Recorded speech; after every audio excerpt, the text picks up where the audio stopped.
Yes, welcome. Hello, what is up? We're back.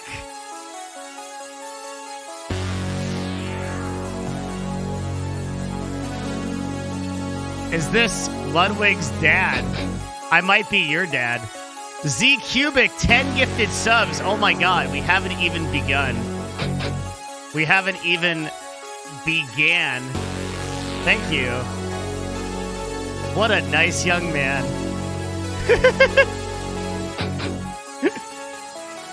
I gotta put you on the list.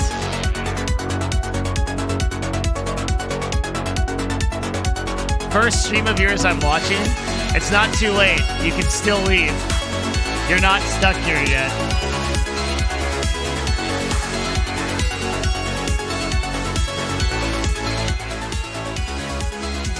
Hey there. Have you ever talked to or dealt with Hector Ekip? So what's anything real? I don't know. Life off camera. What a weird question. What is Hector like? You mean Hector from Optic? He's very cool. He sent me a picture one time of him watching my show in the in his office, which was really neat. I'm super cool. One day we will talk. We just haven't gotten around to it.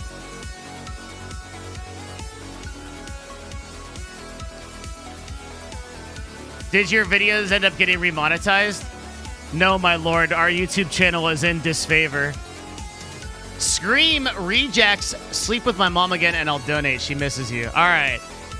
I'll call her up. It's been a while. I agree. I've got a responsibility, you know? There's so many moms to please in so little time. Who has time these days? But I'll try to make it a priority.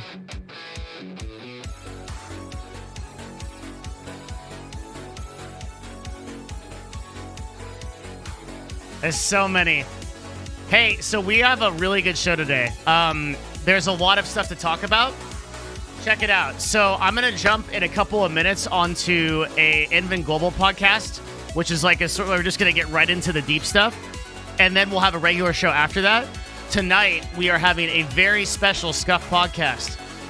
Dr. Alok Kanogia will be coming to the show, as well as my buddy, Jason Docton, the CEO of Rise Above the Disorder, a organization that I am on the board of and have been for some time. I don't usually talk about my charity affiliations because I don't want to be like,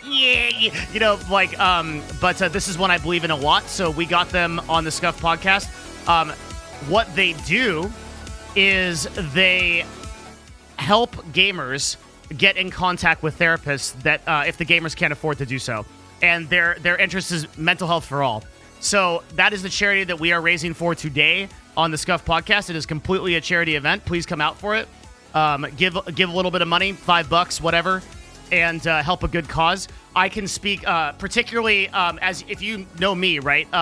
You know that it is very, very important to me that we get good charities and that charities put as much money as possible to the cause. And I can speak personally to this charity because I know their finances. I've worked on their team. These guys literally slept in the CLG house on the floor while they try to get this charity off the ground. And like 100% of their money will be going to mental health for gamers and to mental health initiatives. They run a hospital in Los Angeles for free mental health care for people. It is a fantastic organization we'll talk more about. And they will be there tonight with Dr. K, as well as some hand-picked guests to be able to talk about what is going on. So we will have a big old charity bash, a hoot nanny tonight together on the Scuff podcast, which I'm very much looking forward to. That's happening. We're going to do a couple of notes for that. We got a bunch of stuff to talk about. But first, I will be jumping on this podcast right now. We're going to be going on that, and we're going to go talk to them about, I don't even know. I'll be really honest with you.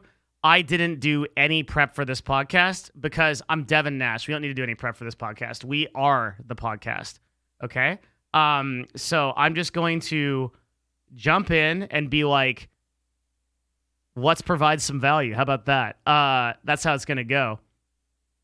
It's going to be pretty good. I got to try very hard to not make any of your mom jokes for for an entire hour that's going to be extremely disciplined. But discipline equals freedom. Hi, I walked up to a big name professor at a conference with a specific targeted plan of how I'm going to be useful to him, and he agreed to take me on as a collaborator. All I have to say, dude, is remember me when you're a billionaire, because that's my shit, dude. Thank you very much. That's fucking awesome. Congratulations on taking that step, and I'm proud of you, dude. Very good. Very good. I'm gonna not call anything dog shit. Whoa, whoa, whoa. Come on. I agreed to know your mom jokes. Level 2 hype train already. Holy shit.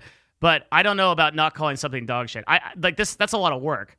I'm only one man. I can only do so much. Okay.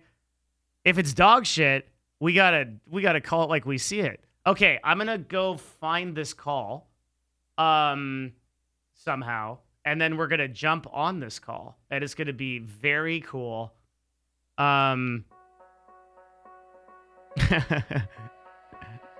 It's great that you guys are here. Absolutely love it. Are you losing mom jokes? Only for an hour. Okay, I'm gonna take a week also, because if I have to like pee during this podcast, it's always like very awkward.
3, 2, 1, and hello, everybody, and welcome to another episode of the InvenGlobal podcast. This is episode 23. I am once again your host, Nick Durazio. I'm the director of corporate strategy at InvenGlobal, and my partner in crime, Eric Kendall, business manager. Hey, Eric, how are you doing today?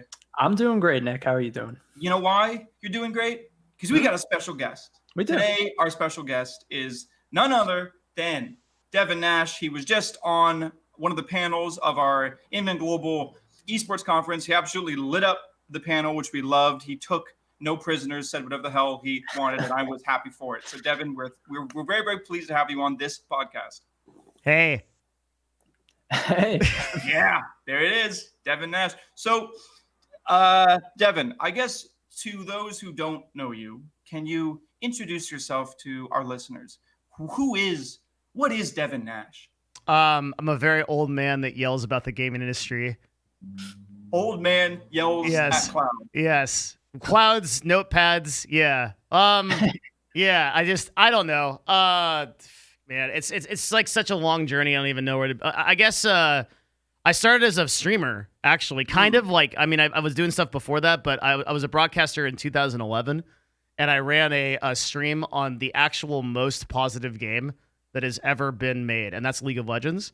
Oh yeah. Very positive. And in my in my infinite wisdom, I decided to make a stream about like self-improvement and positivity through League of Legends. So this is the kind of caliber of person you're dealing with right now. Okay, it's like I mean, that's interesting though, because that's like that's like going to like Antarctica and being like, you know what, I'm going to start a sunbathing clinic right here. You know, like come on guys, get your beach bods ready. Let's tan it up. There's a high market demand. All right, like you were in the fires. You were forged through the League of Legends community. Yes. That's a toxic community. It very much is, yes. And the finest steel is forged in the hottest fires, or so I'm told by Skyrim. But yes, that's right. I was. And so I broadcasted. Awesome.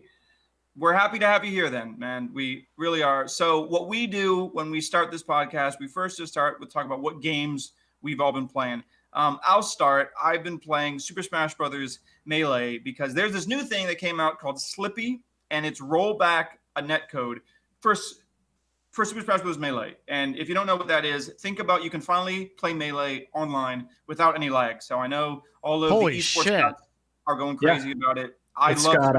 Wow. That was my that was literally my go-to esport. So I'm excited. Yeah, it's got like online matchmaking and everything like that too, right?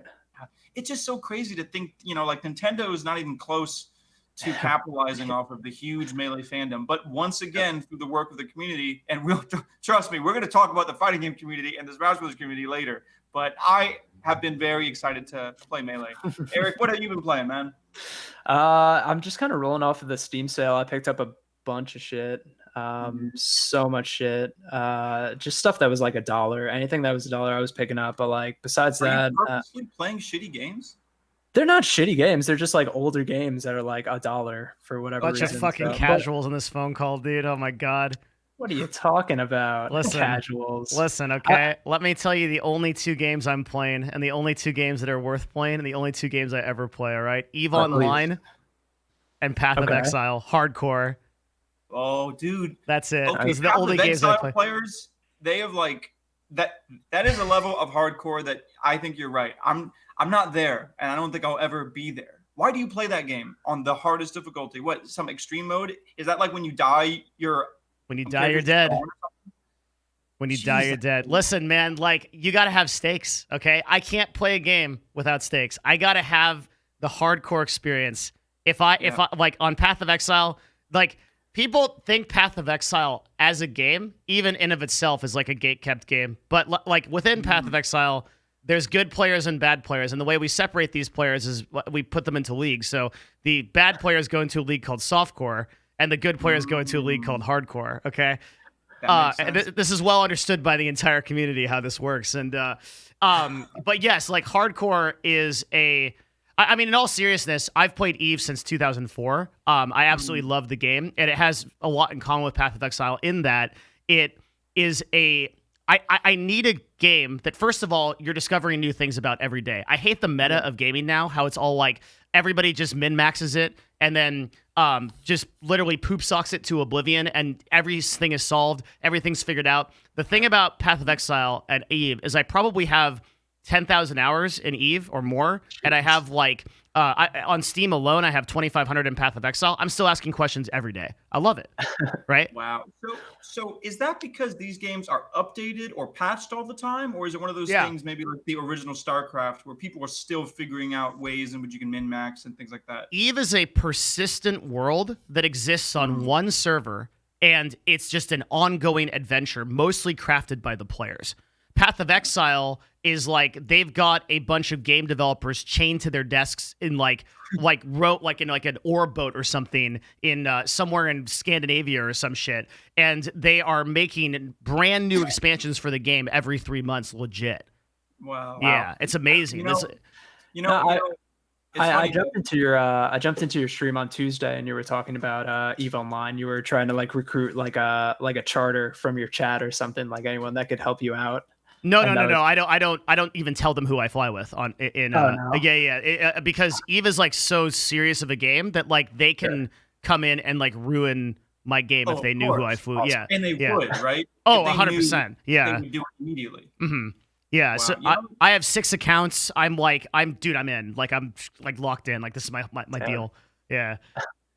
It's so funny, Devin. I relate with that hardcore sensibility. I really do, but I've grown soft over the years. Like I used to be like that, but now the most hardcore game I play is WoW Classic, and that's not even hardcore. Like to me, that's like, that's like my lazy river ride. I know these waters. I've played it so long. Everything is just autopilot, I'm so softcore now. What happened to me? You got responsibilities in your life.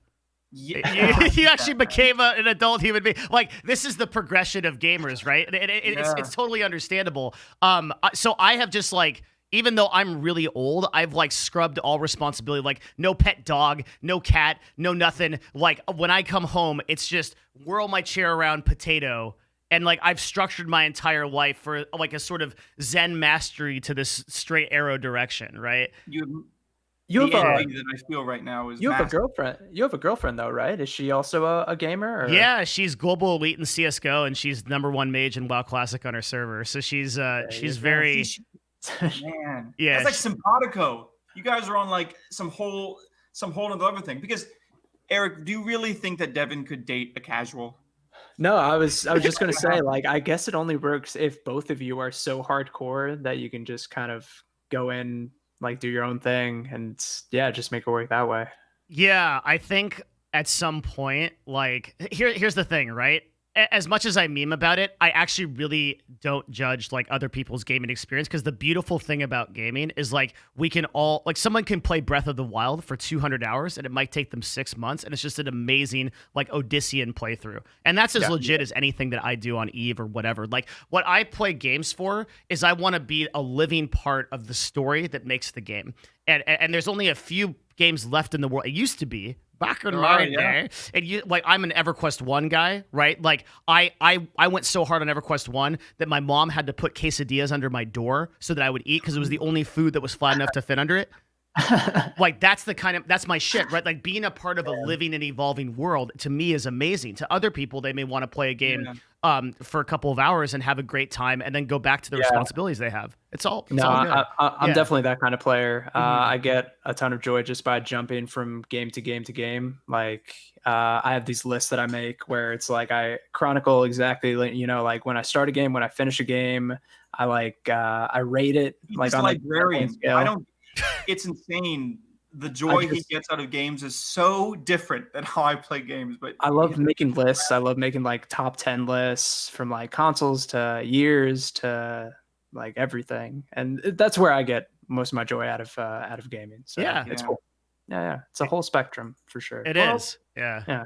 Well, speaking of joy of games and joys that was robbed from games, we're going to go into our first topic. So we really didn't have a chance to talk about this because we were so busy doing the InvenGlobal conference and we missed last week's podcast. But we just got to address Evo Online has been canceled after their CEO is accused of sexual harassment and pedophilia. And this isn't the only case. Now, obviously, this is something that if you follow the fighting game community and if you follow esports, everyone has been talking about it. We've written several reports about it. If you want to learn about it, you can check out our site. But man, this is a huge blow towards a community that was already suffering because of COVID, that already had their online and their offline events gone.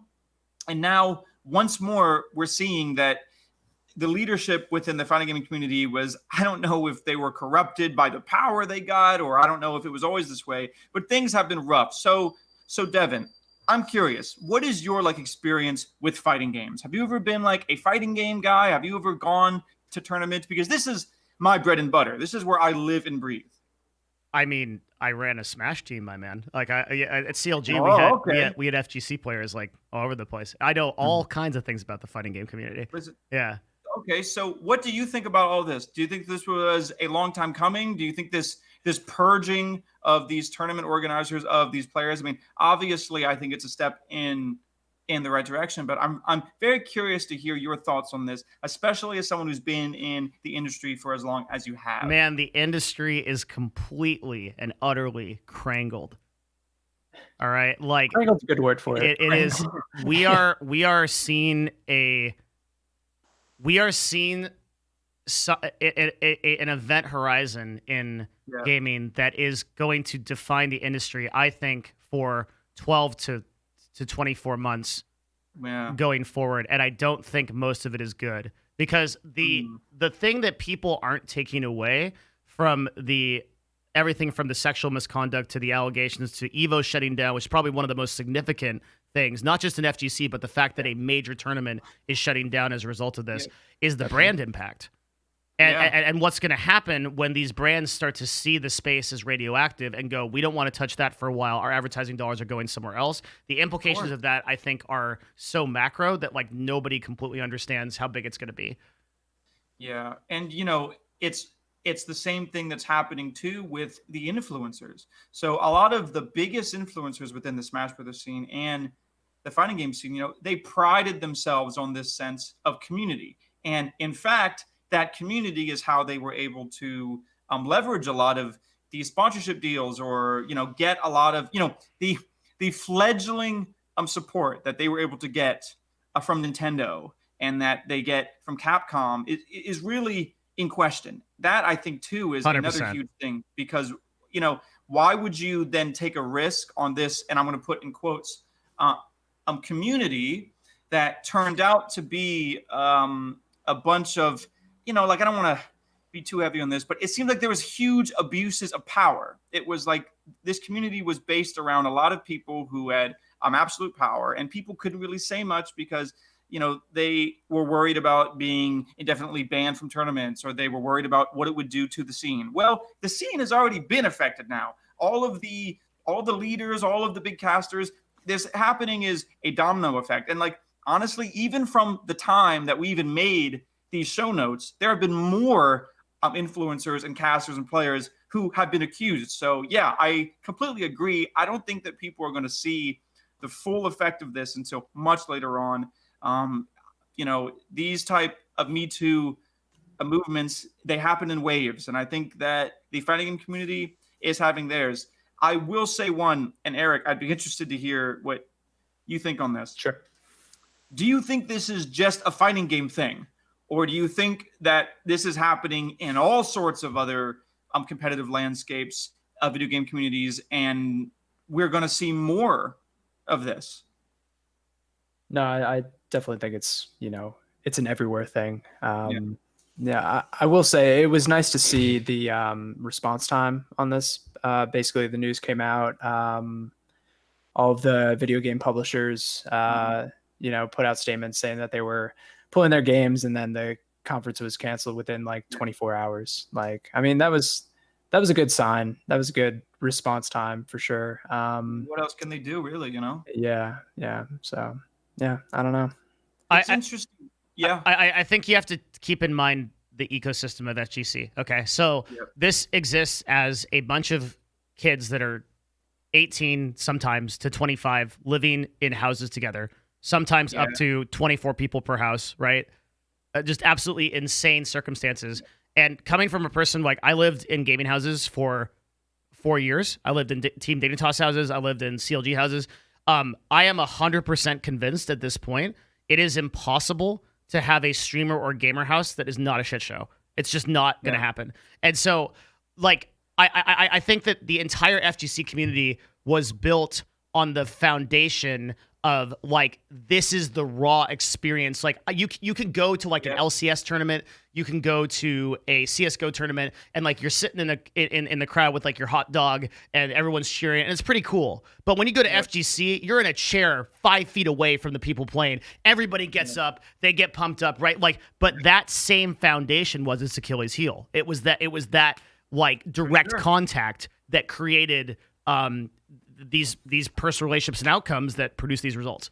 Yeah, and the thing is, I actually think that direct contact is the exact word for it. It was a double-edged sword because the best way to experience and enter the fighting community is just to play. You can show up to a tournament, and there are friendlies everywhere. You can, like, that's part of the culture. Part of the culture is I enter this tournament, and I know that I'm going to win. We call them pop monsters, right? Like, there's no chance I'm going to win. But it's the whole fun of playing. I can play against a pro player. I can get my name out there, right? But that entire thing it's put in to question because I'm not going to want to send my child to these events. I'm not going to want to even be associated with these events. And it also puts a huge responsibility, which will then equal cost to tournament organizers if they want to now put on these in-person events with safety. Like, how are they going to make sure that people,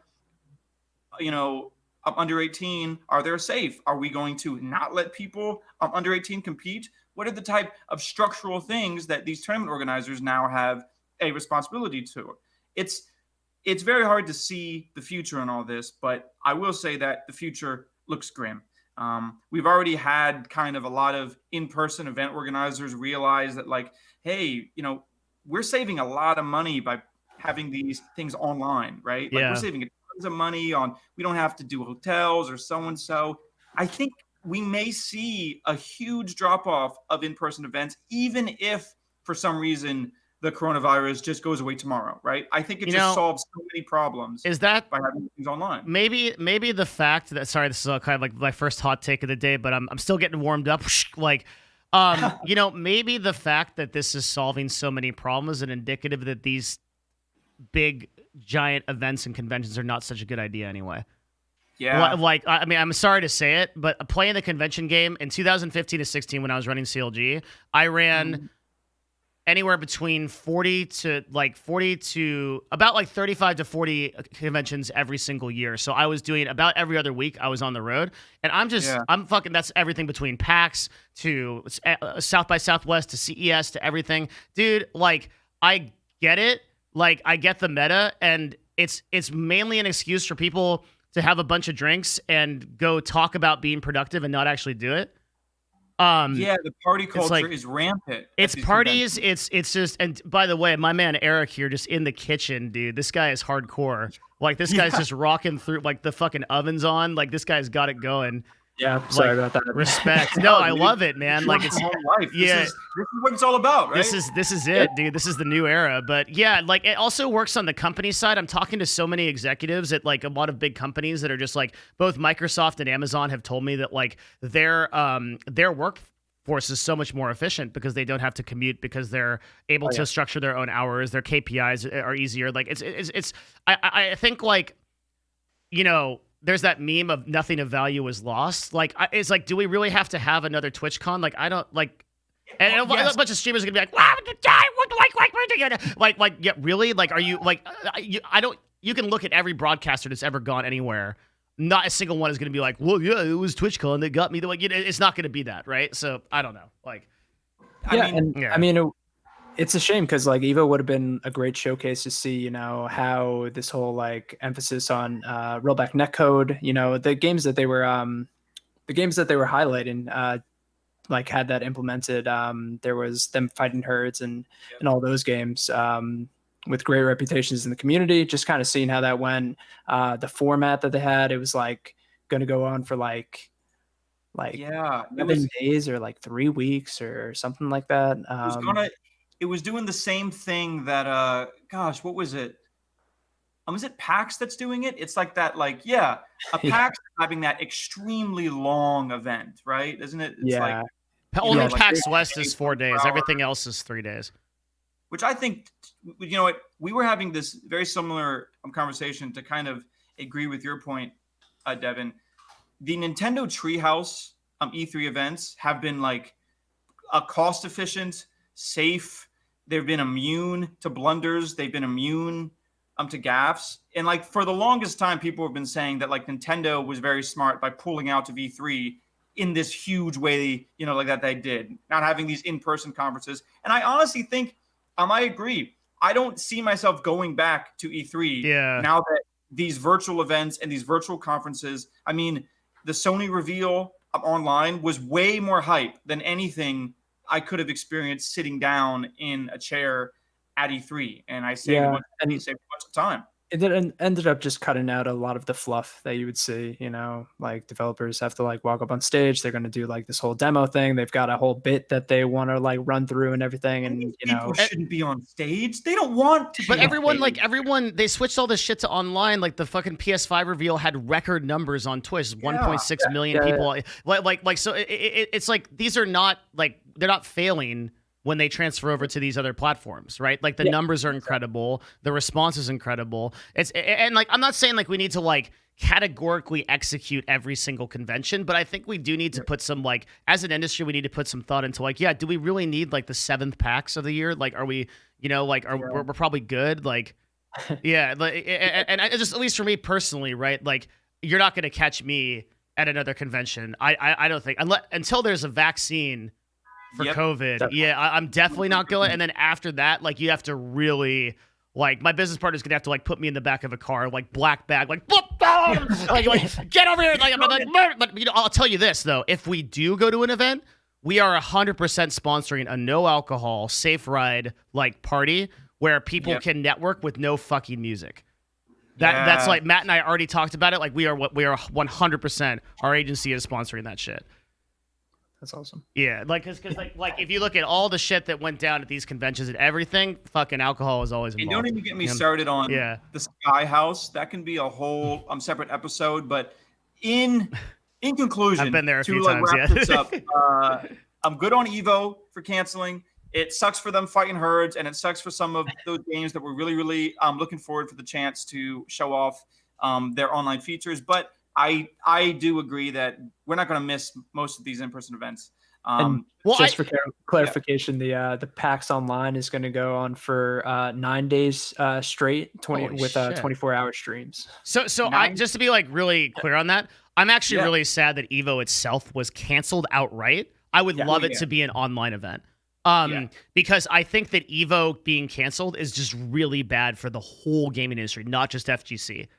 Yeah, because when you show that like a tournament can go down, for the thing is like, and like, you know, we don't want to get like too deep into this, but just like this is sort of just kind of the hard facts of it, right? Is like oftentimes when a CEO goes down for something, in a normal company that has a pyramidal hierarchy, you have a board that can go in and pick a new CEO. But like in these esports teams, the CEOs have like 50% of the equity. Or at least, right? So what happens is the CEO goes down and the entire org goes with it. We saw that with Method. Like we're seeing that happen with OP Group. We saw that happen with Evo. And the problem is that when that happens, it just obliterates like a meteor everyone else that worked in there, all the full-time employees, all the people that were organizers, all the pro players, everything. And it sucks, man. It's not good for anyone. Like because we've built the gaming industry on top of these like very few powerful people, and if any of those support pillars get knocked out, the whole fucking building falls down. Well, speaking of things that are going to change and people may not unlike it for the better. By the way, worst segue ever. I really should. That was pretty good. Ever. I know, but I can do better. This is something I pride. Speaking of plutonium physics. But turns out NBA 2K21 is going to cost $70 on the PS5. People still play that game? I'm kidding. I know they do. Yeah. They're huge, but really, the thing that really starts to me is $70. Is that really the new landscape? Are people going to be paying $70 for complete games? Now, I think there's two sides to this. For one, we have been kind of trapped in this downloadable content, death by 1,000 cuts things, in which people have complaining about the cost of games going up and up and up. So maybe the concept of just a flat out increase of a AAA title will help some of that tension. But at the same time, it's nearly $100. Like, we are now closer to games costing $100 than before. Eric, what do you think about this price jump for these next gen games? I mean, honestly, I think it's a little overdue with the cost of game production and stuff. I'm surprised that we made it through the entire last gen of games with that like pretty significant increase. And you know, at the end of the day, $10 isn't going to be like make or break if I'm going to get a game at launch. Like, I'm going to get a game, you know, whether it's $60 or $70. I do not agree. This is good. No, Okay. I don't think so. Okay, so I think there is so many games with really high value for low cost, like Path of Exile, Warframe, right? Like these games that have an enormous amount of value for a low cost. It is insane to me that a company like EA can come out with a fucking shit tier 8-hour story and then charge $70 for it and then charge loot boxes on top of that and DLC. Like, I think. But here's the thing. To Eric's point, it doesn't reflect in the sales. These they keep going up. There's people keep buying this shit, and like you always hear those people that are on like the forums, and they're just like, well, "I'm done. I'm gonna boycott Blizzard. This is the last straw." It never is. Fuck you. You're gonna buy that dumb shit. You're gonna eat it up. We all are, right? As much as I bitch about Diablo 4, and I know it's gonna be a dog shit game, I'm 100% gonna be first tier ordering it. Like I'll be sucking Blizzard's. I gotta get my Diablo, you know, like, so I don't know, like, and also the other thing about like recession based stuff is like in recessions, low cost entertainment goes up, so prices go up. I mean, so it's all on the Dharmic wheel. I think an interesting point though, because I remember a time in which when someone said indie game, the assumption was not that good, some terrible graphics, a small game. It's just but not nowadays, the case now. some of the most impressive, compelling, best gameplay games you can get on Steam for like $19. And you get like hundreds of hours out of it. Look at Terraria, dude. That's one dude with like a team of like game. It's it's just like 3 people on his team, and he's like, "This is my thing. This is what I'm gonna do. I'm gonna do this for 10 years." And you know, and like people get hundreds of hours out of it. Hollow Knight was one of my favorite games of 2017. That's a $15 game. Lisa, it's a $10 game. I think I bought a Darkest Dungeon for like $19, and I love that game more than anything. Like, Darkest Dungeon is such an incredible game. But really, this like 70 cost price tag, I think it underscores and highlights there is now more than ever a huge divide between like your more casual, general a video game consumer, and I guess someone who would like associate themselves with being like a gamer, right? You know, like PC gamers, that whole thing. I don't think that this $70 price tag is meant for any of the people that will complain about it. You know, like that's what really is bothering me is the fact that Take-Two is like the ones leading the charge on this. Like, oh, it's got to be $70. Like, oh, you know, we've got to make up for costs on our games and stuff. For like, when you look at the NBA 2K games, like they come out with like 4 or 5 different editions that you can buy at launch that go up to like $120. And then once you're in, you know, they're making millions of dollars off of microtransactions. So like the fact that they're bumping it from 60 to 70 is like, especially when you talk about like all the crunch problems that have been coming out in the past couple of years, like that's definitely a reason to, you know, kind of increase the amount of money for that. But I mean, this is purely for greed, you know. This is like they ran the numbers. They're like, oh, greed isn't that bad. Like our casual players that buy this every single year aren't going to care if it's $10 extra because they're going to buy it, and that's what they're going to play for the rest of the year until the next one comes out. Yeah, it's like you ever get in those weird conversations in like a grocery store line where you actually meet a normal game player, and you're like, what do you do? And And like I answered that question. I'm like, oh yeah, I play Path of Exile. I have 2,500 hours. I play my hardcore build with my Fuckmaster 3,000, and like I'm like doing like 20 calculations. And they're like, I play Call of Duty. I bought it back in. I bought it back in November, and I just log on and I play it when after I get home. And I'm like, holy shit! Like this person is. I want to like study them. I want to like put them in a lab. Like what are you like? Like tell me, tell me. No, they go outside. They see the sun. They they experience things. Like they touch trees.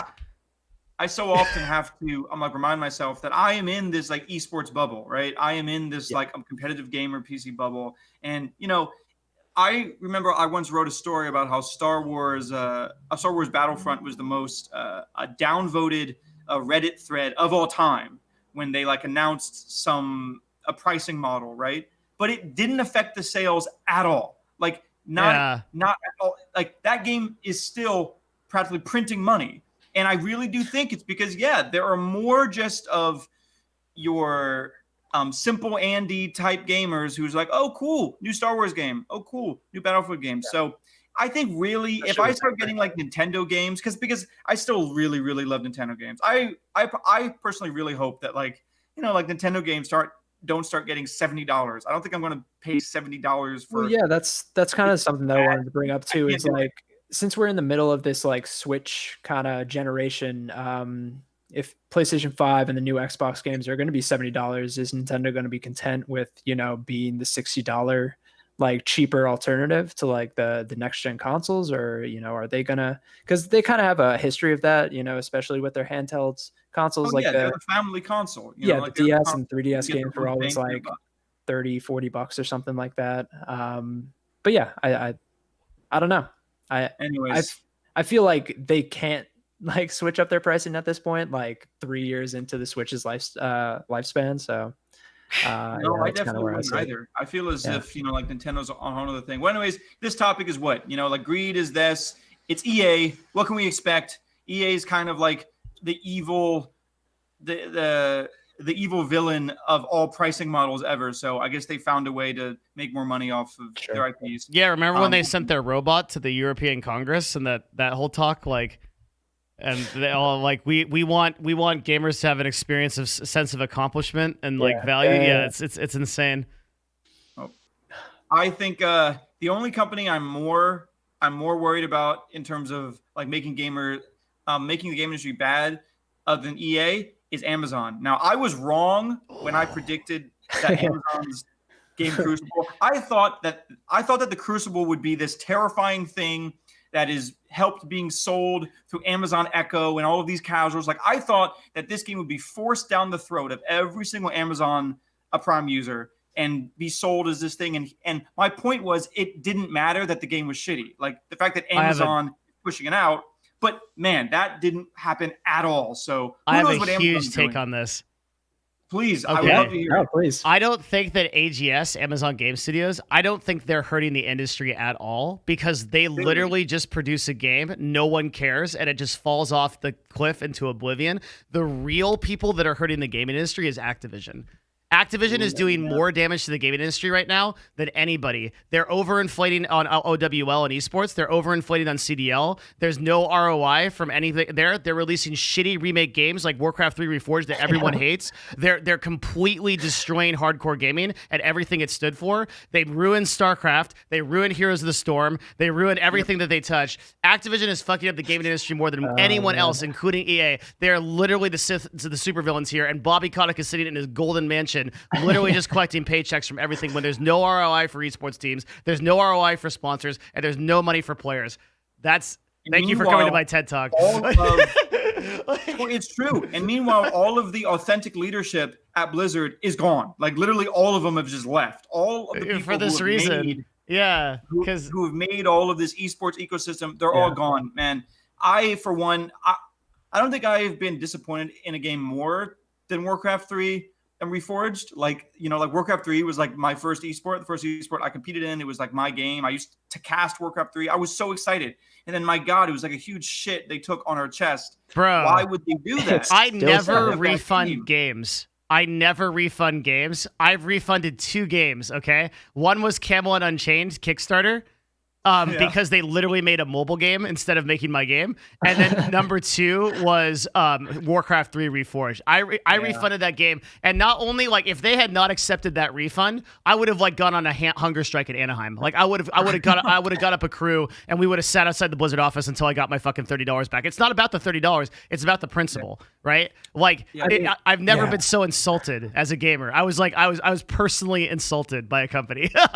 It's shitty enough that they made a shitty remake, but to kind of roll back the original and like cannibalize it, I mean, absolutely. Anyways, insane. you know what?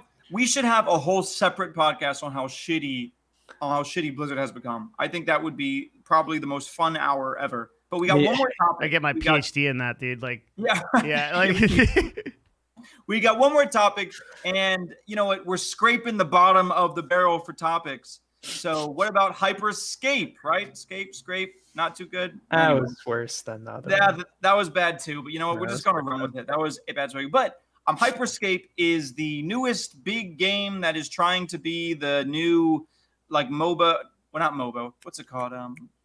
A battle royale. Yeah. On the scene, right? This is the game. It's having a similar moment, I think, that Apex Legends had, though it doesn't seem to be as successful. There seems to be some early criticism of the game. Personally, I think that it's very inspired. I love the idea of a direct Twitch tie-in. I've already seen games like a Stream Raiders, and I think there's this other game in which like streamers can like use their fans as their own army and then battle with those streamers. I personally think that stuff is the future. The more that you can incorporate, stream audiences into your game, the better. But it seems as if this game, the actual gunplay is a little uninspired. A lot of the characters, their personalities are lacking. And maybe it's because people are used to games like Overwatch or Apex Legends with these huge, larger than life art styles. Eric, what do you think about this game? Have you been following it?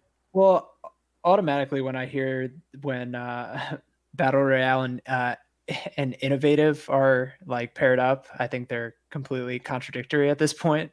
Like it's very, especially with Ubisoft is behind this title and they're like pushing it hard. I don't know. I've been saying it for a while now, and I was kind of proven wrong with Call of Duty Warzone coming into the fray and getting its own spot in this whole battle royale, rotisserie fucking thing that we're dealing with right now. But rotisserie. Good word for that. It's like a rotisserie chicken, and everyone's trying to get their juicy bits. Everyone's trying to have the most delicious chicken. Personally, I think that the battle royale genre, it seems to me like I think it's personally going to be just a fad because I don't think there's going to be a battle royale like esport that like makes it. It just seems like it's too hard to watch, too hard. Oh yeah, for esports, yeah. But no way. As the streamer in the audience, Devin, have you heard much about the interactions that you can do with a streaming audience in Hyperscape? Do you think this is unique enough to warrant people embracing this game? No. It didn't work for Dead Cells. It doesn't like it's not enough of a value add. You have to have a good game. Not to say Dead Cells isn't a good game. Like it's just not accessible. Like I'm saying, like it's not enough of a value add on its own to make a game because Twitch is a very small percentage of the gaming market. We were just talking about that, right? Yeah. The number of people that watch things on Twitch and that care about integration on Twitch is like that's like a power user. So this is always going to be kind of a meme compared to like. Any other game. It's a nice add-on, but it's not going to make a game. Yeah, the way you translate it is like, will this sell copies of the game? Maybe a couple. Maybe a couple people will buy it if they want to play with like their small streamer friend. Not really significantly, right? Yeah, I mean, it's already kind of seen that bump. Obviously, Ubisoft, recruited a bunch of streamers to just kind of give the game a go to like, gauge interest, get people talking about the game. I literally didn't hear about this until I was looking up news yesterday, and I was like, "What is this game?" Like a trailer dropped like 5 days ago, and it's been in like closed beta ever since then. I'm like, no idea. Well, you know what? I'm not even sure that's like a good method of promoting your game. It seems like everyone is going into this default decision to hire all of the biggest influencers and have them stream your game. And like, I think on paper, it makes sense. But when you stop paying the streamers, they're going to stop playing your game. And I actually think that creates a worse narrative. It creates this like dead game narrative in which people, oh yeah, like I saw it, and then it's gone. And then now the contrast between it having all of these Twitch viewers is huge, because now it doesn't have any Twitch viewers. So I don't know. I guess question this. I guess they're just extremely hopeful that like, oh sure, we paid these influencers to play it, but the game's so good that, you know, they're just going to kind of play it on their own after this, which I just don't think is. So Devin, if you were in charge of trying to make this game work, how would you try to market this game? Like, do you really think, you know, the whole streamer angle is, I guess I don't think that it's going to necessarily help sales. I have no fucking idea how to create a good game. I don't know. I mean, this is out of my wheelhouse. I only play real games, so I don't know how to make a good FPS. Yeah. I think real games, they get popular because they're good. And it just seems as if we've seen that's not necessarily how these AAA developers are trying to make their game popular anymore. Like, they're trying to make it these popular social fads, and they're hoping that people just get stuck on the game because their favorite influencer is playing it. But like, I actually think, even though that was somewhat a tongue-in-cheek, Devin, I think there's actually truth to that. There are real games that are just so good, they just like become popular. Like, that's it. The gameplay is king. And I just feel as if so much of these games, you know, we were talking about a Crucible, we're talking about so many of these battle royale games. I don't really think they're focusing on that. It all just feels, I mean, I'm not a game developer. I have no idea how to make this game good. I just, it all feels so recycled to me. It's like, okay, BR number 5,759, just like Hollywood. It's like, okay, this is the 9th superhero movie. It's like we are struggling as an industry in entertainment in general to do anything unique. And I'm just I'm personally, like, I know this is maybe not the case of people that are buying these games or whatever, or people that like them. I'm so tone deaf to it at this point. It's like, oh wow, another FPS futuristic thing where I slide around and shoot people. Dude, like miss me with this shit. I get it, okay? Like, I don't know. I just have nothing to add. I'm just it's so bland. It's like they're fucking serving me the same peanut butter and jelly sandwich, except now it costs $70 instead of 60. So like, and of course, there's this group of hyper slick agent types, and one of them's a cyborg, and they all have these really, you know, really clever lines, and they move all quick, and they reload really stylish, and it's like, everything is fucking Overwatch or fucking CS. Watch or whatever, like the Valor Go or whatever. I'm just fucking over it, dude. I'm done. I heard someone describe this as like it feels like a free to play game, like version of an already free to play. You know what I'm saying? Like it's trying to copy like Apex Legends, which is already free to play, but it's kind of like harping on like the worst aspects of it. I don't know. It just doesn't look great. Well, you know, it's already kind of bombing on Twitch. So it's fascinating because these genres are made by modders. Like, all of the biggest genres right now are just made or started by individual gamers who created some really, really unique mode. And it seems like the industry, the AAA industry, have been like, when are we going to get something new other than MOBAs, other than battle royales, other than a card game that isn't even trying to hide the fact that they're copying Hearthstone, right? It's like, exactly. Am I going to get a new genre of game? It's exactly the same as Hollywood, okay? Imagine game directors as publishers. You've got Michael Bay making the 80th Transformer film, okay? And then meanwhile, you've got like two people like Christopher Nolan making Tenet, which is like a totally new concept. It's a movie about time and the way that it works in a way that's probably never been told before, because everything that dude does is awesome. And in the same way, there's like a couple last bastion developers that are like fighting against the tide, and they're doing something they actually just love. They just want to be a part of it, right? But there's like this slow corruption, like the Terraria creep that is going like across the land. That's not like, Terraria is one of the last good games like this. Path of Exile, like those sort of games that are just really creating a game that they want to play and not monetizing it. It's so rare, but like the vast majority of people are just taken in by the money and the storyline, and then that's like going to be the case. You're going to have a few people that create these things.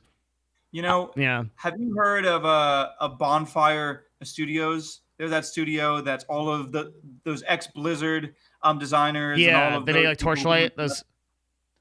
yeah, Mhm. it's funny. I had so much hope for that studio, and I believe like it came out that the very first game that they're developing is like this Marvel a mobile game. And I was like, oh, all right, I guess that probably is the best way to make money for your a new studio. But I still have hope that there are some of these people who are deep within the game industry who like remember a time in which the game was. I mean, yes, it's always been an industry, but there was a sense of artistry behind it, right? People wanted to make the new game because it would be the best game out, not necessarily because it would be the most profitable MOBA or the most profitable battle royale, right? There was that sense of, and maybe I'm looking back on, the 90s as this nostalgia thing, but it really felt as if people were making games that they wanted to make, and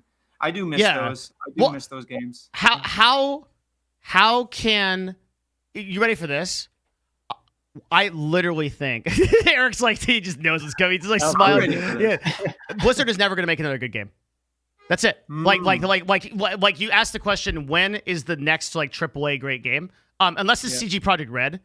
Right? Like, and I'm actually even a little bit worried that CD Projekt Red is getting kind of like mired up in like the sort of like the movement, man. Like, should we have a 6-foot dick or a 4-foot dick? Like, make a good game. Like, stop with this shit. Like, I'm a little bit worried that like Cyberpunk is getting like a little bit too far into that, but like it'll probably still be a really good game. But like Blizzard, they're done. They're never gonna make another good game. That's it. Like that's it. Diablo 4 is not gonna be good.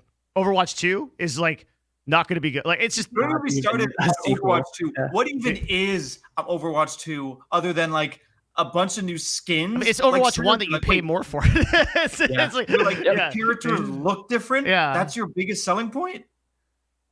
God damn. Yeah, I don't know. Yeah. I think it was just kind of in their ways that they're done. There's always chess. I've heard chess has been making a resurgence on Twitch. That's fun, right? Yeah. Isn't that a sign of the times though? That one of the most successful games on Twitch is some shit we played in like Ooga Booga time, right? Right? Like we have to bring that one all the way back because the fucking gaming industry is such shit that we can't do it. Like shut it down, run it back. I mean, from scratch. I mean, it's true. We need chess too. In the same vein, we have more ways than ever. Oh wait, I just accidentally destroyed your guys' cameras. There you go.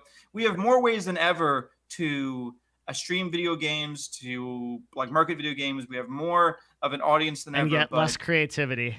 We're not doing much with it. But anyways, man, I can't believe that's already been an hour. We're like almost up. We're almost out of our time. Our podcast. We usually have a section called wins and fails, right? So this is something great. You want to see something that great happened? You see something that failed?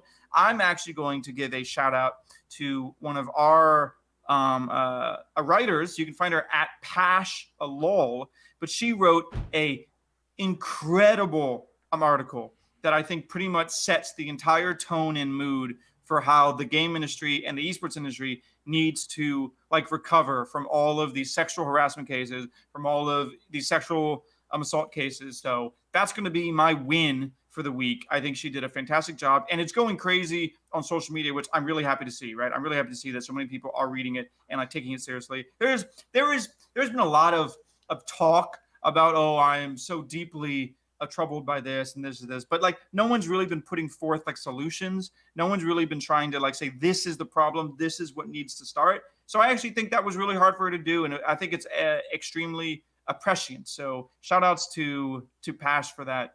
And I guess my fail, if I were to think of a fail, probably my segues during this podcast. Yeah. I mean, really, Devin, this used to be a point of pride in me. Like, you should just go back on some of those old episodes. Man, my segues were so clean. They were puns. They were jokes. Now I got nothing. So that's my fail. My fail is my own self. Eric, do you have any wins and fails as we close up here? I don't know. Derek Yu tweeted about Spelunky 2. That was cool. He said, hey, it's still coming out. So that was exciting. Spelunky that 2? made my week. Yeah, Spelunky 2. You know Spelunky? I do not know Spelunky. It's Spelunky's awesome. indie so roguelike, yeah. It's like one of my favorite games. Okay, listen. The only game that I'm looking forward to is Microman. You know this. We've been over this. It's the next gen game that's going to change everything. You play as a small man and you have to survive the elements. That's inspired, actually. It reminds me of a game called Bad Mojo, where you play a roach. It was a PC game. I'm just saying there's shades of genius in both of those games. So, Devin, do you have any wins and fails that you can grace us with as we end this podcast? First of all, the entire gaming industry is my fail. Okay, like we need to hold ourselves up to a literal better standard than this. I am just incredibly disappointed by the last 3 weeks and the behavior of this industry. We can be better. Yeah. I'm only hoping that this acts as a catalyst for people to actually realize how serious these issues are and to make some kind of improvement going forward. That's my fail. I'd say my win is absolutely the people that are sort of standing against this tide and making great commentary and steps towards it. Asmongold has been fantastic through this entire thing with incredibly good takes on Twitter and YouTube and really kind of like being the leader that the gaming industry deserves to like get people through a lot of this difficult shit. I think that Trainwrecks is starting a mental health podcast I'm co-hosting tonight. Which is gonna hopefully make some effort into like getting into some of the mental health issues we've been dealing with. But I think if anything is to be clear, like we need to be better as an industry going forward. We need to hold ourselves accountable and not just say that shit, but like really fucking do it. Because like we can't do this again at this magnitude. It's just not good. Yeah, man, that's totally true. Something that I read that was really stuck with me is that all of these leaders and these influencers, like we chose them. Like we were the community who said, yeah, these guys are the people we want to be like our champions. And I just can't help but think that on their rise to the top, there had to have been signs. There had to have been people who had seen something. There had to have been a moment in which someone could have spoken up and defended someone. Someone could have spoken up and said, that's not okay. That's not what the game industry is about. That's not what esports is about. But they didn't. Because who knows? They were worried about so-and-so. So totally agree. I think we need to be better. I couldn't have said it better myself, Devin. And speaking of Devin, you can follow him at Devin Nash. It's very, very easy. He has a very easy handle, just DEVIN Nash. Now you can follow Eric, but I wouldn't suggest it because he never posts anything. And I try to bully him about this all the time, but it does nothing. It's okay. Devin, maybe you can bully him, maybe off, screen to actually. I mean, I would, but I just don't care. I think everyone has to be of their own making, man. Like he's got to come into his own. He's got to go through his own vision quest. My goal. But I believe in you. Okay. I've seen these lists. My goal is to publish every week Eric's huge, exhausting gaming list that he does. So that's a personal goal, and I'll bully you until you do it. You can follow Eric at winko.com. And actually, don't follow me at Nick Durazio3RD. I'm like trying to take like a Twitter break. It's been nice. I just need to get off social media. So respect. Although I am doing this podcast, it's been really helpful. I actually got rid of Twitter on my phone. I saw that. What? It's so nice. Yeah, I think you're onto something. I hope you keep that up. Yeah, I will. I like that. Thank you, Devin. Anyways, guys, this has been the InvenGlobal Cast episode 23. Thank you so much for being on our podcast, Devin. You've been a fantastic guest. I hope we can have you on more panels because we do more of these industry events, and I really love your perspective. So, with that hit me up, man. I'm just here. Yeah. Yeah. Cool. I'll do. With that said, we're done. Episode 23. Thanks, guys. Awesome. Tune in next week as we shoot the shit and do this again. One more time. All right. See you guys. Bye, guys. Thank you. Hey, all right. We are wrapped. We are offline. Awesome. Well, good. At least we are. You're probably still online. I am. Thank you so much. This was cool, man. I hope you guys. I hope you guys liked it. Yeah. It was good. Felt very authentic. Just gamers chilling. Yeah, exactly. Gamers being bros, dude. Mm-hmm. That's good. Yeah, and really appreciate your perspective on this stuff. Super genuine, super well spoken. I'll definitely be tuning into a couple more streams this week. You're back on. Well, you're streaming right now, right? I am. I stream Monday through Friday. Your hair is amazing. Holy shit. Yeah. Jesus. He's the fucking dude that Christ. popped up behind you. Holy shit. That's fucking I need a insane. haircut, but it's been pretty massive. I now. aspire to be your level. Like, yeah, this is, I think like if I can go even further, like I think you're about to like win the Tournament of Power or something. Like, this is fucking insane. So you know what? I didn't want to tell anyone, but there is a Tournament of Power going on within esports and gaming, and it is all about who has the best hair. There are some really, really strong runner-ups, but this quarantine has really let me grow it out, and I'm really going for. So thank you guys. You can vote actually at tournamentofpower.com/esports, and I really, really would need you guys' support because I don't get paid. My company doesn't pay me, so I really need this. I love it, man. Cool. Yeah, dude, it's crazy times, man. But crazy times. Yeah. Well, I'm gonna go eat some lunch. I'm starving. Thanks, guys. This was awesome. Yeah, of course. Thanks for having me. Appreciate it. Yep. See you, Devin. Good shit. All right. Bye. Good. Okay. That was pretty good. Super, like, I have no idea, like, no expectations. Just, like, very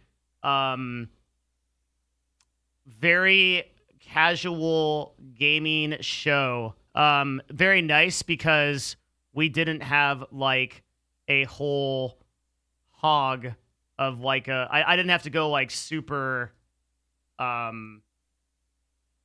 like sciencey or technical or anything. Yeah, just kind of nice to have these things. I really like just like having stuff like that as a part of the stream. Like I said, I try to do like a guest thing or something like that every week. Next week, dude. Next week is gonna be like a fucking insane show. Holy shit, we got so much stuff going on this channel next week. You guys are gonna love it. Next like 2 weeks or so is gonna be big. All right, I'm gonna let me reset. We're gonna get back into the show. Give me like a minute, and we'll get back to it. I'm not leaving, no. I'm just like resetting so that we can just get back into the show.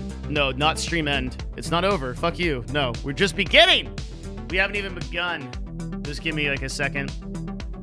It feels like your streams are big events and not some casual stream. Thank you. I thank you so much. Yeah, like what I go for is like an actual show, right? Yeah. Okay, hang on. I'll be right back. But it says BRB.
All right.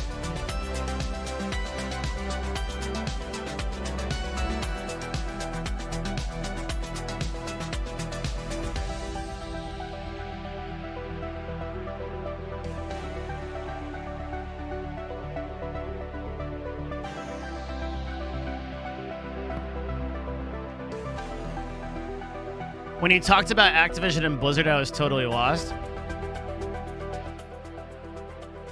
I just think that Activision as a company has done more damage to gaming than any other single company. Like, we meme that EA is a company that has done like a lot of damage to gaming, but like EA actually just kind of like hits and misses. Like EA has some okay games and some good games and a little bit like too much pay to win in some cases, but like they're pretty innocuous, honestly. Like in terms of their like you have to understand that like Activision is actually actively damaging the gaming industry, in the sense that like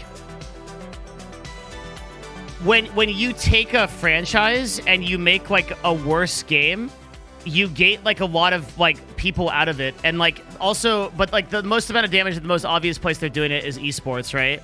Like where they're pretty much raising the prices by creating these franchises that then like make it totally unrealistic for teams to ever have any kind of ROI because of the buy-in costs, and simultaneously just like bleed esports. And like you take, dude, esports used to be about like the authentic competitive experience of like playing a game, and that's just lip service compared to like the amount of money that like Activision's just collecting, and they're basically bastardizing esports, in my view.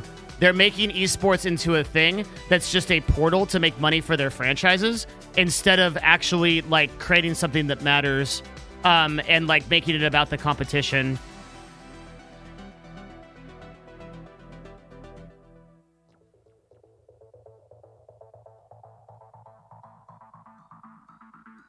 I shot you an email, 7,000 characters of tons of details left out. Came to Discord, perhaps find your partner, your preferred way of contacting on the off chance that you reply. You helped me a lot, thank you.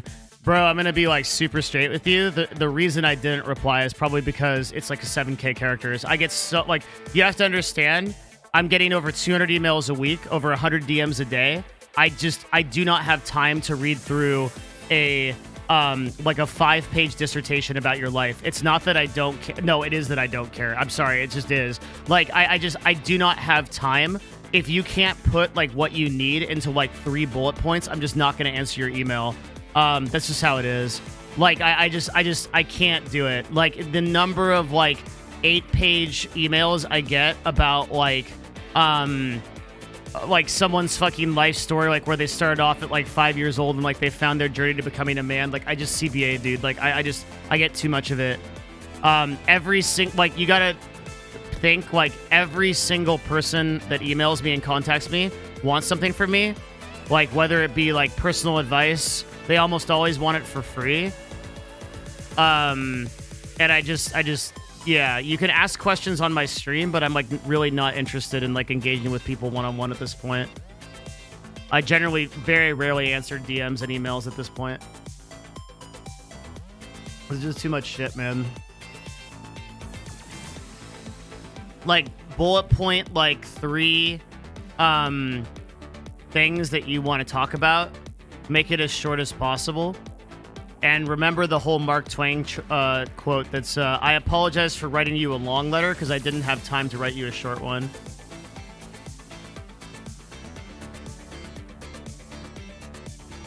It almost feels like self-entitlement to even send that mail in the first place. Yeah, it is. It's like, hey, drop everything you're doing to like... I mean, it's not that they intend it that way. They're not thinking in that mindset, but that is what it is, yeah.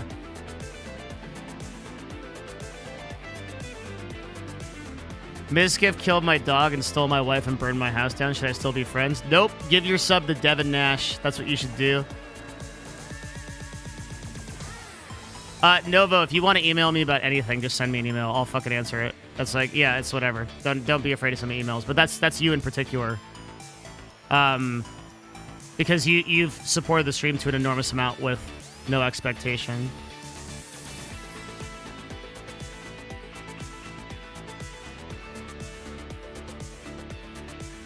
So, like, I'm down to help you no matter what. Yeah.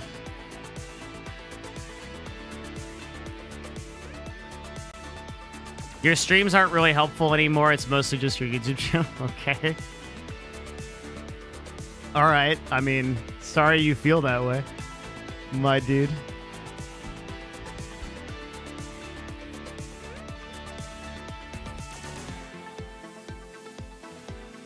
Should I stop streaming then? I'd be happy to do it.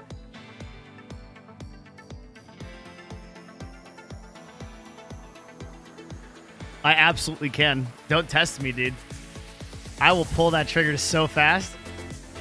Novaboo, 50 gifted. All right, never mind. I'll keep streaming. I'm kidding. Novaboo, 50 gifted subs. Thank you very much. That is insane. Jesus, what a G, man. Thank you so much, dude. Thank you so much. 250 gifted subs this month. Thank you, man. So I would actually disagree, though. I actually think the streams are more helpful than the YouTube. The YouTube is just condensed versions of specific topics, but you actually get a lot more if you watch the whole stream because I'm explaining things that never make it into the video. You're in a Score Esports video? Thank you very, very much. Really appreciate it, man. Thank you so much. Oh, he's at 300. How did I... Holy shit. Jesus Christ. Thank you so much. I mean, if people don't think the stream is useful, then I just gotta work harder. That's it. Gotta do better. Wait, the rise and fall of Optic Gaming? This was posted on July 9th? Didn't Optic fall a lot long ago? Serious investors.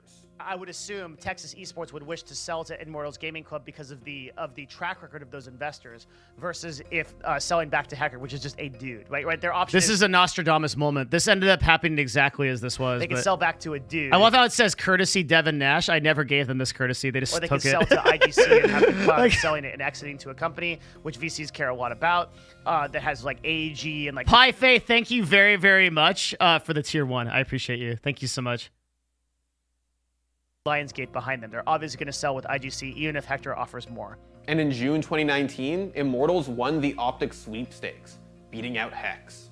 So Hex had a choice. On one hand, he could stick with Immortals. DMCA them and get the ad revenue? Holy shit. That would be fucking brutal if I did that shit, dude.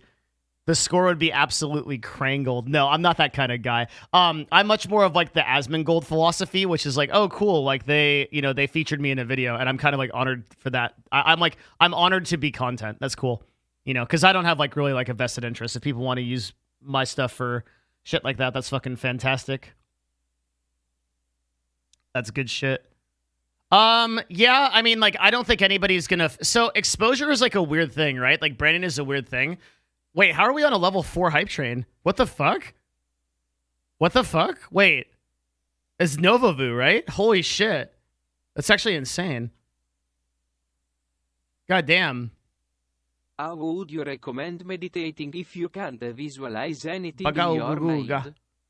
A fantasia, you're a big proponent of meditation, but even always struggle. A really helpful gateway into that, if you're having that problem, K-Bar, is you should use an app called Calm, or you can also use Sam Harris's app. I'm not sure what Sam Harris's app is called. I think it's called Something Awake, or like someone in chat will know. But usually if you're having a problem with like meditation, that would be, like apps can actually help quite a bit.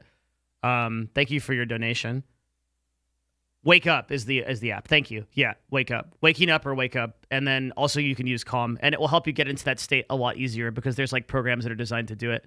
Yo, thank you for the 10. And Sly Foxhound, guys, brought it to a tier 5 hype train. And Gargirl of the Night, thank you. Interesting name. Guys, holy shit. Also, grats for the reels on your 12-month badge, man.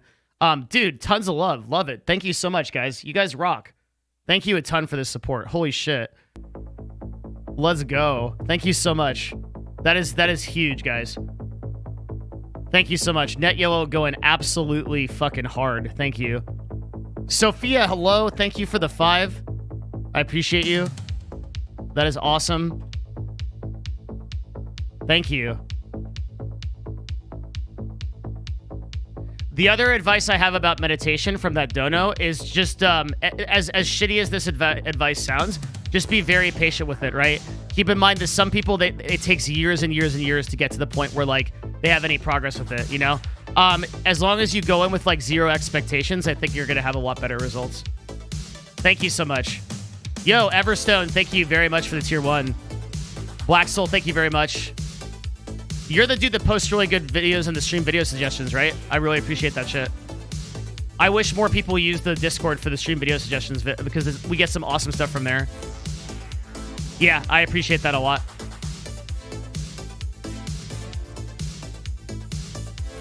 There's an extension to track the gift sub leaderboard instead of manually doing this. Yep, there sure is.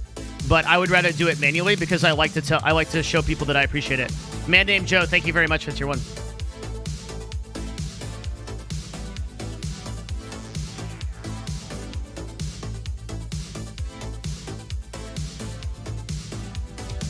A Britain-related good him about to start a PC company got most of the typical stuff ready.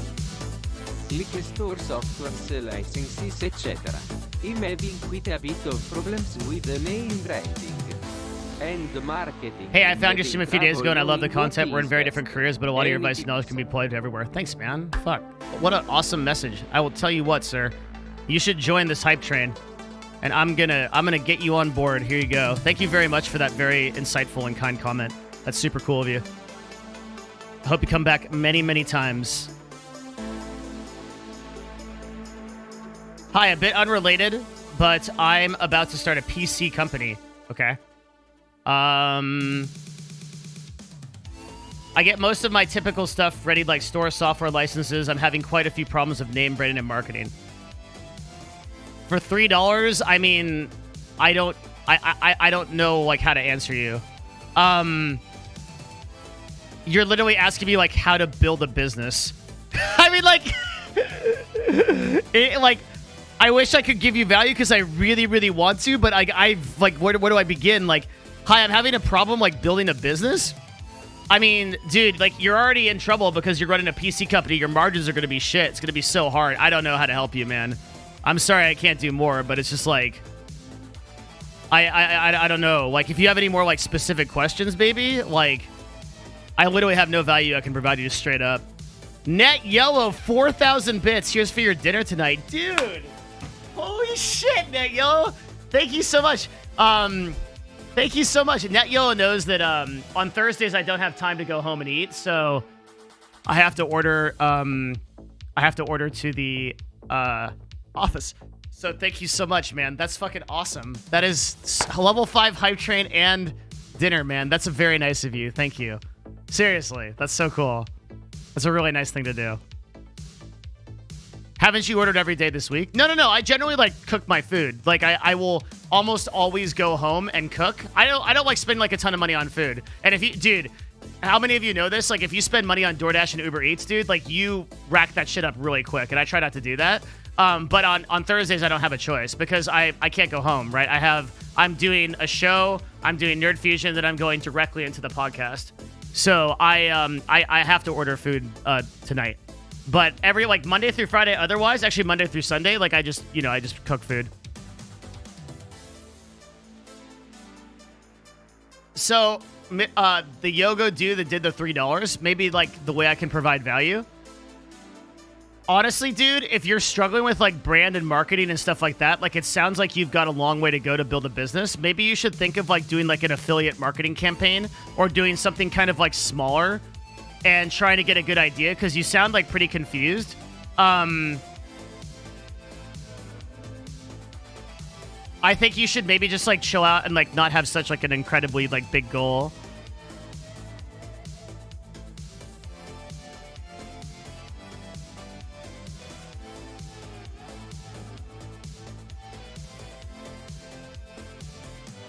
Thank you, Dinah. Appreciate it. A lot of people have like really big ideas, and it stops them from like moving really fast. I always think like, dude, just do what you need to do to move quickly, and don't worry so much about like building like a whole business and stuff like that. Like, can you sell one PC? Can you sell a single computer? Like, that's what I would think about first. And then like, what's the process of doing that? What's the process of shipping it? Because you sound like a guy that like wants to build a business, but like you've never actually sold a product, which sounds like incredibly shitty for me to. So you've sold over 130 PCs. Well, but I mean, I don't know what to tell you. Like, you shouldn't be having a problem. Like, it sounds like you're doing good. Just sell more of those. Just do more of that, right? Like, I know so little about you that I can't give you like any advice to that, right? Sounds good. Like, if you're selling, yeah, if you're just selling, but that's unironically the answer. If you've got the process, right? then it's whatever.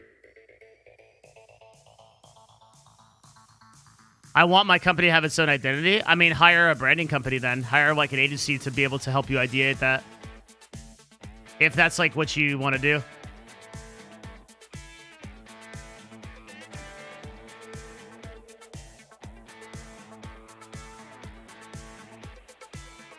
Speaking of meditation work, con my guided meditation app startup that he launched last.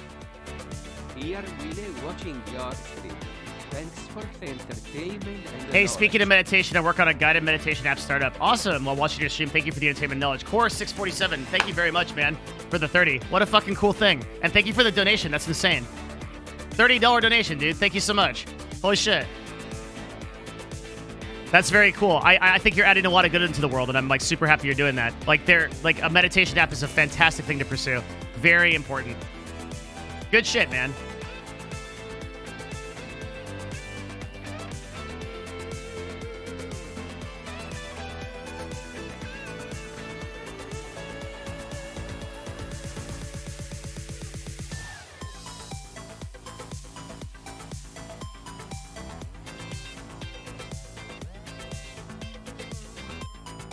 The thing is, for a PC company, I would think about my branding a lot because you have no unique competitive advantage beyond your branding, right? So that's why like Falcon Northwest is like known as like the elite computer creators, right? Like Alienware is something that's like it's gaming, but you get like a lot of it. I would think really carefully about like your branding. It's probably worth hiring a brand company if you're pretty serious about it.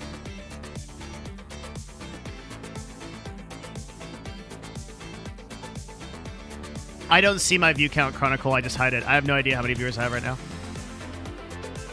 All right. What's this thing about?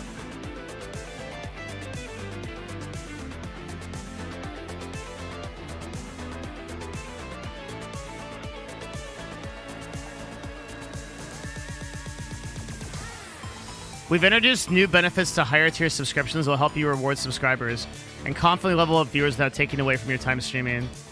The more emotes to let your friends share your channel with pride.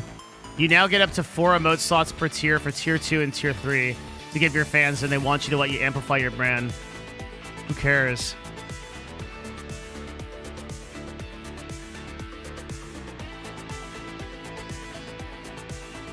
Affiliates and partners meet badge for overlay designs that decorate higher tier subscriber badges help you identify them in the business of chats.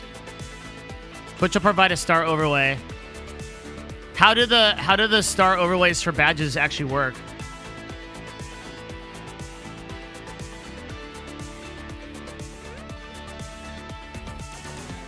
Because I've seen some people in them.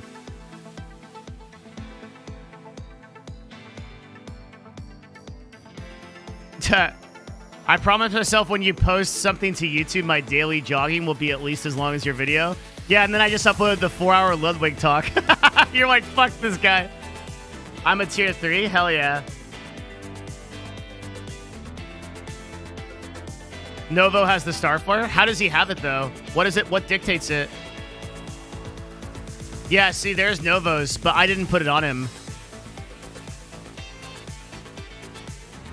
Interesting. Oh, tier 3 gets it automatically? Tier 2 has subs. Oh, so that's why you have the gold sub. So tier 3 subs have the bat. And can I customize it?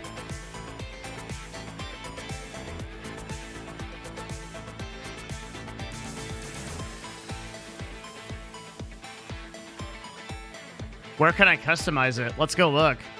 Partners and emoji settings.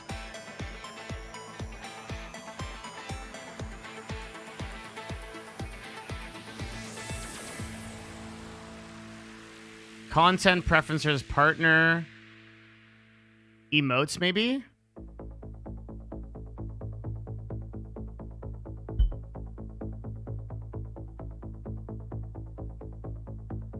Oh, here we go.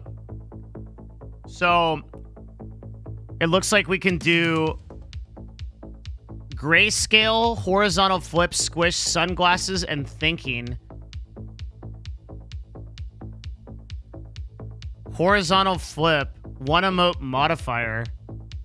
How does this work? These aren't the flare things? Go into edit, you can change it.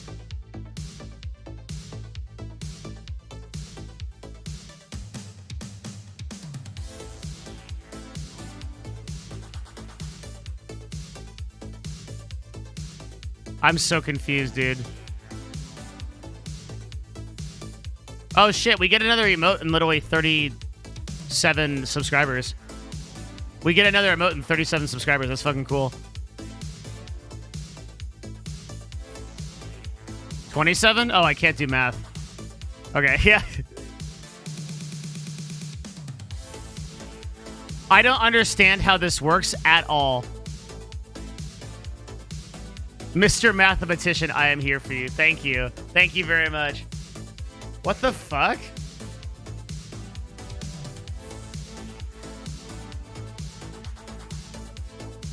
$27 subs for a new emote. That's fucking cool. Oh, holy shit. Nobovu. Snow stuff. Thank you for the 10. Well, there it is. There's the 37. Thank you. Jesus Christ.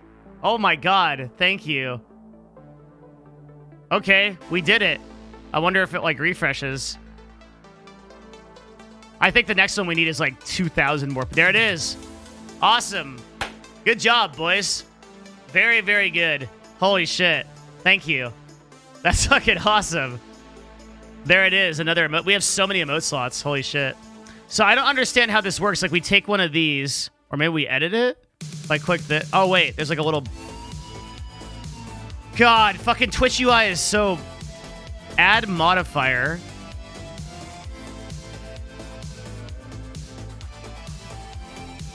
I'm so confused.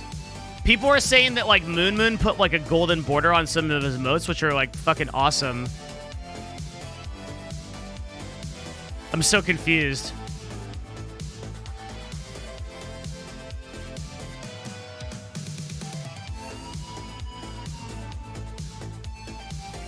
Just a second. The modifiers are for channel points and the flare is something else. Wouldn't it be nice if Twitch actually explained this shit to us? But, you know, no.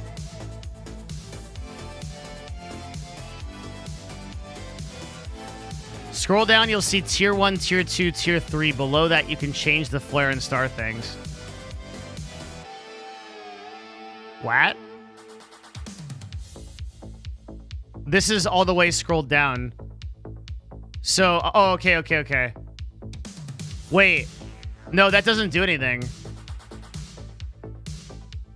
It's under loyalty, but yeah, it might be under something different. Let's look around.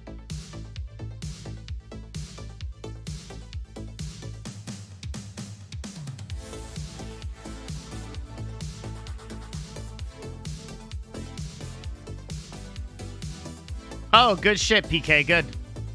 Thank you.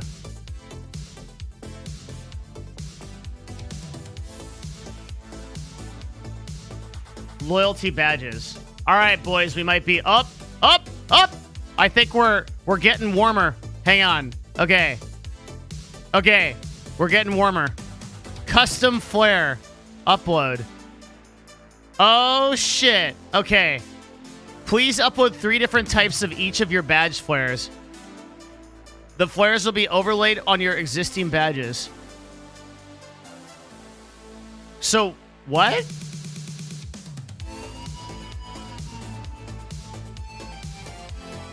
Nudian, thank you for the tier 1. I made these. They fit over your existing sub icon. Wait, how do you know what's going on?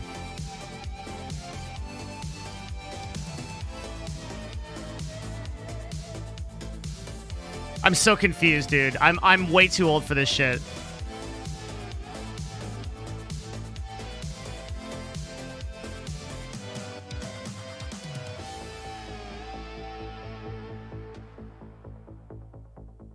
I'm so confused. Like, what the fuck is this shit, Scoob? The little stars are tier 2 and... I love the people that are posting boomer emotes like you fucking idiots know how this works, okay? If you're so smart, fucking explain it to me. I promise you couldn't figure this shit out any easier than I could. Well, it's elementary. All you do is you put the star on the badge. Like, fuck you. You don't know how this works. Like, does it create like an aura? Is it like, what the fuck is it? Like, okay, I've got a badge. Like, if I go to like my 1 year badge or my 2 year badge or something, you upload like a modifier. You just uploaded forehead.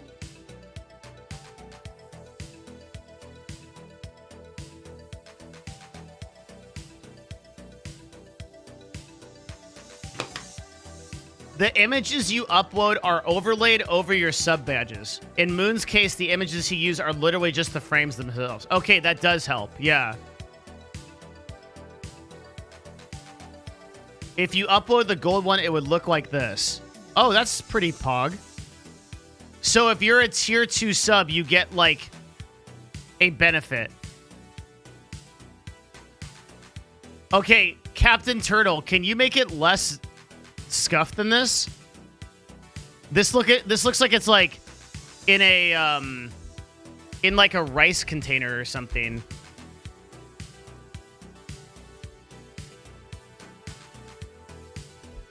Yeah, it looks like it's like my Taoist symbol is in a pizza.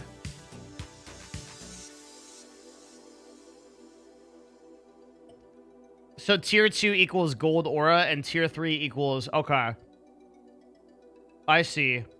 Isn't this gonna make all of our emotes look like ass?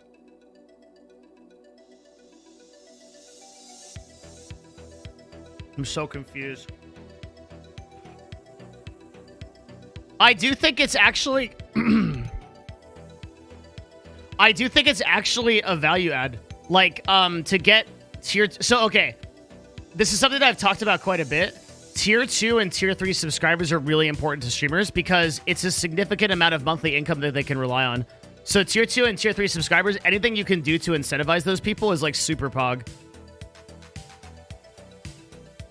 And I think that featuring a Tier 2 subscriber or featuring a Tier 3 subscriber is like, in any way, to get them to do that is actually really good.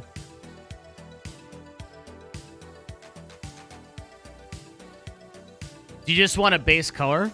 Like maybe a gold ring we could try out. And the other problem too is it wouldn't work on every emote too. So you would need to... So there could be only one modifier on each emote. Like potentially you could do some really cool shit with this were I like an actual graphics designer. But I'm not an actual graphics designer. I actually don't know what the fuck I'm talking about. So I would like... I feel like this would take a lot of work, and I'm not sure. Man, I still haven't even done that channel video, and that's something I should do. Like, when you go to twitch.tv/DevinNash now, doesn't it take you to, like, a potential channel video? Isn't that implemented? Well, it's not going to take us to it because I'm live, but I think it does. And it's like... And it's just like, here, you could put a channel video here. That would be really cool if I actually did one of those. And I was like, hey, this is Devin Nash. Watch my channel or go fuck yourself. Or actually just go fuck yourself either way. I'm indifferent.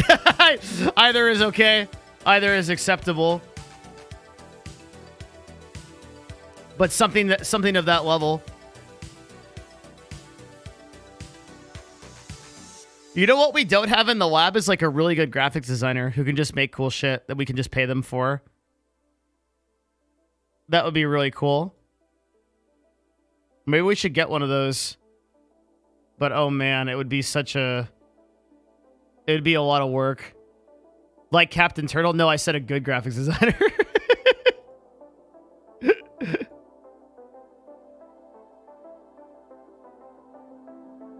But like then I have to go through apps.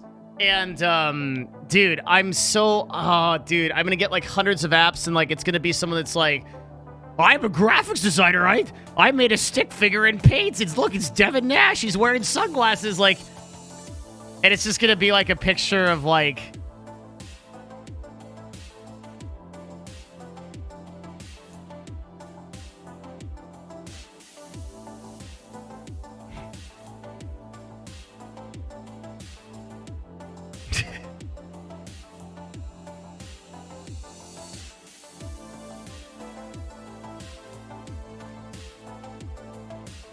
It's just like...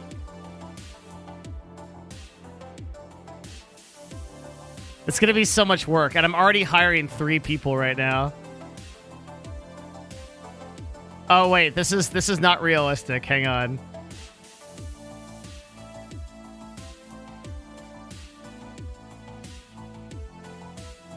I think I can't. I was gonna draw a giant dick, but I can't actually. I'm pretty sure I get banned on Twitch. Fucking sad times, this 2020. I was gonna draw a fucking, like... I was gonna draw a fucking 30-foot dick, but you'll just have to use your imagination. It was a hammer. Fuck, I'm actually really tired. Oh. Use colors so it acts like a body paint.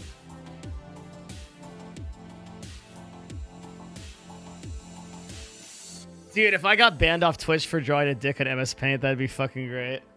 Anyway, I'm not officially recruiting for a graphics designer. Don't email me. It's too much work right now for me to do it. I'm hiring 2 legit positions at Nerd Fusion and a video editor, so I can't hire another one. I just have too much to do.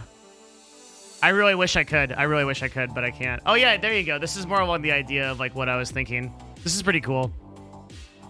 I would need someone who's like really self-motivated and can just make cool shit without me like inputting.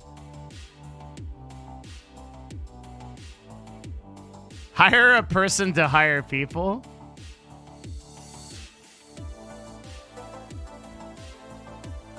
But I don't have time to hire people, so then I would have to hire a person to hire the person that hires people. And then I don't have that time, so I'd have to hire a person that can hire the director of the person who directs the team that can hire the person that can hire people.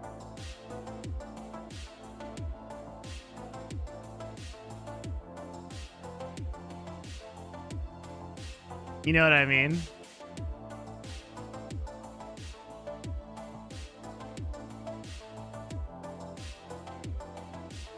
Could you outsource that to an employment agency? Dude, employment agencies are fucking huge scamas. They have what's called a headhunter fee, which is exactly what it costs, like what it sounds like. It's like 20% to 40% of the employee's salary for the first year they work at your business. It's fucking insane. Fuck hiring companies, man. They cost so much. I've used a lot of them before. That's a lot of money, if anyone's ever used them.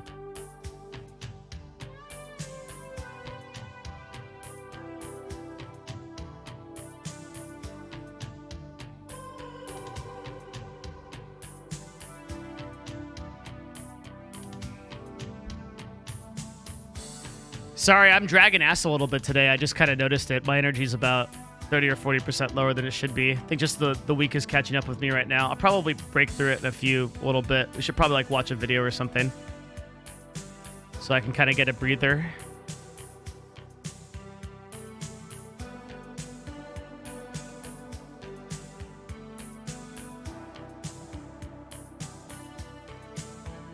Yo, guys, I'm not like the fucking CNN for the fucking Scuff podcast. Like, just fucking show up. Like, it's fine. It'll be a good show. I'm not gonna, like, answer, like, a bunch of fucking questions about it. We'll watch a video. And I need some more tea, too.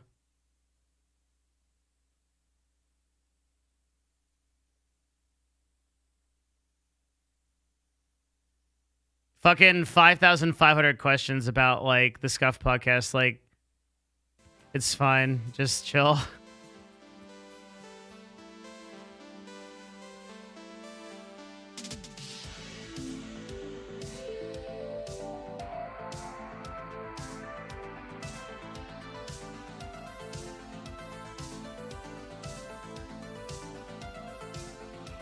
Yeah, because recruiters charge a lot for getting a good employee into a company, right? That's the whole point. A recruiter charges a shitload for getting an employee into a company because the idea is if you get like a high tier employee, like you've just created so much value for that company. So that's why headhunter fees can charge so much.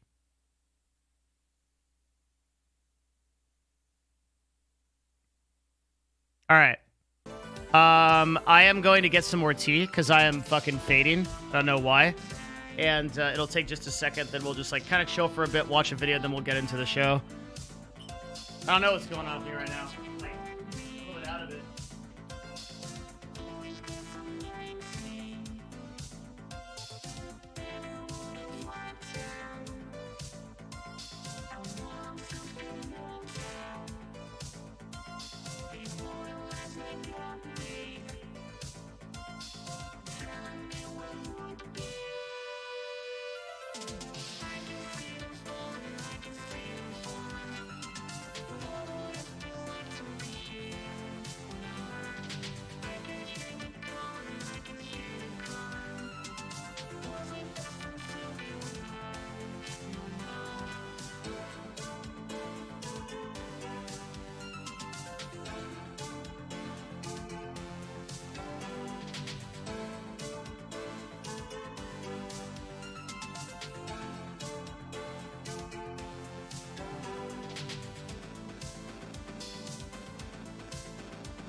Dude, I think it's because I ate, like, I went pretty hard on the Mexican food last night.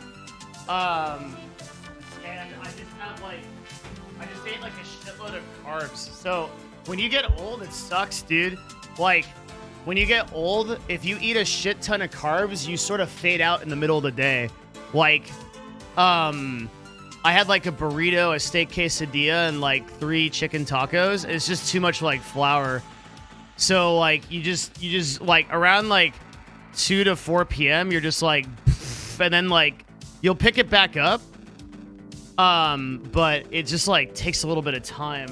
And if I eat really well, yeah, if you ever have that happen to you,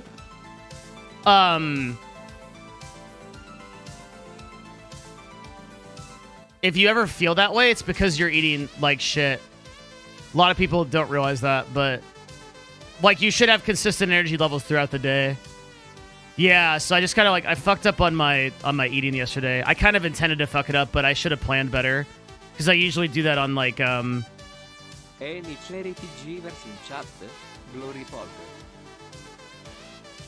for the 5, man. Appreciate it.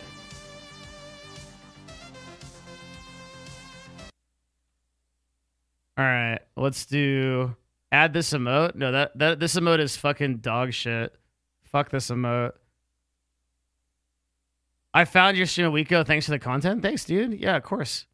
This emote is fucking dog shit. Fuck you.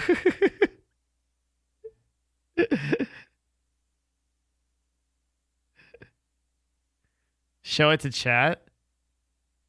I did.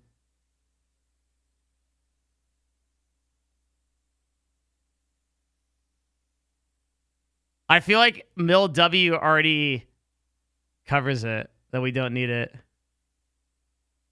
Unless they want it. I don't know. I don't feel like it's that good. What's it supposed to represent? What message does it convey? What story does it tell?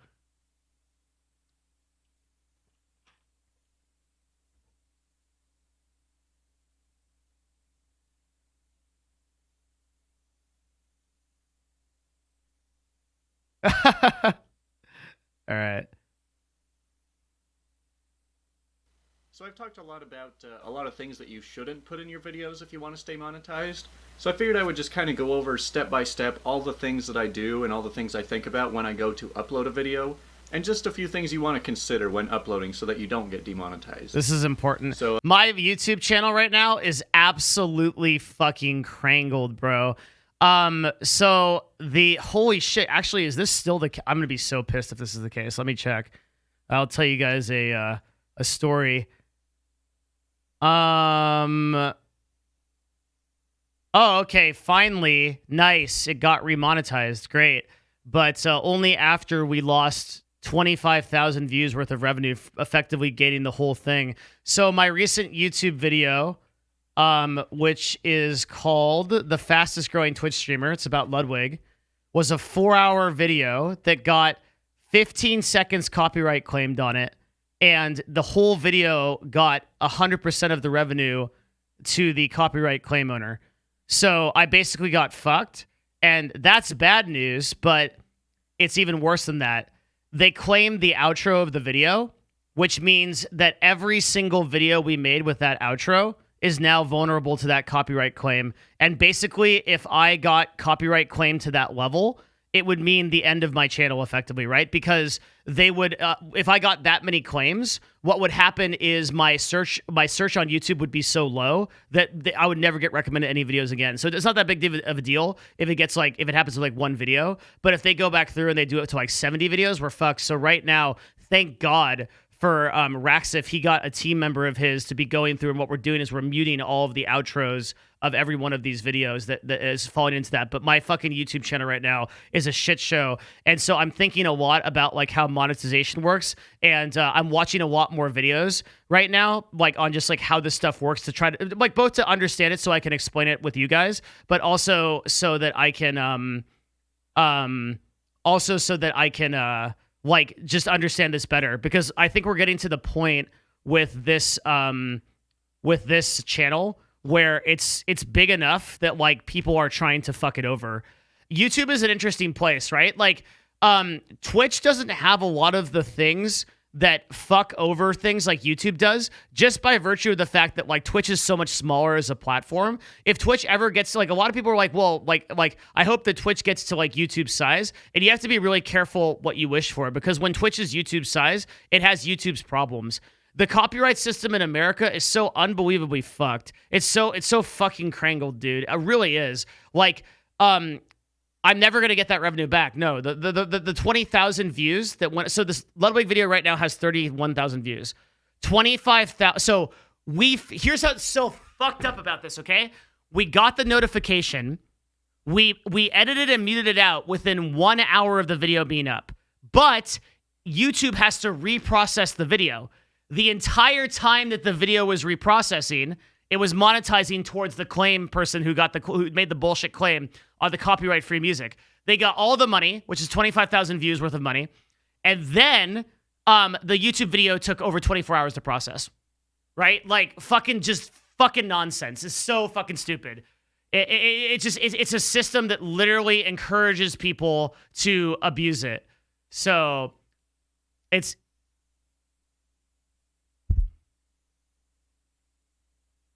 How much money is that worth? Let's be honest, because that's what matters. No, you're pissed. You pissed me off. I just went from 0 to 100. Dude, that's such a dumbass fucking take. That is not all that matters. What matters is that a creator lost 100% of their revenue, whether that's $1 or $1,000, as a result of a false claim.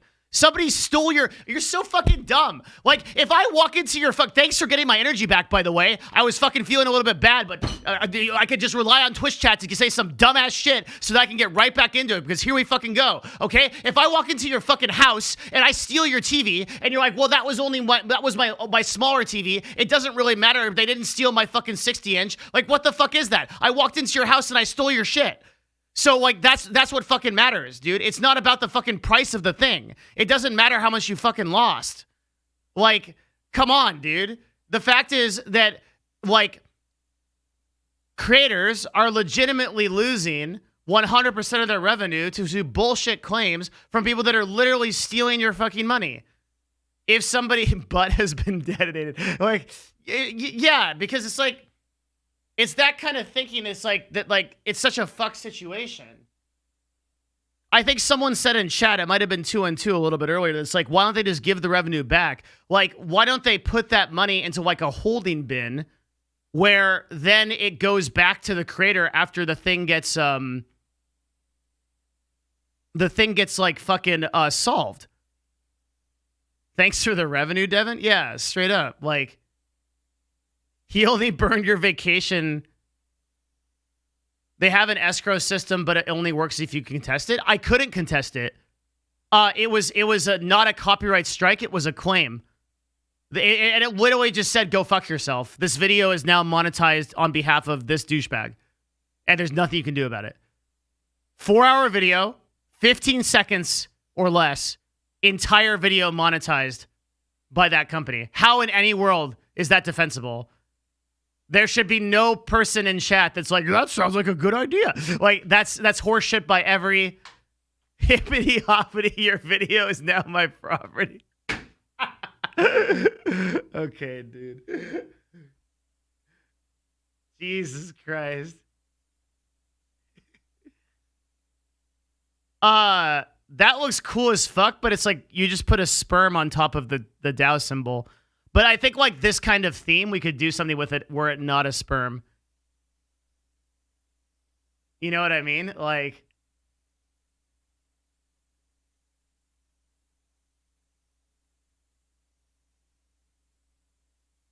can't you just sue the person?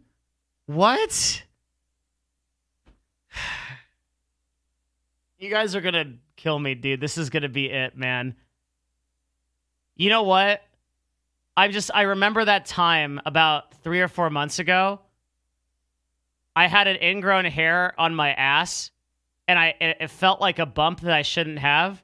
And my mind just immediately went to, holy shit, I have ass cancer. It has to be ass cancer because I deal with Twitch chat every day. They gave this to me. Like, you guys are going to be the death of me, literally. No. Do you know how hard it is to make a lawsuit against a random... How am I going to find them? And then I have to serve them. Then it costs a ton of fucking money. And then I have to, like, figure out... I'm fucked. No, I can't sue them. You're just fucked. Don't blame us for your ass cancer. Dude, it's 100% your fault if I get ass cancer. Straight up. I'm telling you, it is. I know it.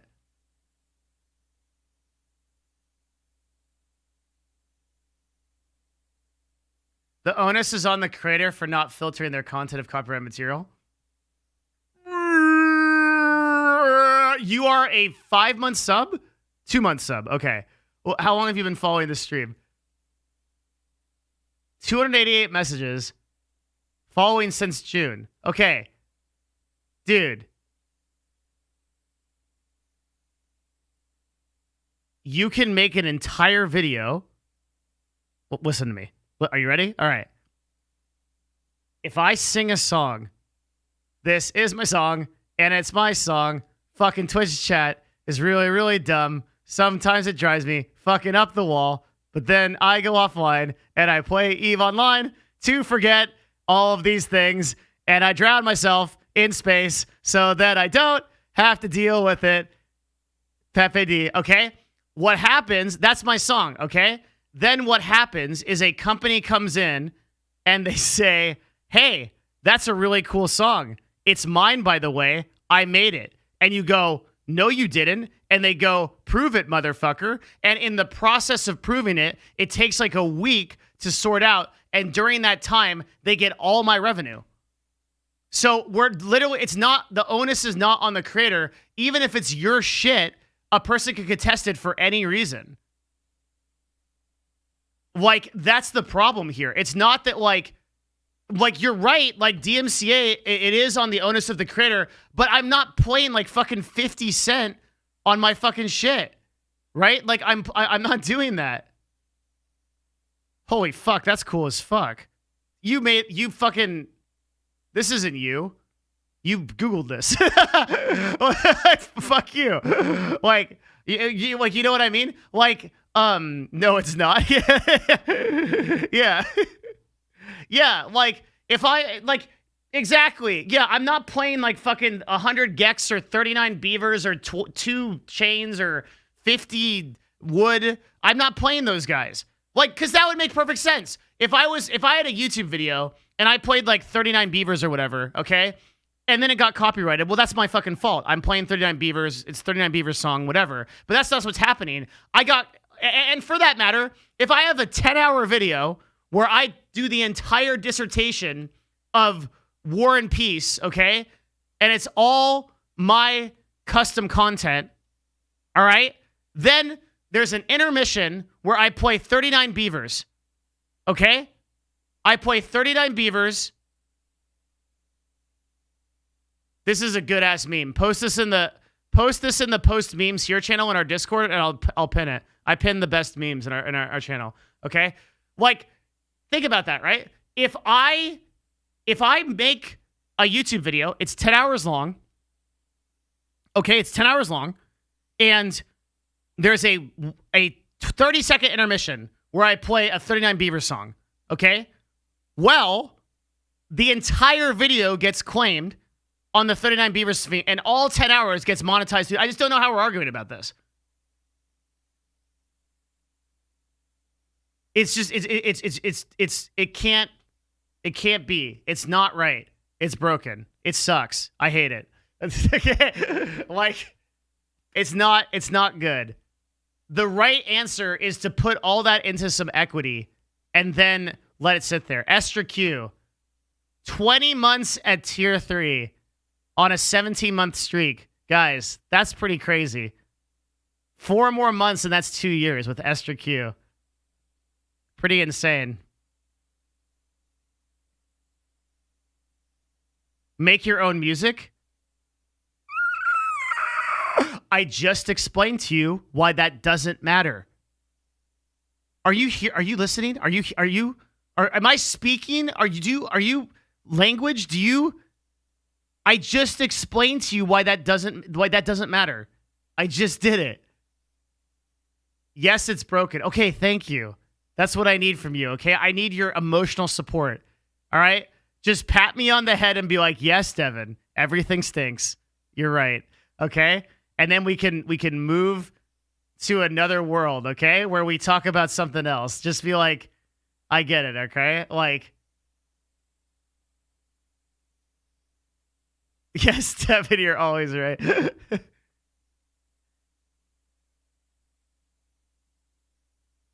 No, it's important that we argue about these things so that we understand them.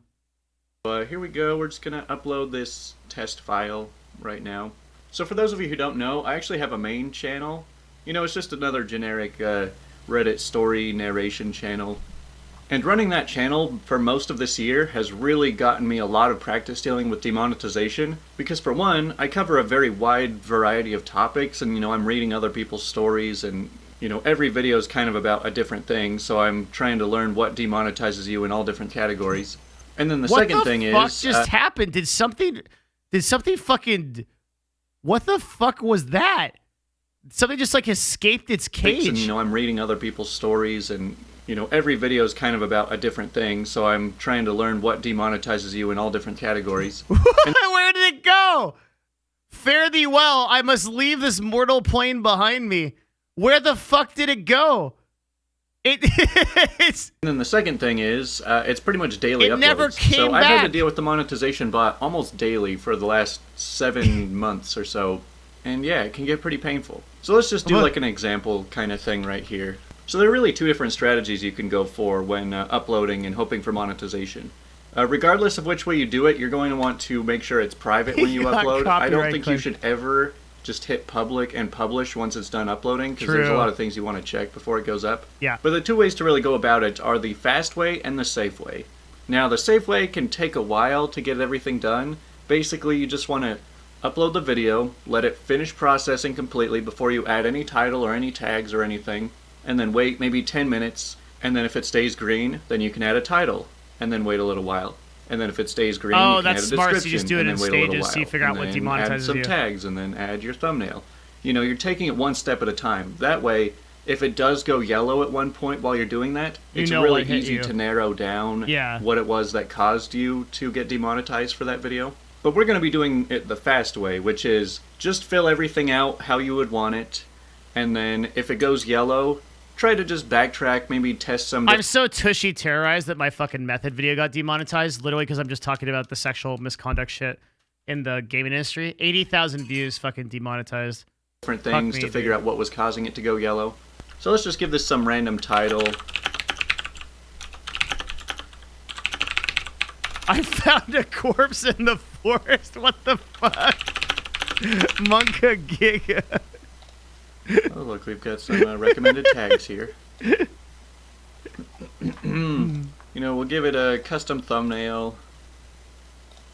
Alright, so now that I've given it a title and a thumbnail and a description, kind of, you basically just have to wait a little while. So the way the monetization bot works, it will scan your video, but it doesn't scan like in real time. So usually you'll just have to change something and then wait 5 to 10, sometimes even like 20 minutes for it to update. But while we wait for this to update, I have quite a few tips I can give right here. So I've talked a lot about the list of demonetized words and things that you shouldn't have in your titles. I mean, like I've said, you might be able to get your video monetized if it has one of these words. That's why I recommend using this list backwards. So let's say this comes up yellow, which I already know it will. So I could say okay, what is demonetizing me? So I could look up the words. I found a forest in the corpse. Typically, it's best to look up the nouns and the verbs because those are the most common words on the list. So be okay, maybe this is demonetizing me. And then I go on to the list and then say, oh, yep, corpse is demonetized. Okay, so let's change that to something else. Body. And then wait a little while and hope that comes out green.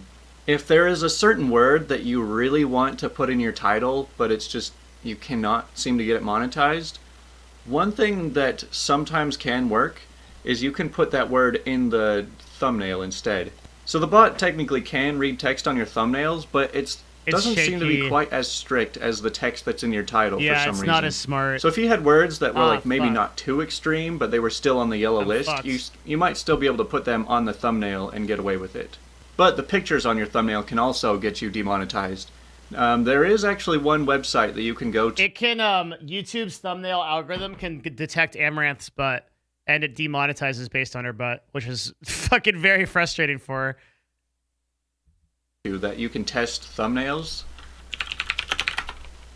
If you just Google Vision AI and you just click the very top one. So this website is by Google. Now. You can upload it and it'll tell you. This is actually really cool if you don't know about this.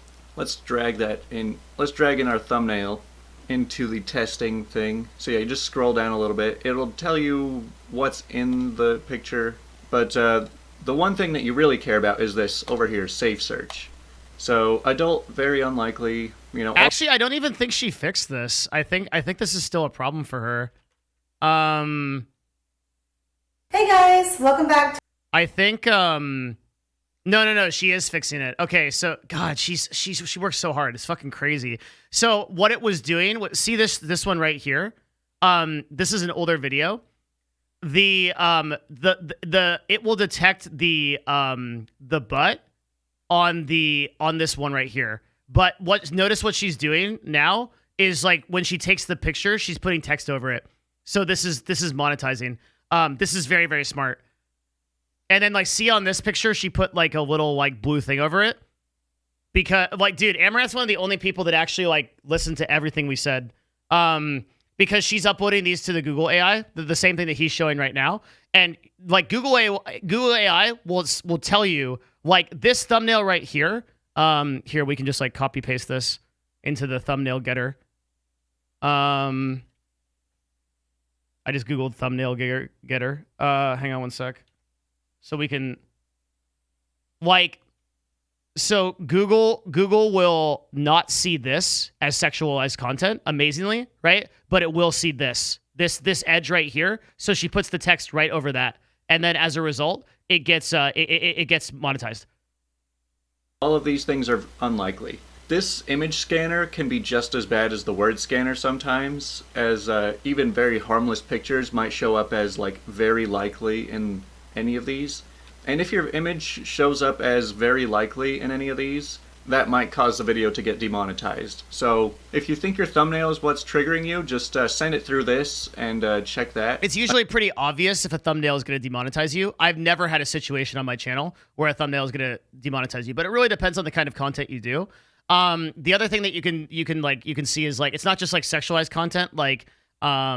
If I search something like AR-15 and then I look at this thumbnail, right? This thumbnail is most likely demonetized because it's just literally a straight up thumbnail of a gun or a person firing a gun. So there are ways around this. This person probably doesn't care if they're being demonetized, but there are ways around this where like you can put text over it intelligently. So like this is a pretty good thumbnail that's probably not being detected as a gun because there's like a hand on it and it just changes it. Like there's little weird ways to kind of fuck with the AI to make this happen, and you could just upload it to this to see it. Again, it might also have something to do with the text that's on the thumbnail. So let's just come back to this video. Oh, yep, demonetized. So like I said, we did it the fast way, where we fill out the title we want, we give it the thumbnail we want, you know, just do everything the way you want, and then just hope it works, and then if not, just tweak it a little bit. I'm going to assume that it's the title that is causing me to get demonetized. But let's say that it wasn't. A lot of people on YouTube are saying that cursing gets them demonetized, but this hasn't been my experience. I think if you curse in the first part of the video, you run into problems, but I have never been demonetized for cursing, so I'm not sure what's up with that. So obvious that the word corpse is what was getting me demonetized. The number one thing I always do when it comes up yellow like this, I just change the title to title. I hit save.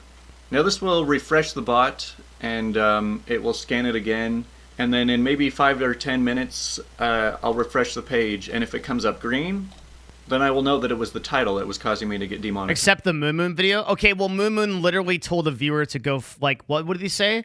I'm gonna fuck your sister. I think literally word for word was what he said, so that's what got our Moon Moon video demonetized. Fucking Jesse, dude. Like, yeah, like, I think he said, he was like, shut up, retard, I'm gonna fuck your sister. And then I didn't know because I was taking a leak, so we uploaded the whole video, and then, funny enough, it was actually on YouTube for, like, days and days, and then later on, like, somebody... Like YouTube was like, demonetized, and I'm like, wait, why? And then it was like, oh, that makes sense. And then I just have to try a different title. I know it can get really frustrating when you try a title, it doesn't work. So then you try like a different title and that still doesn't work, and you try a different one. You're just watering down the meaning of the title, and it's really hard to actually keep the meaning of the video while getting it monetized. But yeah, the more videos you upload, the more you will learn about the bot and figure out what things might cause you to get flagged. That cat literally never came back. The bot is still learning, and it has changed quite a bit. I mean, I would say that a couple months ago, it got a lot better. Because I used to get demonetized so easily. And now it seems like I hardly ever have to deal with getting demonetized. Mm-hmm. So there must have been some kind of update in the last couple months, because that list of demonetized words... Do you think YouTube would be better if content creators didn't make money?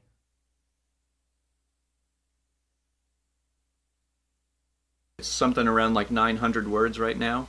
It used to be about 2,000. And then I went through and tested a bunch of the words again, and a lot of them came off the list. And that was around the same time where I stopped getting... Yeah, you know what would be really awesome? People should just work at my office and not make money either. I shouldn't have to pay them. They should literally just do their job, and then I don't have to give them any money. That'd actually be fucking awesome. You know what? I do think that would be better. Like, if everyone at Nerd Fusion just worked for me and I didn't have to pay them, that'd be super cool. Let me call up Hassan Avi. Getting demonetized so much too, so I do think it is getting better.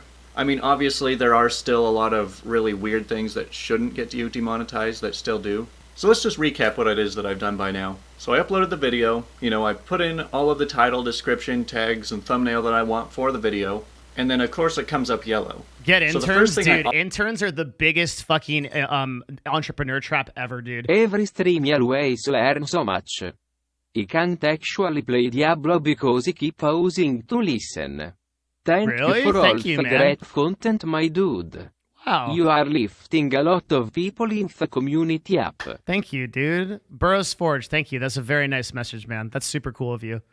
Thanks, dude. That's what we go for on this stream. I don't feel like I'm doing as good of a job with it today, but I appreciate that, man. Thank you.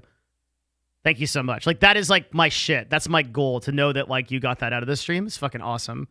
Thank you. Yeah, interns are a fucking huge entrepreneurship meme, dude. Let me tell you guys, okay? However many people are in here, some of you someday are going to become entrepreneurs.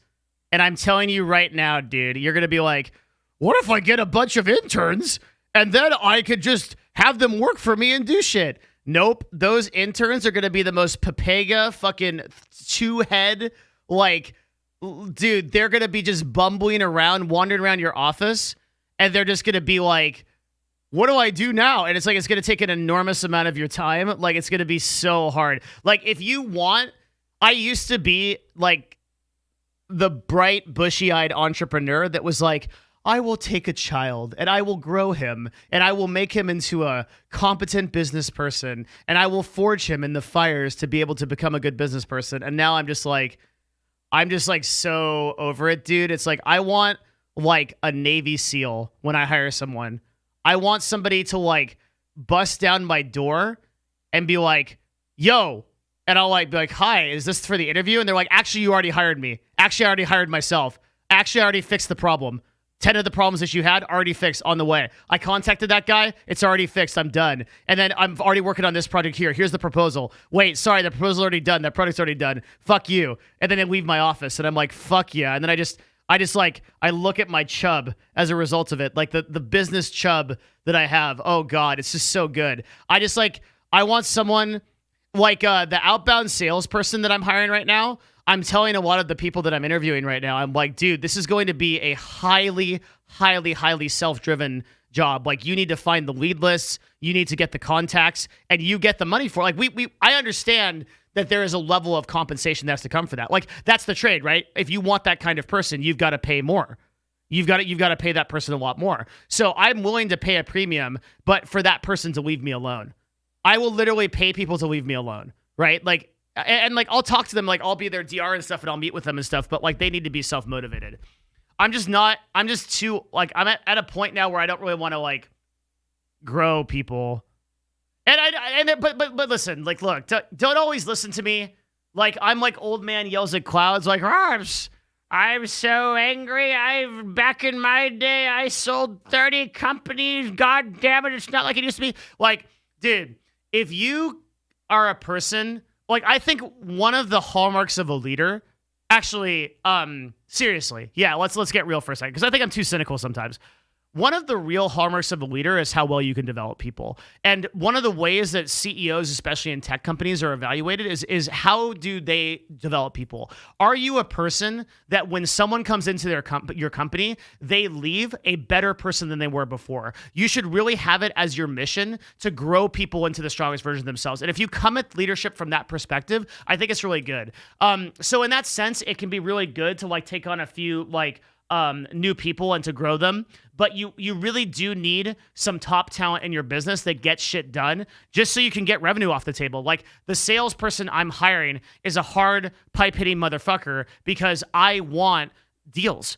I don't want to spend 3 to 6 months of uptake getting that person up to speed. This is how you write an email. This is how you sell. This is how you customize a template. This is how you search for leads. This is how you follow up, right? This is how you use a CRM. It's just too much, right? I could do it, but my business needs results right now. And like, maybe when our company is turning a ton of profit and we're like, you have to like be kind of like conscious of your business cycle. Does anyone care about this? Do you is this interesting? Like, you have to be conscious of your business cycle. So your business cycle is like, oh, thank you. Holy fuck, people do? Okay. So like, you have to, like, so right now, like, so CLG, it was at a state, I had like a big contract. We were doing a lot of contracts with sponsors. We weren't like making money because no one in esports makes money, but we were really running well and we had a really long runway. So I was happy to bring in some kind of like people who were a little bit less skilled. And a lot of those people still work there today, right? But then, like, I'll give you an example. We had a situation where our esports teams were kind of collapsing under their own weight because I think at the time we had like 6 teams and it was just so much, and like I couldn't manage it and Hotshot couldn't manage it, and we didn't really have like any GM. We needed an esports director who could bring everything together. We needed one fast. We needed someone that could get results. So I paid premium for a guy named Matt Nashua who like came in, knew his shit. He had worked on teams before, not esports teams, but that was even better. I did that intentionally. I hired him from the pro volleyball scene actually because I didn't want someone from esports. I think esports is kind of nepotism and kind of tainted. And almost, I think every hire I did, like esports teams, what they'll always do is they'll be like, oh, like let's hire a person from Team Liquid or whatever. Like, I don't like doing that because I think that person like already has all like the bad mindset of esports. So every hire I made, I'm pretty sure for all my directors, yeah, every single one of my directors, all 5 of my directors were all outside of esports. I just brought them in. And they were all great. I mean, right now, one of them is the head of marketing for 100 Thieves now. One of them is still the director of esports at Madison Square Garden. One of them is the head of community for CLG. I think one of them runs a sales company now. And then I don't know what the other one's doing. But, I don't know what Brian's doing. I think he's getting his MBA. So like that's like they have a good track record, right?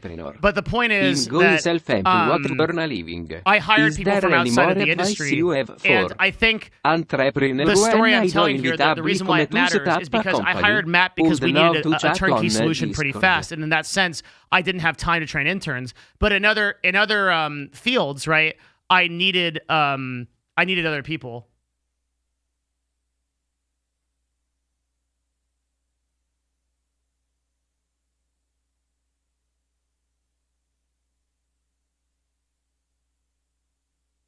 Wait, what's too loud?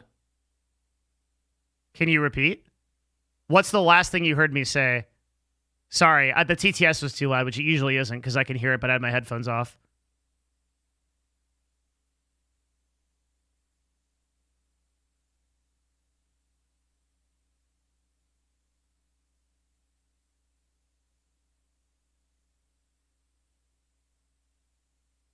Oh, yeah, okay. So the TLDR, the reason why I hired Matt was because I needed solutions in my company. And I was saying that I hired them from outside esports, but I hired a very experienced person because we needed that solution, right? Versus you can hire interns and you can hire kind of new talent that you can grow during a time when your business is turning a lot of profit. You can get away with that. But I feel like too many people, they try to hire interns like right when their company is starting. I'm 22 years old and an aspiring entrepreneur. I'm going to be self-employed, earn a living. Is there more advice you have for entrepreneurs when I inevitably come to set up a company? No, I have no advice for you. You're asking a question that's like, what is air? What is life? Who is God? I don't know. Like, I have no general advice for anybody trying to start a company. You're probably fucked. Statistically, you're going to get wrecked. Prepare to chew glass. Like, I don't know. What do you want me to say? Sell stuff? Get employees? Make money? It's not that I don't appreciate the effort and the donation, but it's just like, I have no advice for you, right? Like,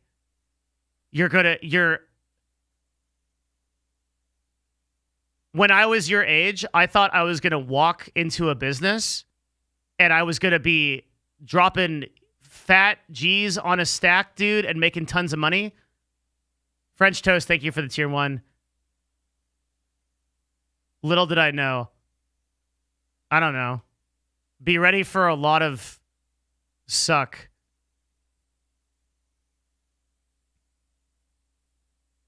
Imagine eating a dick, and then imagine eating an entire bag of dicks. And then that's like how it is. I have no advice.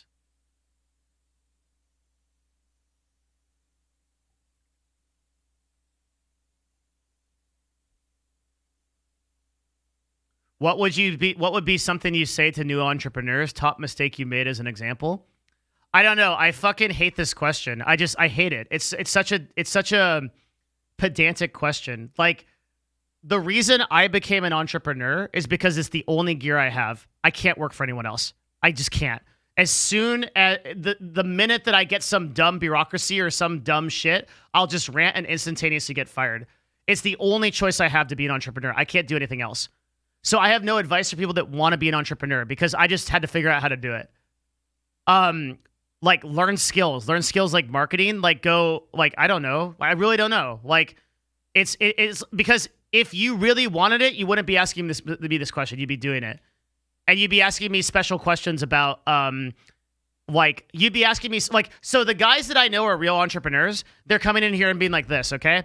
Hey, Devin, I have a $100 product. My margin is 20%. Right now, we're having a problem trying to break into a new market where right now we're selling basically to 18 and 25-year-olds, but I can't get any revenue and I want to push into the 30-some, like, male tech market. What should I do? That's a person I know is in business. How do I become an entrepreneur? You're a fucking poser. Sorry, like, that's it. You come here for straight talk, so I think you'd respect it. You're a fucking poser. You haven't done shit. Right? Like, you haven't sold a product, you haven't done anything. You're here looking for some kind of permission You're looking for, you don't want tips. You want validation. You want me to tell you can do it.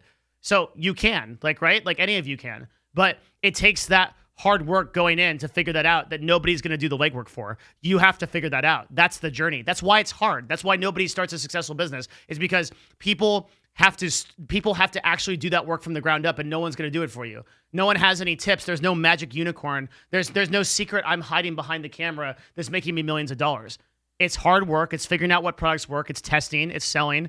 And that's it. That's the game. It's like you're either in or you're out. Like when I was a kid, right? And my last job was at the Hyatt Regency. It was a hotel. I was a concierge. Some people might know the story. Like I told a long time ago. I was a Hyatt concierge, and my job was like total dog shit. I fucking hated it. I worked like 9-10 hours a day. I only got paid for 8 because like you know how stores do that to you and like hotels do that to you. They're like, oh, like you got to work like a couple hours, like close down and stuff like that.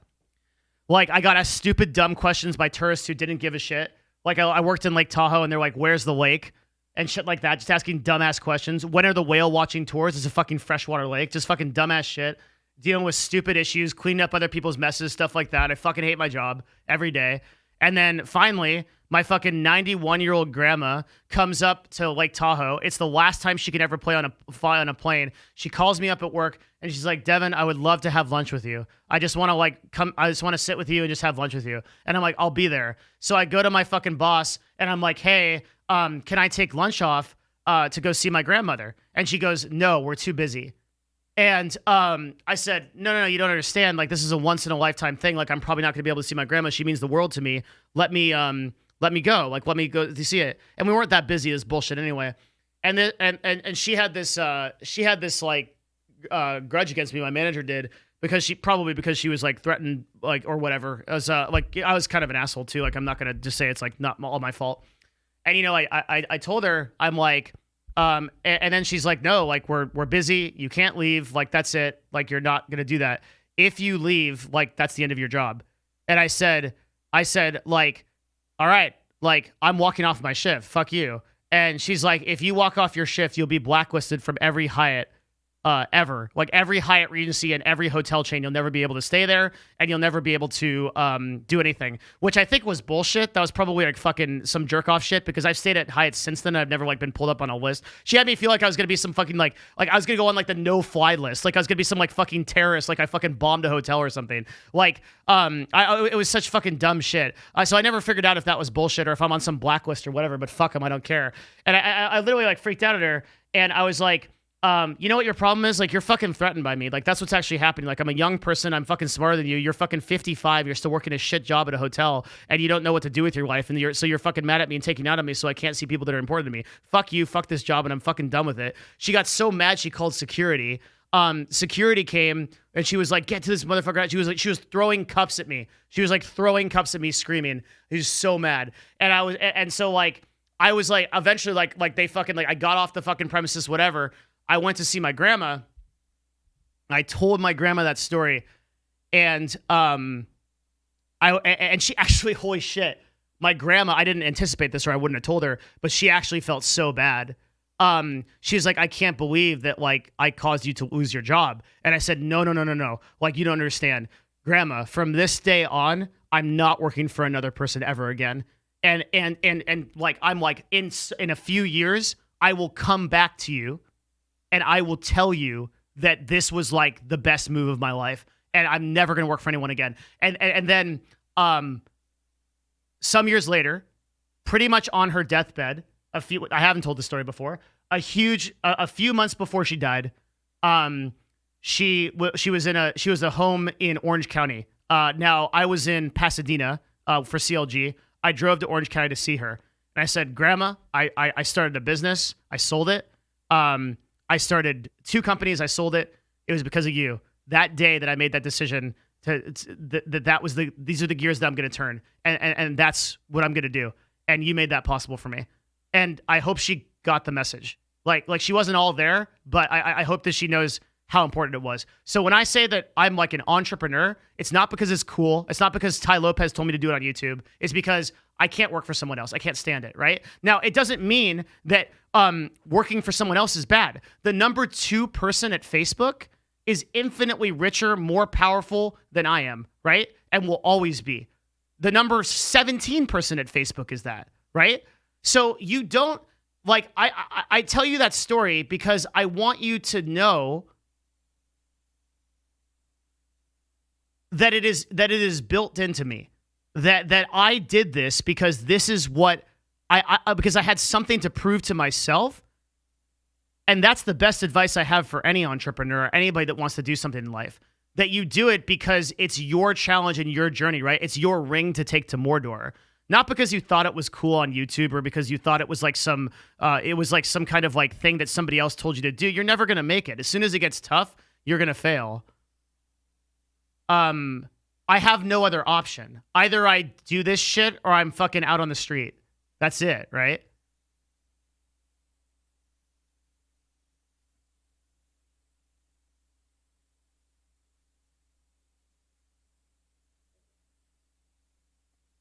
So like, you know, just don't ask me like how you're going to become an entrepreneur.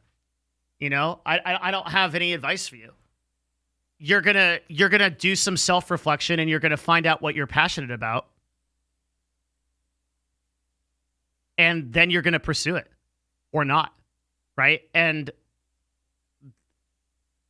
you know, my grandma passed away, but I owe her this. Like, I'm here in this chair because she made that decision to go have lunch with me that one day.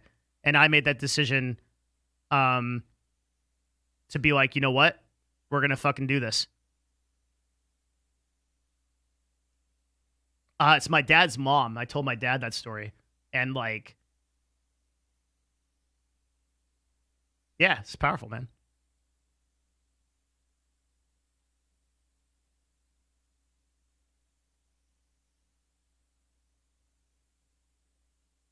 I think I used this analogy earlier today, not on stream. I was talking to someone.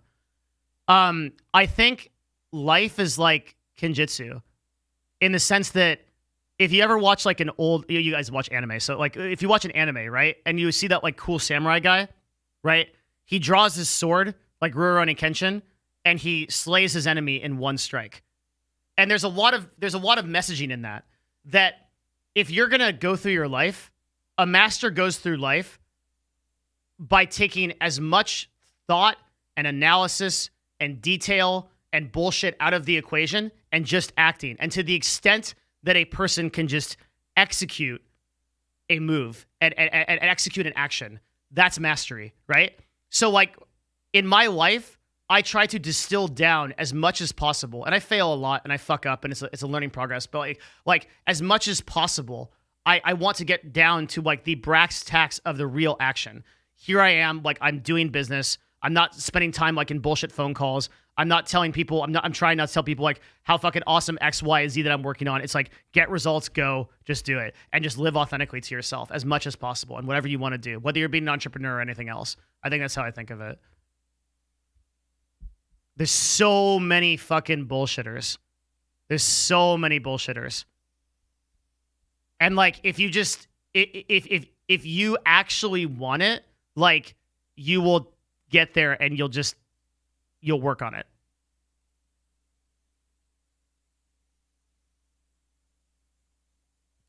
Right. Spend less time thinking monkey and spend more time being monkey.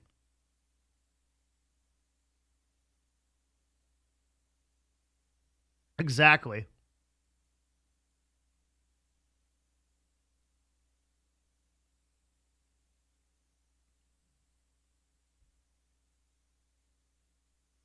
Then how do you push through the fear of failure? Your fear of failure is like, it's the paralysis that's stopping you, right? Like, I think somewhere in your head you got it. You think that it's not okay to be afraid. Do you think that all the entrepreneurs and all the people, like, do you think I'm not afraid for Nerd Fusion? I absolutely am. Like, I fear regularly about it. I'm not like in this place where I've passed through the gate of fear and I'm like in this like amazing spiritual meditative state. Like I'm still anxious as fuck sometimes about my business, and like I don't really worry about the stream because this is just like a side project. But like I used to worry about it a lot when it was full time. And actually that's part of what makes the stream so good, by the way, is that I detach from those outcomes. So I spend my life thinking a lot about how to detach from outcomes. Spend a lot of time thinking about this. Like, a lot of people say detaching from outcomes means you become apathetic, but it's not true. It's way more than that. You become more motivated because you're after the literal essence of the thing. Like all I want to do on this stream, I think my stream is the best example of this. I promise you from the bottom of my heart, my goal is 1, to entertain you, make you laugh, and then 2, to make you like that we all walk away with something. Either I learn something or you learn something and we learn something together. That's it. That's the goal of the stream. I literally don't care how many subs I have, how many viewers I have, anything like that. It's truly not in my mind. I'm so grateful. And by the way, this took me years, hundreds and hundreds of hours to get to, that I am truly in a place where I just do not care about that. And I hope I can keep it up. Holy shit. Because the minute that I descend into that neurosis again, and I'm like, oh, I could have 200 more viewers. Oh, I lost 100 viewers there. Oh shit, what happened? Did I say something wrong? My neurosis returns and the show becomes dog shit instantaneously. And I'm working so hard, especially right now, because I know there's more hype around my stream than normal, to stay in that place. Like I meditate on that every single day. Like it doesn't matter. It's temporal. Run your shit. Do your art.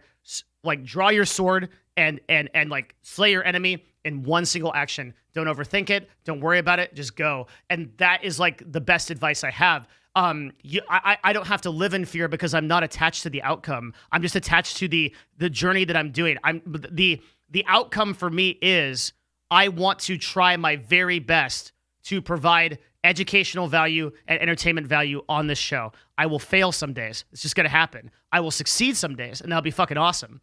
But I'm just going to try to do that. That's the journey, right? So that's all it is. Like if you're a lot of people that email me, like they're looking for validation. They're looking for some kind of permission, like that it's like okay to do this thing. Like, is it okay that I start my stream? Is it okay for me to start my YouTube channel? You guys all have friends like this. Like, yeah, like I want to be a content creator, but like, I'm planning on making my first video, right? These guys are fucked. They're never going to go anywhere until they actually get over that barrier and they actually say, okay, I'm done thinking and I'm going to start doing. And I don't care if my quality is shit. I don't care if I upload a 480p video that everyone makes fun of. I'm beyond it because I'm there for the learning experience. I just want to grow. I just want to become better than I was yesterday. When you're there, then you can start. That's the beginning.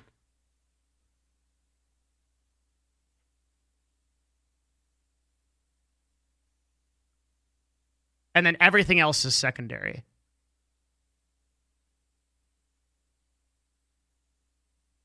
I guess that's what I would say about it.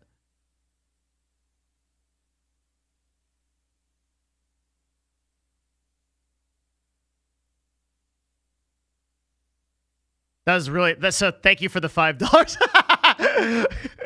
When I found some stream this month ago, you were joking about the stand-up comedy jam, but you're a funny guy. Keep it up. Thanks, man. That's a huge compliment. Thank you. Because I generally, so the comedy thing is something that I really like worked on. Like the business stuff, like this is my full-time job. So like, it's not as hard for me to explain like marketing concepts and stuff like that. But holy fuck, I literally like took improv classes to try to like make a more entertaining stream. So when I hear that that's going well, I know I'm not the best at it. There's a lot better people on Twitch, but I try really hard. Yeah, it's like, that's really cool of you to say though. Thank you.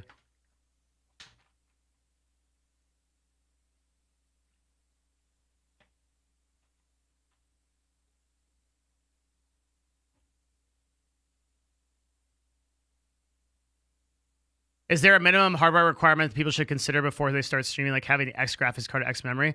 No, dude. Good question. Like all that shit just fucking like all that shit just sits in your head, right? Like it's more stuff that you're putting in front of you to like get to your goal. You can worry about all that shit later. Just like all you need is to download OBS on your fucking like 486 like P fucking computer, fucking TI calculator, and just do something. Fucking stream from your phone, whatever. Like the inertia is amazing. Like the amount of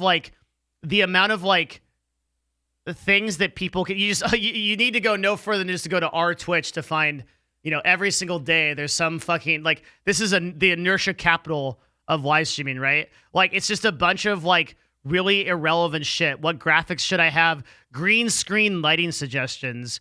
Like Twitch metrics that should matter to affiliates. What metrics? You have no viewers. No one fucking cares about your stream. What fucking metrics do you need to look at? How do I branch out to Instagram and Twitter? Bitch, you don't even have a YouTube fucking channel yet. Like, who cares, right? Like, it's infinite stuff that you can just put in front of you rather than just being like, all right, like, people want to make it so difficult. It's not. Like, you guys want to buy my course for $100, okay, that I sell? Like, that I have some secret? Here's the secret.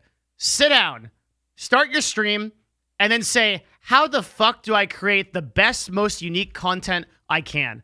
And then keep doing that until you succeed. That's it. That's all you need to know. You don't need to do this green screen shit. You don't need to know if it's the Fuckmaster Camera 3000 or 4000. You don't need any fucking shit like that. It's all shit that is keeping you from your goal. Okay? Society sets up shit because society doesn't want you to succeed. Because if everyone succeeded, then I wouldn't have people that can work at my company, and I would, we couldn't do that. So like if everyone succeeded in the level they wanted to, nobody would be working, and like it just wouldn't work. So like society wants to hold you back, and they do that by putting all this bullshit in front of you.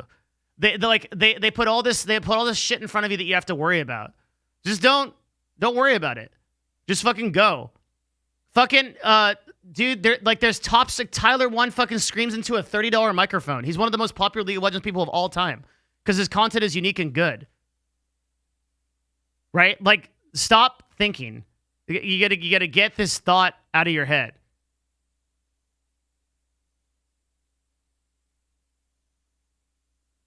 I'm saying that every obstacle that you put in front of yourself to get to your goal is just another excuse that you don't have to do it yet. It's one more day you can spend thinking about it because you don't want to get into the grind. You don't want to put your teeth against the grindstone because it's fucking painful and it sucks.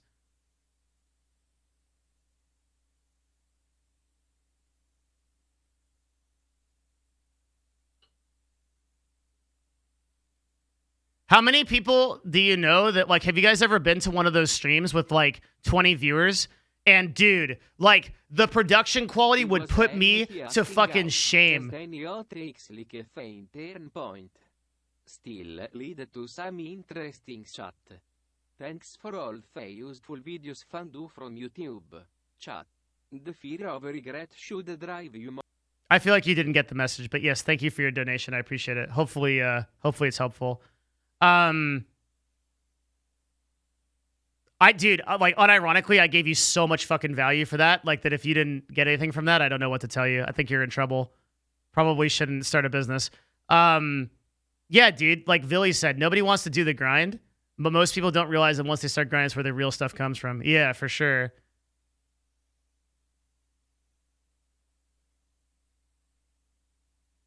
Oh, thank you, Wolf. Appreciate it, man. I'm glad you found it. Thank you, dude. That means a lot to me, seriously. Yeah, it's the actual, like, dude, it's like, I get it.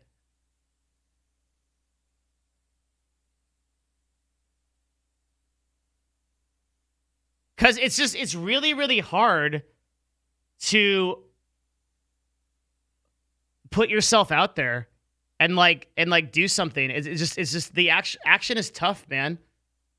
I feel like almost everything in the world is these things that are made to, like, distract us or hold us back from everything. Oh, I was just saying, how many of you go into those, like, 20 viewer streams? Dude, their production quality would put me to shame. They have, like, those fucking mics where you can, like, boom and it, like, changes their voice. They have their fucking, I actually recently saw a thing, and people sent me a message about it. It's like this guy that, like, spazzes out and dances every time he gets a sub, right? And, like, a couple of people clipped it. It was, like, on LSF or whatever. And so he's getting some attention, right? Like, it's not sustainable. Like, it's like you have to think. Like, I've found so many people that have, like, they have, like, lights and fucking, like, scene transitions, and they go underwater, and there's, like, zoom in cameras and shit like that. And it's like, wow, you've done a ton of work so that you can avoid thinking about why your content is fucking ass and nobody wants to watch you. That's like, you've done a ton of work to, like, actually avoid asking yourself the only question that matters. It's fucking harsh, but it's true. Because out of the top 500 top streamers on Twitch, how many of them have production quality like that? It's actually very few. Think of Asmongold's stream. Think of Trainwrecks, right? Think of XQC, Tyler One, right? We can just go down the fucking list. Very few. Some of them do. Like a few of them. Mizkif, yeah. A few of them do. Like Ludwig has pretty good production quality, but by the way, does Ludwig's production quality even contribute to his content? Even like it's not why you go to Ludwig's stream. You go to Ludwig's stream because his content's fucking great, right? He just does it because it's his hobby. That's the same with me. Like I like scene transitions and expensive microphones and things like that and green screens. Not because I think it makes any difference, but just because I fucking like it. It's like tuning up a car for me. It's just fun shit to do.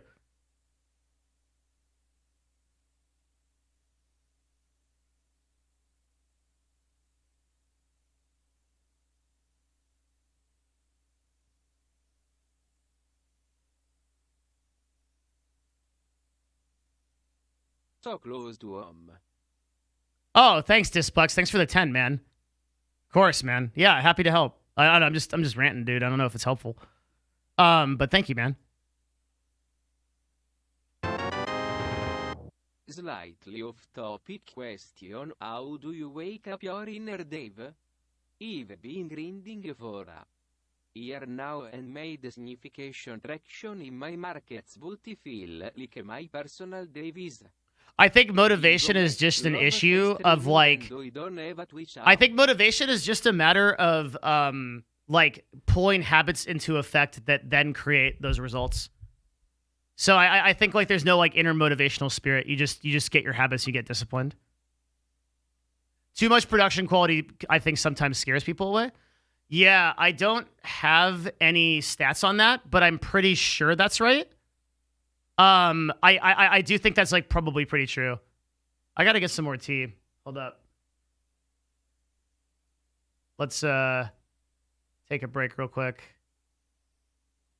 At least I'm feeling it, dude. I was kind of like folded out a little bit there, but yeah, give me like a minute. It's not that I need more tea, I need more hot water. I actually burned through my tea, so I must be pretty tired today because I'm on like cup like number 6. Holy shit.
Thanks for waiting.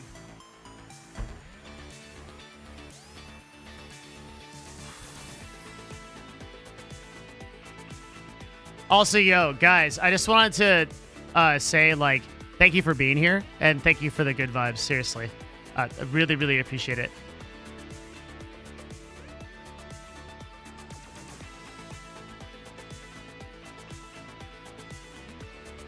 Seriously.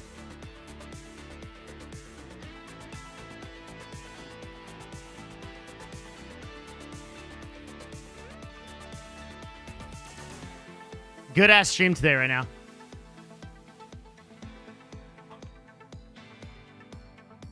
All right. Really glad he stopped in tonight. He definitely get caught up in views too much probably. Going from 30 to 20 views is harder than 10k to 9k. The hardest thing for streamers, you're going to see this happen over and over again. The hardest thing for streamers is that streamers think that shit goes like this, where it's like this, but that's the exception to the rule, or they think it goes like this. But very few people actually do this. A lot of people, they go like this, and then they kind of like level off and they start going down, and then they go up again, and then they like level off and start going down. And this is like peaks and valleys, and it fits exactly how you learn skills in real life, right? So when the metal, and this is kind of true in life as well, like with skills and stuff like that. Like, how many of you guys like do like weightlifting? Sorry, wait a minute. I knew that everyone in chat here can deadlift 500 pounds, but just for the few people in chat, in case there's someone here that doesn't do that, I know you guys are deadlifting 500 pounds while you're taking a break from banging your 10 out of 10 girlfriends, but hold on a second, just for the, maybe the one or two people in chat that don't have that going on. The peaks and valleys of weightlifting, right? You'll get a new PR, and you'll be like, holy fuck, like I am fucking going up like so much. I'm lifting heavier weight. And then you'll get somewhere and you'll be like, holy fuck, I cannot lift heavier weight no matter how hard I try. And you're just like, I have no idea and then like worse than that, sometimes you actually start going down and you're like, I am fucked. What's happening? And this is actually the point where most people give up, right? Because they don't realize that right around the corner is their new PR, but they just have to keep working through it. So for streamers, the way that this looks is like, you're like a 100 viewer streamer, and then you have you get rated, hosted, something huge happens, right? And you go to like 700, 900, like something beyond your wildest dreams, like you can't fucking possibly imagine, right? But then like after people kind of know about you and they know about your hype and like they kind of know like, unless you're doing like really unique content like every day, it starts to fall off. You're back to like 300. You're like back to like 300 or something.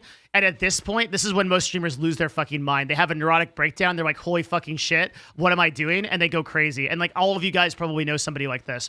But the thing is, they don't realize that look, what do you see in this graph that makes it so unique, right? The thing you want to look at in the way that these skills work, right?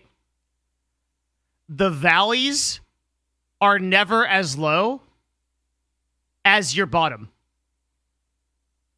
Some people in chat got it. I'm proud of you. So for every single one of these points, you're never at the point where you are as low as you were before.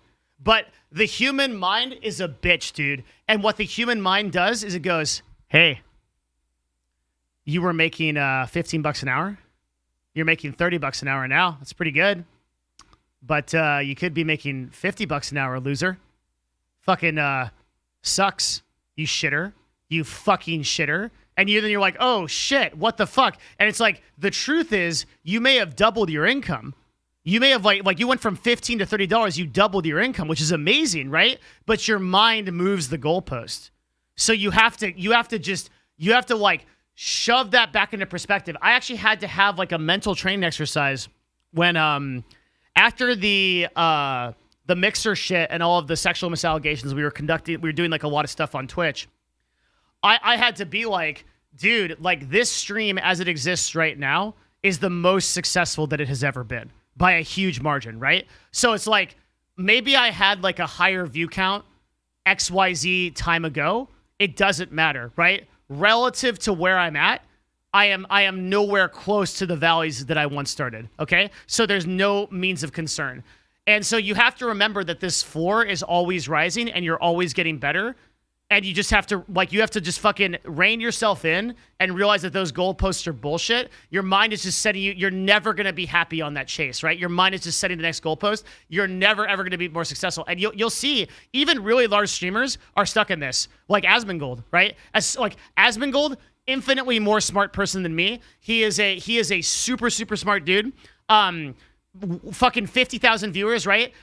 He remember his plateau? Remember when he was playing Dark Souls and he took 3 months off because he gamed himself into this? He was like getting a ton of fucking viewers, and then he was like, holy fucking shit, I'm out. I can't fucking do it. So even the smartest people, like, it doesn't matter how smart you are, you will get into this. Like, and now look at him, right? He's actually 3 or 4 times bigger than he was when he left at that point.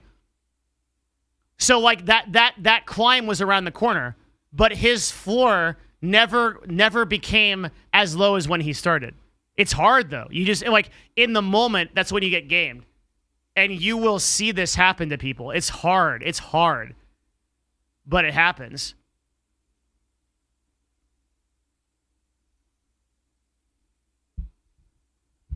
Did you ever full-time stream as a primary source of income? I full-time streamed from 2012 to 2015. It was kind of a primary source of income. For sure. But I had run businesses in the past. Like, I had cash. So, like, yeah,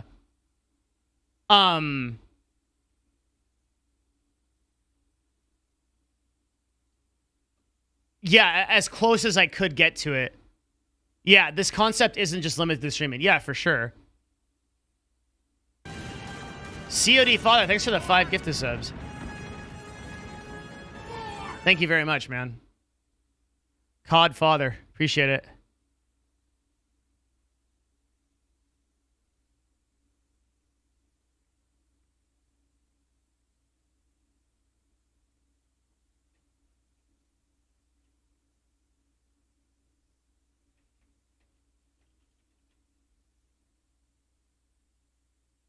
Thanks, man.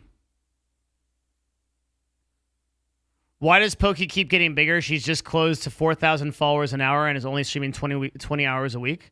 Chat can answer that question for you. What does Pokey do that most influencers don't? We got a lot of 5 heads here. That's my shit, boys. You're doing, that's right. 100%. She diversifies better than almost any influencer on the platform, right? Tons of TikTok content, tons of Instagram content, tons of YouTube content, 3 YouTube channels, regular updates on Instagram, stories. Those followers aren't coming from Twitch. They're coming from her incredible engagement on other platforms.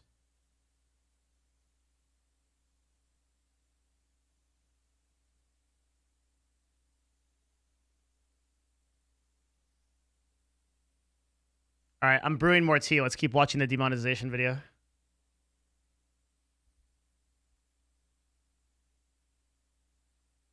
Always try again is the title. The title seems to be like the most sensitive thing to get you demonetized. So that's why I will always change it back to title like this, oh my God, and then wait and see if it goes green. Which, for me personally, most of the time that does make it go green. So then I will just have to try a different title, and then a different one. However, if it doesn't go green, the next thing I'll usually try is the thumbnail. I mean, when it comes to descriptions, I know for me at least, and a lot of other channels, you know, we usually use the same tags in all of our videos, or at least very similar tags. So it's not very likely that you're just going to get demonetized for the tags that you use every day, one day. And then same with the description, it's usually the same each day. And like I said, you can just go to the Vision AI page to test your thumbnail, see if that's what's causing it.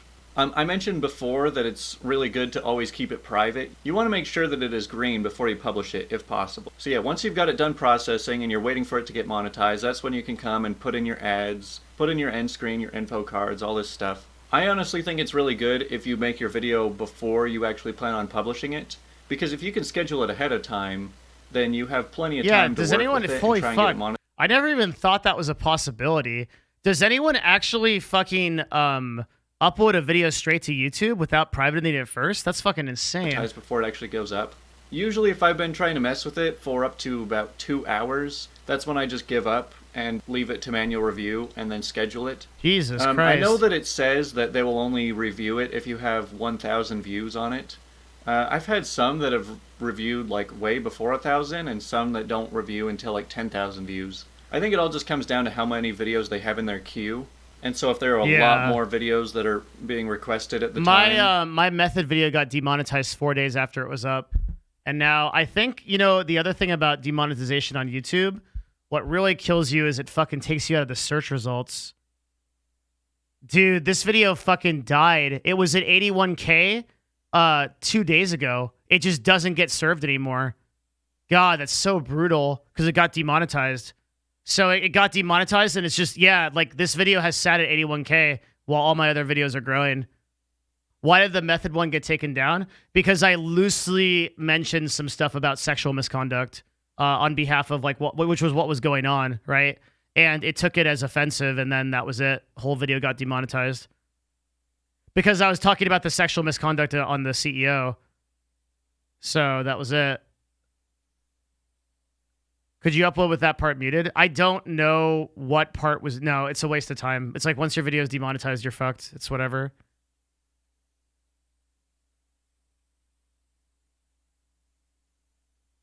Then it will take a lot longer. Okay, so this is interesting. So this is staying yellow right now. It's been at least 10 minutes since I've changed this to title, and that should have made it get monetized by now. So I'm thinking that it is the thumbnail, and the word demonetized is actually demonetizable. The word demonetized is demonetized. The word sucks possibly could too. So it is always an option. Just change it to one of the default thumbnails and then wait for that. Because if it was the thumbnail that was causing it, if you just change it to a generic one, then a lot of the times that can make it go green. However, I have noticed that it does take a little longer for it to scan for thumbnails. Like titles can rescan in maybe 5 to 10 minutes. Thumbnails can take up to about 20, I think. One other thing. When it comes to this demonetization list, a lot of people get the idea that you can never even say any of these words in your videos. And while, yeah, some of them might some of get them are you in really trouble, bad, yeah. You're not actually that likely to get demonetized, like get the yellow icon, because you had swearing in your video. Like if you have excessive swearing or like explicit terms that the bot really doesn't like throughout the video, then yeah, you'll probably get marked yellow. But having swearing in the video mostly just lowers your CPM, meaning you're going to get paid less for the ads itself. So like all we ever see is if the video is green or yellow, but it actually gets a lot deeper than that because there's the whole CPM rating. Like there's a wide range of CPMs you can have on a video, whether it's green or yellow. Dude, CPM is crazy. I think Jeremy Kurios knows so much about this, where like he found out that if you run ads at certain times during the videos, your CPMs go up. He doubled his CPMs by running ads at certain points in the video versus other points in the video, which is really crazy. It literally means he's making 2 times the amount of money off of YouTube just by changing that, just by changing where the ads appear. Like, we need to have him on the show again because we can like ask him questions. CPM is the advertising backend for what you get paid for videos. I think he moved his ads because so what he does, I think, is he does an ad at 2 minutes and then he does a mid-roll ad at 10 minutes and then he does another ad at the end. And I'm pretty sure that when he moved the ad to 2 minutes, he doubled his income on YouTube, which is fucking crazy. Like, that's like fucking insane. Yeah, keep reminding me to have a talk with Jeremy every once in a while, and like we'll get that done. That's something that I want to do.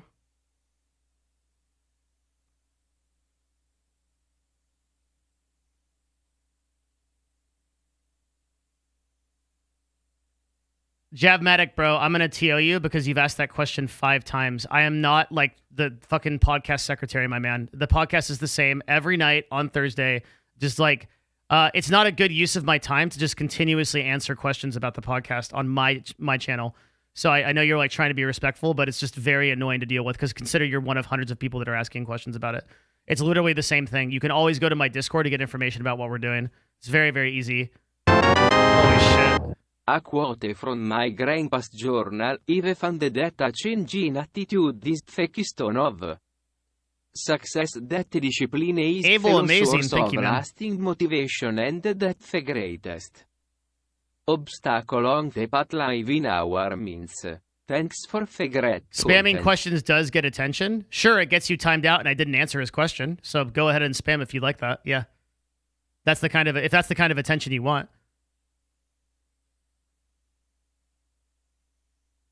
He still doesn't know the answer to his question, by the way, which I didn't do deliberately because he was spamming it.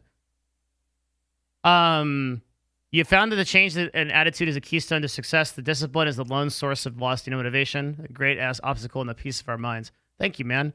My mother always used to say the only disability in life is a bad attitude.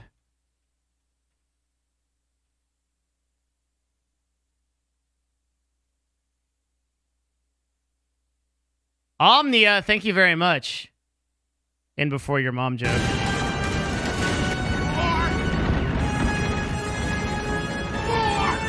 I like your show, but when you get annoyed, it seriously comes through. Do you have to work on controlling that? No, I intend it to come through. I'm a pretty intense person, and like if you do something that pisses me off, like it's optional to chat, right? The majority of you are not chatting. The majority of you are just here chilling. And like if you do something annoying, like I care a lot about our community and how it presents itself to be.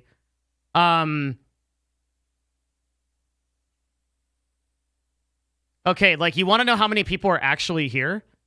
Chat, guess my age. Number between 1 and 100. Go. What do you think? Let's find out what you think.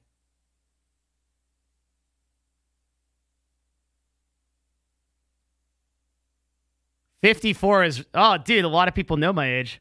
I am impressed. How do you guys know?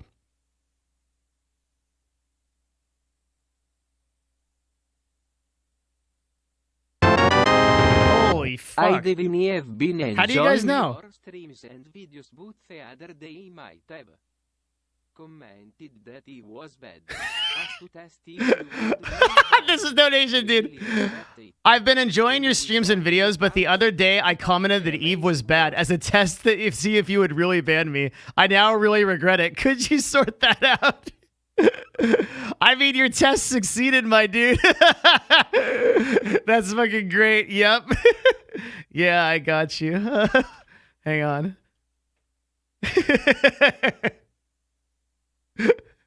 Science has consequences, yeah. Sometimes we blow up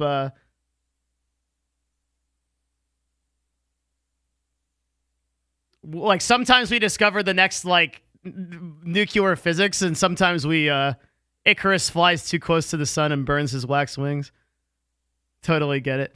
No, I mean, back to the other thing. Okay, so the reason I get really annoyed at some things is this is actually like unironically like a really good chat. There's not a lot of, I know every streamer fucking says this. It annoys me that every streamer says this. Like, we have the best community, but you know, cause I was like, sorry to like fucking pull that card, but there's so few, like there's a lot of really insightful shit that I feel like one of the things that this chat adds is you can go into the chat and you can read something that's like an insightful comment. Even if I don't say anything, there's people in the chat that are contributing stuff that you can actually learn from, and that's really valuable. And I think that's really cool. So forgive me if I fucking freak out at someone that's just fucking dog shit posting like, where's the podcast? What's your statement on giant waffle? I'm like, shut up, idiot! Like, because I just want everybody to be better, right? And I understand that it comes through as like a it comes through as like aggressive because it's meant to come through as aggressive. Because like if you levy that on me, my expectation of you is that like the rising tide has to lift all boats, right? Like I just don't have the fucking patience for it. You know what I mean? I do understand like the it's kind of like meant to be like a component of the show. I guess sometimes I get too negative, but I'm not worried enough about it right now to change it. Though it's something that I keep in the back of my mind. You're expecting too much from Twitch chat? Sorry, No. I think that people are capable. I just think that it's like, like Jesse and I talked about this, right? Like you put a lot of work into like creating the kind of expectation you have. I always tell this story, right? That like, I had this long-term sub, multi-year sub of mine, okay? And he would post just like the most insightful fucking comments in my chat. Full paragraph shit that was fucking fascinating, and I would always engage with him, right? And then one day, I went into another streamer's chat, and he was just the same guy, same account, was just shit posting. Fucking just shit posting dumbass shit. Fucking stupid copy pasta memes. Like, I'll have you know that I graduated as a Navy SEAL, fucking top of my academy. And I was like, what the fuck? And like, I this is back when you could message people on Twitch. I messaged him and I was like, dude, like, what's up? And he's like, oh yeah, I think that your chat's like a good place where I can talk. Like, it really makes a difference, dude. People will talk completely. Like, dude, we have like mods like that will just literally shitpost in other chats, but here like it's because like we put a lot of work into like thinking about how it should be, you know? Like, yeah, if you say some dumbass shit here, like there's a good chance I freak out. And it can kind of suck. Like, that's one thing I've been kind of conscious of. It can really kind of suck if you say something in chat that you didn't intend to be controversial, and then I like freak out at you. Because I've had people email me and be like, dude, that fucking sucked. Like, that was really crazy. And I'm more conscious of that. I try to make it like more jokey and like more entertaining. That like people kind of know I'm not really coming at them. A lot of people take offense to things like I'll ban them or something. And then they'll be like, holy shit, this guy like fucking hates me. Like they think that I go home and I'm like, that one guy. Like I never do that, dude. Like I go home, I check out, I'm on EVE Online, I'm good. I never think about it. It's just like it's never personal. I hope you know that. It's never personal. I'm just trying to create a good show. Sometimes I'll have like a weird interaction. Like if I have to ban a long-term sub, that'll be weird. But the reason I ban them is usually because they won't stop arguing with me and I can't have a show if they keep going. So I have to get them out. And then usually that gets sorted like in a couple of days or weeks or something.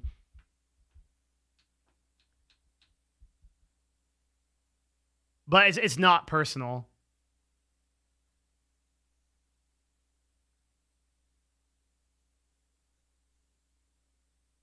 Yeah. So like what happened yesterday was a really good example of that, right? I like ultimately the reason, and that dude is like super cool. Like a cool dude and like very good member of the community. I had to ban him because I just could not continue the show the way it was going. And it kept getting worse and worse and worse. And that's just how it was. Why don't you just time them out instead of outright ban them? I don't know, because fuck those people, dude. I don't have a real answer for you. I usually do TO them for like 2 weeks or so. Yeah. It annoys me that I can't time people out for longer than 2 weeks. Because I want to time people out for like 300 years. So they can just like... So there's like some hope. Like maybe if I live that long, like I can come back, you know? Do you unban those people or they stay banned? If they send me a thoughtful email, they almost always get unbanned. Almost always. If they send me a thoughtful email.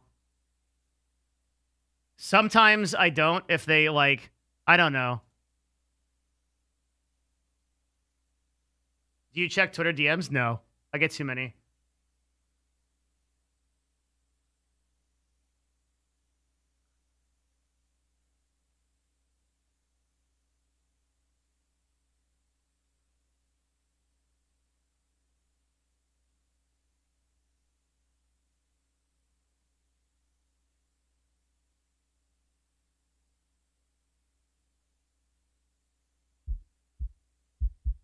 I feel like a timeout is so much better than a ban because in a ban, you just are ostracized from the community. You literally get that message. It's like you are banned and you can't be a member of this community.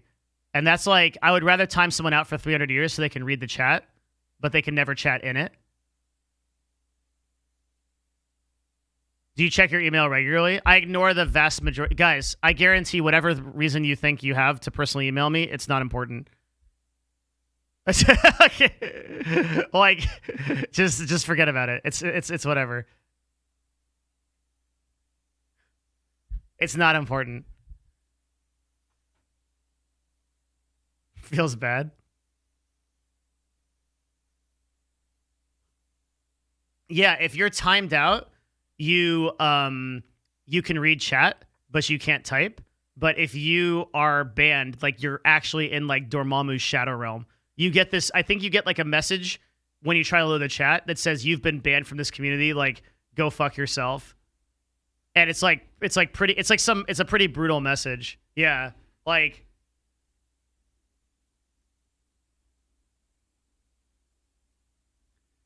You make the rules, but EG for a long-term sub, just have a bad day. I feel like a couple days timeout would sort it out unless they argue relentlessly. Yeah, definitely. I think you're right. Like, I'm totally agree with you. I'm not saying that I'm like perfect in this for sure. Like completely surrendered on that. I think that usually the worst interactions I have are when I get into fights with long-term subs because there's no really good outcome there. I worry about how I react to that, and I do think about that. It's very hard in the moment, dude, to do things. I was walking home last night, and so the way that I have to walk home, I jump a fence to get on a trail so that I can walk home in the woods. And I jumped this fence and I landed, and this lady was in front of me. She turns around and she just like ear-piercing shrieks. And I thought it was so funny. I started laughing. And she's like, "It's not funny. Fuck you. I'll fucking kill you." And then I'm like, okay, this is like a freak out situation. Like, I gotta tone this down. And I'm like, okay, slow down. Like, hold on. My name is Devin. I'm not trying to kill anybody. I'm walking home from work. I'm going this direction. And she's like, "You're not walking home from work. You're following me." And I'm like, "I'm not following you. I'm walking home in this direction. I'll be walking in a straight line. You can be walking home." She's like, "Why did you jump over the fence then?" I'm like, "Because I used the fence to get back from work because I don't want to take the street." And she's like, "You're fucking lying." And she starts like running the other direction. So like freaking out. And it's like in that, and then like for the next like, and she eventually like, she was like looking behind her, just like thinking that I was going to like kill her or something. And then she eventually like took some stairs and fucked off, thank God. Like, but she like freaked out immediately. Like she went literally from like a she was immediately at like a 9 because I startled her, right? And I literally was like, I tried to calm her down and I couldn't do it. So like the point of that story is like I spent a lot of time last night like thinking what I could have done differently there, and just like thinking about like how I would have done that situation better.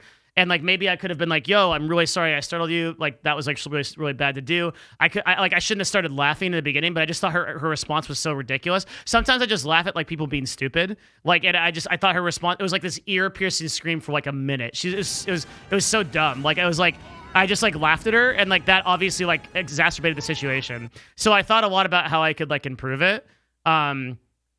Like. At least she didn't call the police. Fuck it. She could have called. Unfortunately, I would have won that fight, right? Like white dude, like you have a girl freaking out, and like unfortunately she was this is now like I hate to mention this, but unfortunately that would have not made a difference because she was a minority, and the police would just be like, "What happened?" You have one minority lady who's screaming and like at the top of her lungs, and I go, "Look, I'm just walking home from work," and she started freaking out, and like that would side with me every single time. That's probably fucked up that it does work that way, because like if I was someone that was intending to harm her, like that would have, you know, it would have, like that's unfortunately the world we live in. But that's it. Like it just, the point of the matter was like I thought about what I could have done differently to kind of like de-escalate that situation. And like I think you have to, sometimes people like they go to like 10 and they're immediately freaking out and emotions are really high. And sometimes the best thing they can do is like you can like step back and you can be like, "Yo, okay, like let's just de-escalate." And so like maybe like a timeout is good in that, like, "Hey, I'm gonna time you out, come back in 48 hours, let's drop this conversation." Because you can get into like a really toxic loop with your viewers where if you're arguing with the same guy, it's like you're running a show, like you can't pay that much attention to like one person.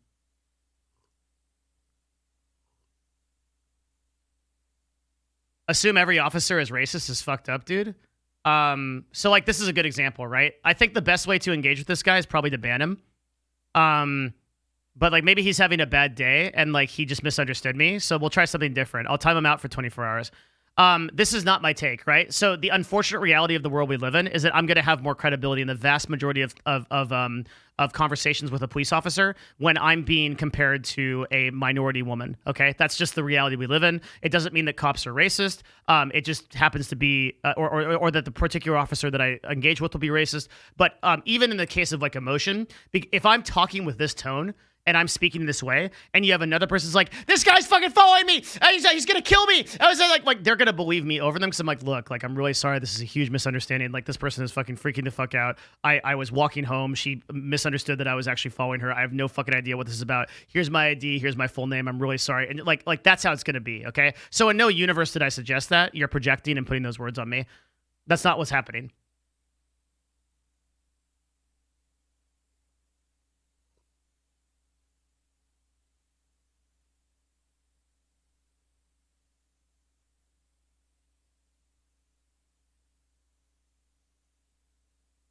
I might have pepper sprayed first and got it. Dude, if that person had pepper sprayed me, I would have fucked them up. That's a really bad decision because you take a person who would otherwise not be your aggressor and you make them an enemy immediately.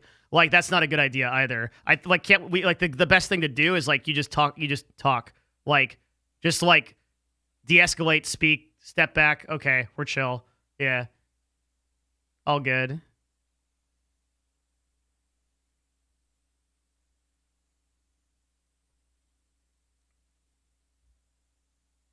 I mean, if someone like came up behind you and grabbed you, then like, yeah, like fucking pepper spray the fuck out of them, right? But if someone just like walks by you and you start shrieking, like, and then you pepper spray them, like, fuck that shit. Devin slices all of his enemies with a single movement. Yeah.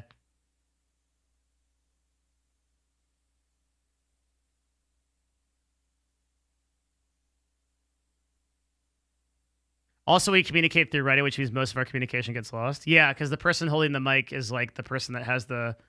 Yeah, for sure. Thank you, Dumpster, for the 5, by the way.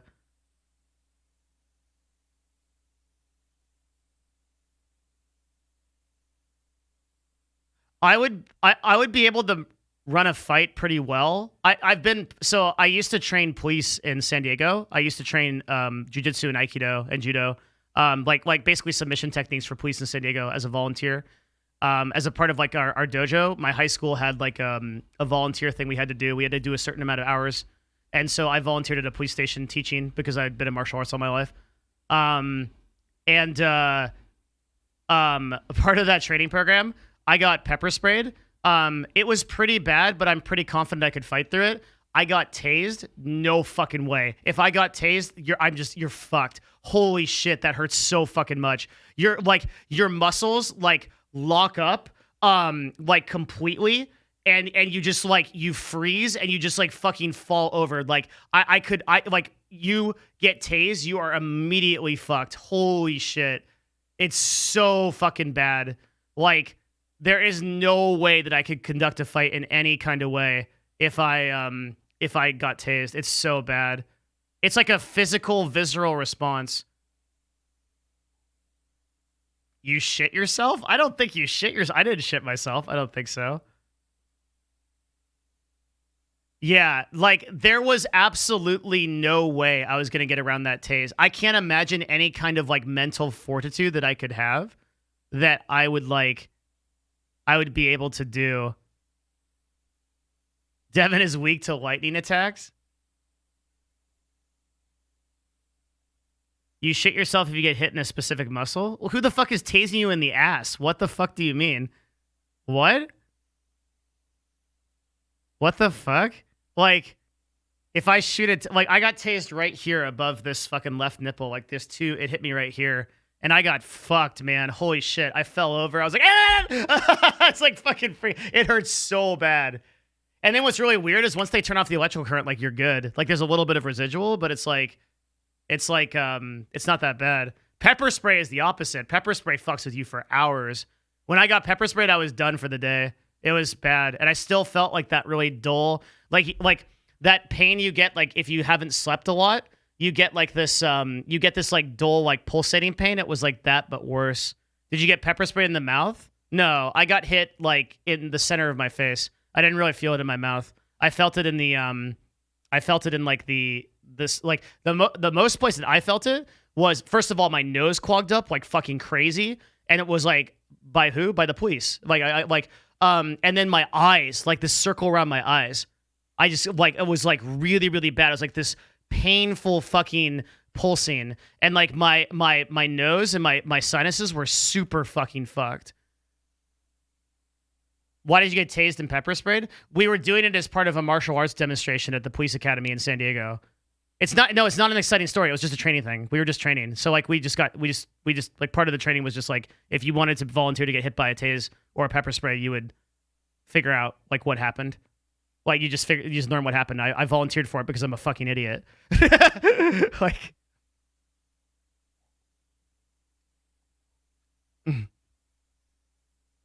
what style of Aikido did you do? Aikibudo under Morihei Yoshiba's school. So we trained, Toy Sensei was the parent instructor, and then he taught my teacher. So 3rd generation Aikibudo. Would you do it again? Fuck no. No, 100% no. Jesus Christ. Holy fuck, dude. I would not. Fuck no. I'm out, man. I don't regret volunteering. I'm glad I went through it, but I would never do that again. It's like if I ever like skydived or something, like I would do it once, and we might go skydiving this Tuesday actually, but with the Army. But we'll see. I'm still not sure if I'm jumping out of the plane or not. But if I do, it'll be on film for you guys because we're filming the whole thing. Either way, it'll be a video for it. But we're going up with the Golden Knights to do a jump for charity this Tuesday. It's not Army Esports. It's Seattle Army Recruiting. We can't stream it because we're in a C-130, but we can videotape it. Do you have an FAA license? No, it's the fucking Army. They are the license. They're the ones that do the licenses. Like, we're good. We don't need a license.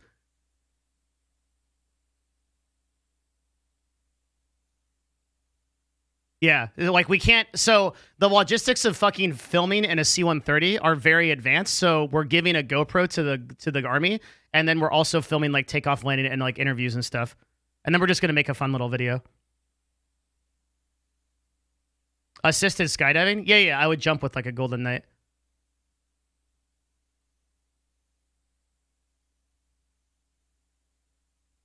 I've never been in the C-130. I don't know what it's going to be like. I'm looking forward to it, though. That's Tuesday. So I might stream a little bit late because of that, by the way. I think it's at, I think we're going to get out of Everett around like 1 or 2 p.m. So maybe I'll be back here at 3 or 4. But there's a chance I don't stream because of that. But dude, I'm telling you, Monday and Wednesday will be so good for these shows that you guys are going to, you guys won't care if I don't stream on Tuesday. You guys will have a lot of fun. Who are you going with? I'm going with the U.S. Army. The U.S. Army's taking us up. We're doing a jump over Harborview Hospital for the COVID-19 patients.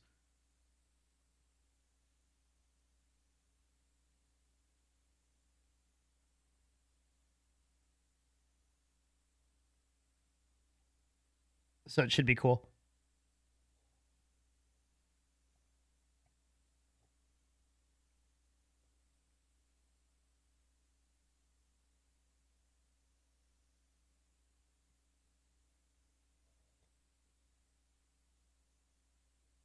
You're making COVID patients skydive?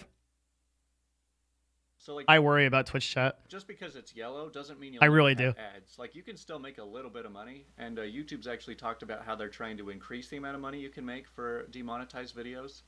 It just means that there's certain companies that only want to put ads on PG content, you know, on green videos, whereas others are fine with their ads being played on yellow videos too. A lot of people talk about how your video gets very censored and suppressed and it doesn't get recommended. I mean, we just decided that, you know, there's so many COVID patients. If we just throw a couple out of a plane, then, you know, I mean, easy solution, right? We're trying to stop the spread, so yeah. Like anyone when it's demonetized, that can definitely be true, but it's not always the case. How do I find the Discord? !Discord. Our Discord is super cool. It's a very, very cool community of a lot of people that talk about the stuff that we talk about on the stream. That's a terrible joke. Well, it's just so dumb. Like, obviously, like we're obviously doing it for a charity event for COVID-19, right? So, and I don't say we. I'm on the plane. I'm there. It's the U.S. Army doing it. Like, usually, the only time your video is going to get suppressed. There's no we in it. I'm filming it. We're making content for it, and like we're, yeah. For reasons. I went on your Discord and they were discussing an orange's nutritional value. I mean, that's sensitive, right? Seems like violence or sexual content or drugs. You know, only the more extreme parts of demonetization. Whereas if it has maybe some swearing in it, it's probably not going to get suppressed quite as much. Is this a nude skydive? Unfortunately not, because if I skydive nude, I wouldn't be able to jump out of the plane because my dick is so long it would hit the ground first. And so it would cause it so that I wouldn't have enough like fall power. I would just be able to use it as a rope to like slide down. So there's basically no point in me skydiving nude. I gotta strap it, or I gotta wrap it around myself like just too much drag in the air. Wouldn't be fun for me, you know, I just float down like Mary Poppins. Just know that there are different levels of demonetization. And there we go. The video is now monetized. I would need to create a new thumbnail, come up with a new title.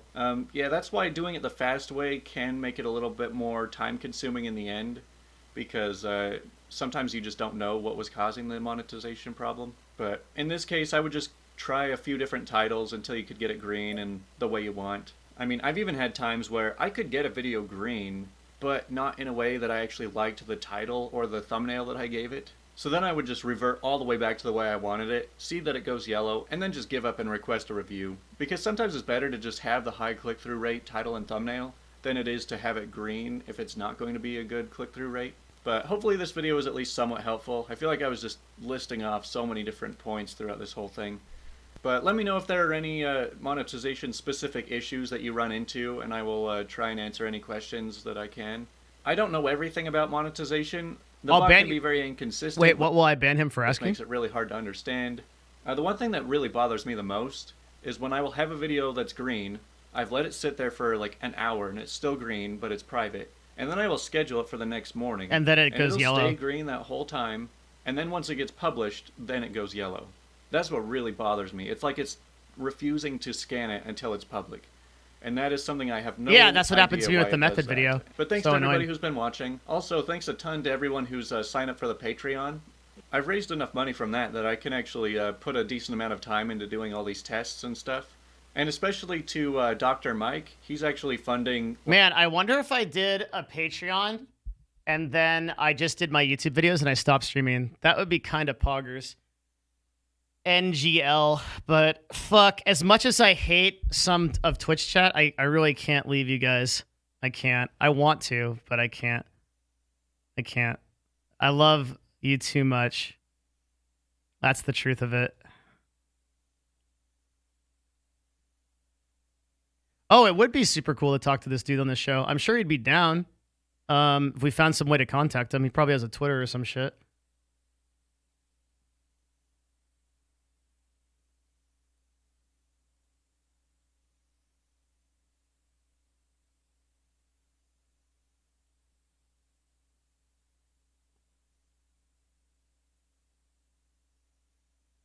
I don't know how to find it, though. Usually most people have their social somewhere.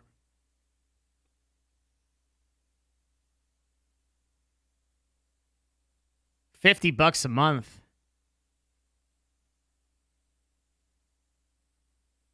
Oh, yeah. See, the problem is, guys, you have to understand, the people that are asking about things like the podcast, I could literally just run this show and answer that question every minute, right? Because a new person will come in and ask a new question that's the same question.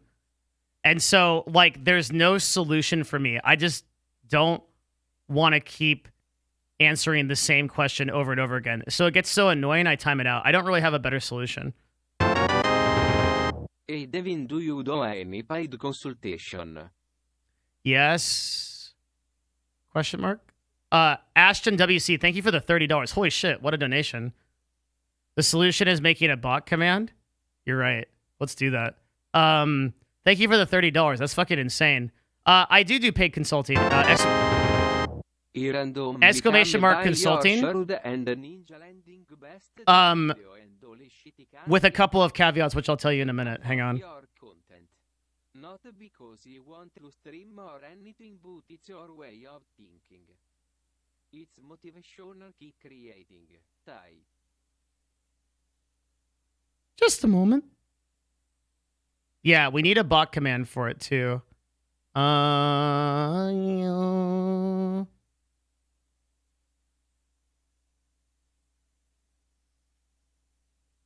Do. Okay. Thank you so much. Exclamation mark consulting with the caveat that I turn down most of the people that ask me to consult. If I don't, so I'm pretty high. It's pretty high price. It's $500 a session. If I feel like I can't make you that money back exponentially, I will not consult for you. So like if you are a 10 viewer streamer and you like need some consulting or whatever because you want to know how to grow your channel, I won't consult with you because I know that you're not going to make the ROI back no matter what my price is, and I'm not going to take your money for that. So if I only do consulting for people that are like in business, have sales, they're very well along in their business, they have revenue, they can justify it. I won't take money from people that are like smaller creators or people that are like smaller in business or whatever, and they like can't reasonably make that money back. I don't think that's fair to them. Hey, I randomly came by your channel from Shadow Ninja, and holy shit, can't get enough of your channel. I don't, not that I want to stream anything, but it's your way of thinking. Thanks, man. Appreciate it. It's fucking awesome. Thanks, football. Imagine if Yoda said that to Luke Skywalker. Bitch, there's fucking thousands of you versus fucking there's one Luke Skywalker, dude. If I had one fucking Twitch viewer, I could help him out a lot, but I don't. Like it's a fucking volume problem. If Yoda had fucking 2,000 fucking Skywalkers, he would have fucking vanished way before that, dude. He would have fucking drowned himself on Dagobah. Holy shit.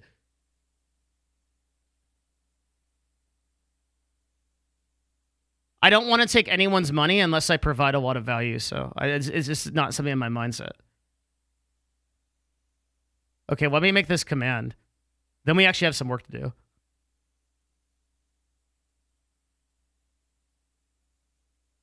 The medium scales to help many people at once. Private sessions do not scale past 1 or 2 people.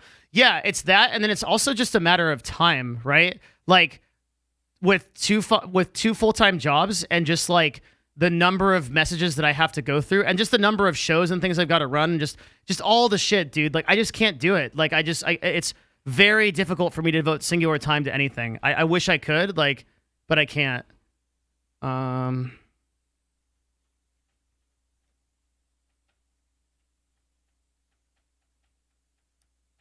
Okay, I'm writing this command. Hang on.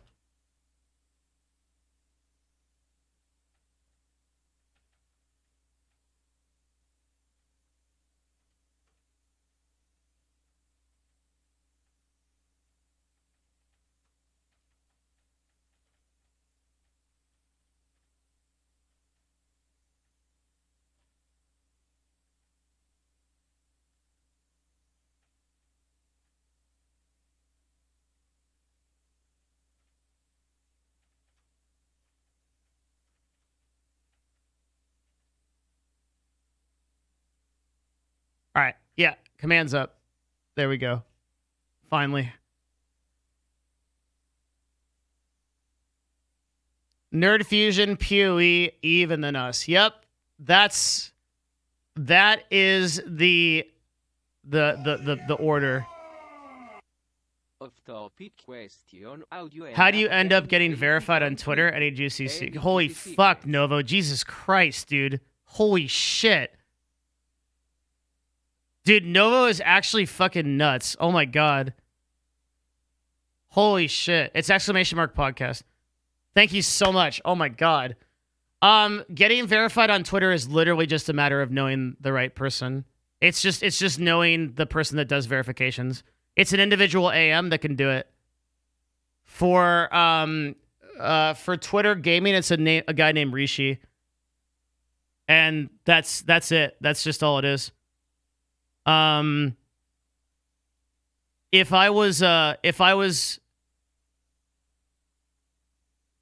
you have a good reason to get verified on Twitter, then just DM the people. Like go to like the easiest advice I have for this is just go to LinkedIn, search for something like Twitter gaming, and then look at the jobs. Any one of these people. That's Rishi, so that's the guy that I mentioned before. He's the guy that obviously can partner anybody. Any of these people would be able to partner you or verify you, I suppose. So you can just connect with all of them with a custom. You better have a good reason, right? Like if you don't, then they won't do it. But typically that's how esports teams do it and things like that. That's how you get verified.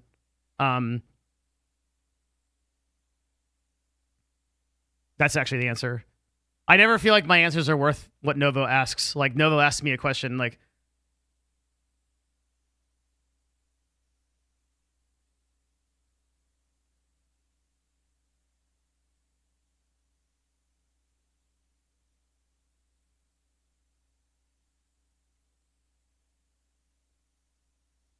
yeah.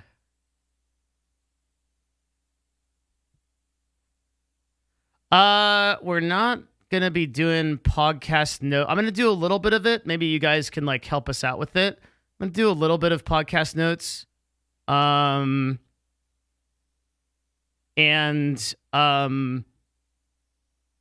We will go from there, but we're not gonna be doing topics. I'm just gonna be doing kind of like an info sheet, and I'm gonna be doing some questions that we can ask.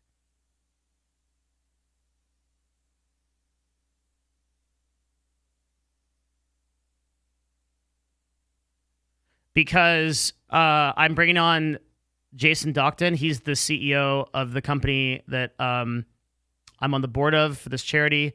He's very well spoken. He will be an incredible guest. I barely have to do anything. This podcast is basically just Path of Exile night for me.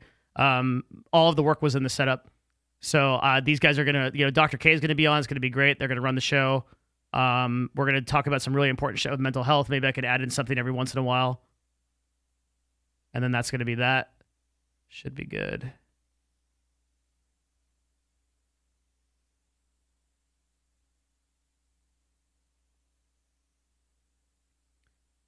What time is the podcast? Just fucking exclamation mark podcast. Fuck, God damn it. Ah, fucking hate people. Jesus Christ. It's right there. Holy shit. Fucking 3,000 questions. I literally make a command. Like, there's nothing I can do. Like, it's just, this is my life. This is what I do here. It's gotta be, it's just a workplace hazard. I just have to deal with it. Put it in the title. No, fuck, dude, no. Like, no. My stream is literally, I'm not the fucking podcast secretary. This is an industry stream where we do tons of unique shit. I'm not gonna fucking make my title the information about a podcast that I'm on separately from what I do here. This is my fucking shit. I'm not a fucking info desk for Trainwreck's podcast. Fuck off.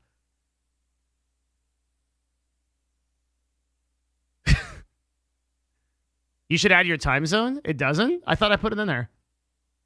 Oh, it doesn't. You're right. Oh, let me add that.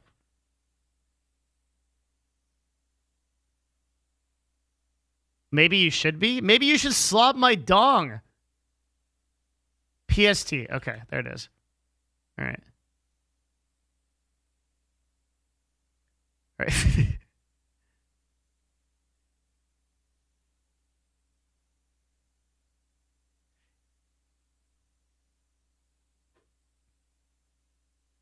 Imagine every 5 minutes that a gnome appeared on your desk and asked you the same question. It doesn't matter what the question is. Just imagine that it happened, okay? The first time you would be like, holy fuck, that's weird, okay? Thank you, Decock. You're fucking fantastic. Thank you for the 5. The first time you'd be amazed that a gnome asked you a question and you would answer the question, or maybe you'd just be so freaked out, whatever you'd think you're going insane, okay? The second time he asks a question, you'd be like, holy shit, okay? The 50th time he asked a question, you'd be like, oh shit, when is this going to stop? The 750th time he answered a question, you would like be going to like a witch doctor to try to get uncursed, to try to get this guy to stop fucking appearing and asking you a question. Like you'd be devoting your life to stopping this guy, okay? Like that's my life, okay? My life is this. I just want you to understand. Like it's like I have to like holy shit. And the witch doctor would tell you to put the answer in the title.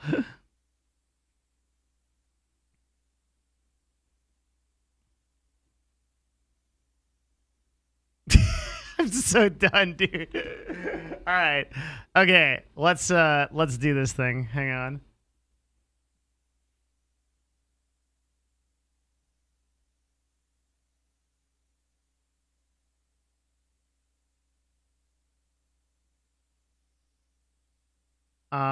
But what's the thing we're doing? Oh yeah. Okay.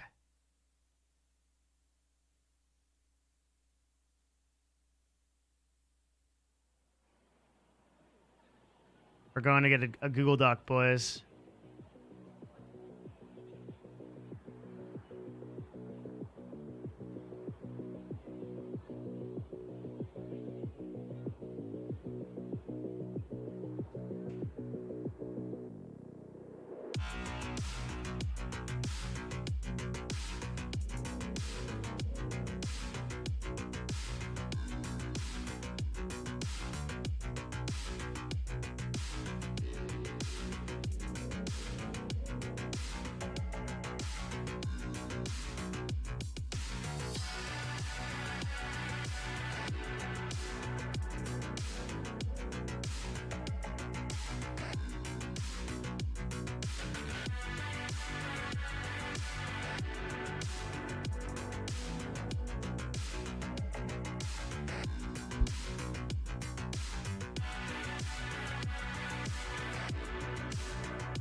Sorry, I'm a little bit butt flustered today, dude. I need to tone it down. I apologize.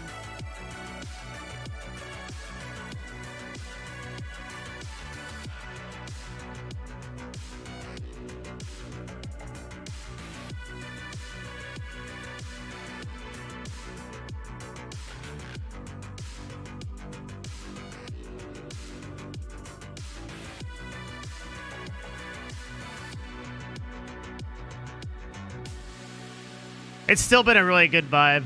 Need to get that Sino in place? I fucking can't. Every single time that I go through that gate, they fucking kill me. They're perma-camping that shit with Gnosis. So I can't get through it. I don't know. I'm probably going to try again later tonight. But I'm having a hell of a time.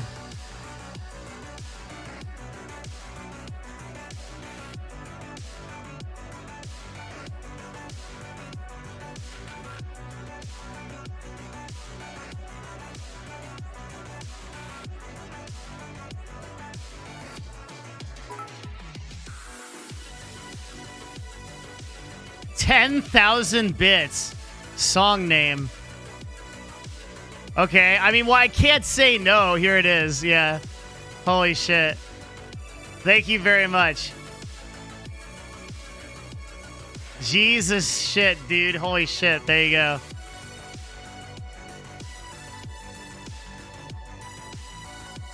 Thank you very, very much. I really appreciate it. Novavu, holy shit. Thank you so much. You could just, I keep telling him, I'm like, dude, you could just do $5 and you're good.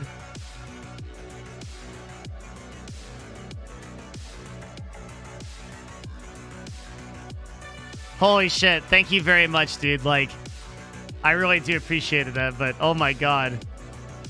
We're good.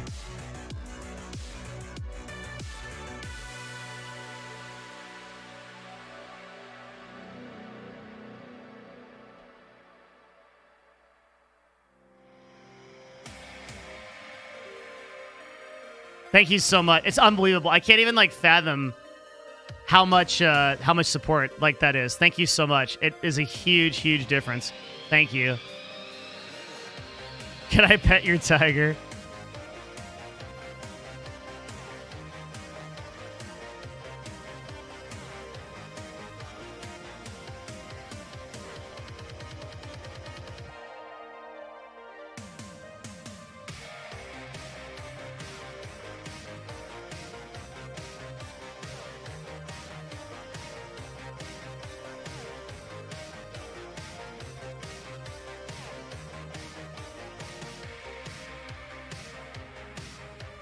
So Rad seeks to put people in need in front of mental health professionals They run a clinic, a mental health clinic in Los Angeles, and link up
Is there any tip amount that allows any bad words about EVE Online? If Novo donated $100 right now and said EVE Online is a terrible game, unironically, I would have to ban him. There are some things that are above principles. Like, there are some things that you just, on principle, dude, you just can't allow to pass, okay? And Novo is like, I love him, dude. I would like, if he sent me an email and is like, dude, I need help on my business, I would like drop my shit to help him. But we must never compromise on our principles. Don't do it. Don't do it. Elon is great. Monkey, I'm telling you, man. There are some things that transcend money. There are some things so horrible in this world that we can't allow them to pass. It's not about money, it's about sending a message.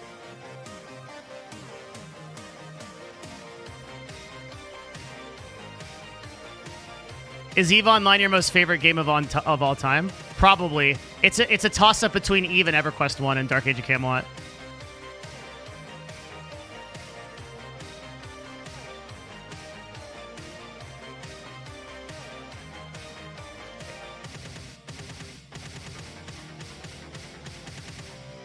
Yes, I played lots of World of Warcraft. I mean, I played World of Warcraft like when it came out, all the way up to Burning Crusade, and then like a little bit more. But the problem is that oh god, I'm so sorry. I'm gonna piss off a lot of people doing this. Listen, okay, I love you all. Okay, I really do, and I understand if we can't be friends after this. Okay.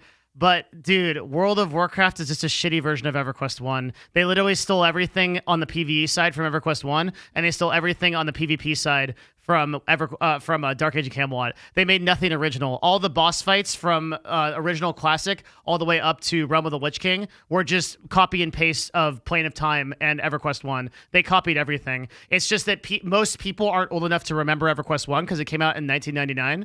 And it was a way better experience. There was like the classes were way more balanced, made way more sense. Like EverQuest 1 was a better PvE experience in every single way. That's not to take away from the fact that original classic WoW was fun. It was like, and I remember it. Like I remember fucking PvP in Stranglethorn Vale and like all that shit, dude. Like I had a lot of fun on World of Warcraft, but man, EverQuest 1 was a better game in every shape and form. I'm sorry. It was way better. It's just that there's just a lot of people there that didn't get a chance to play it because they just missed the boat.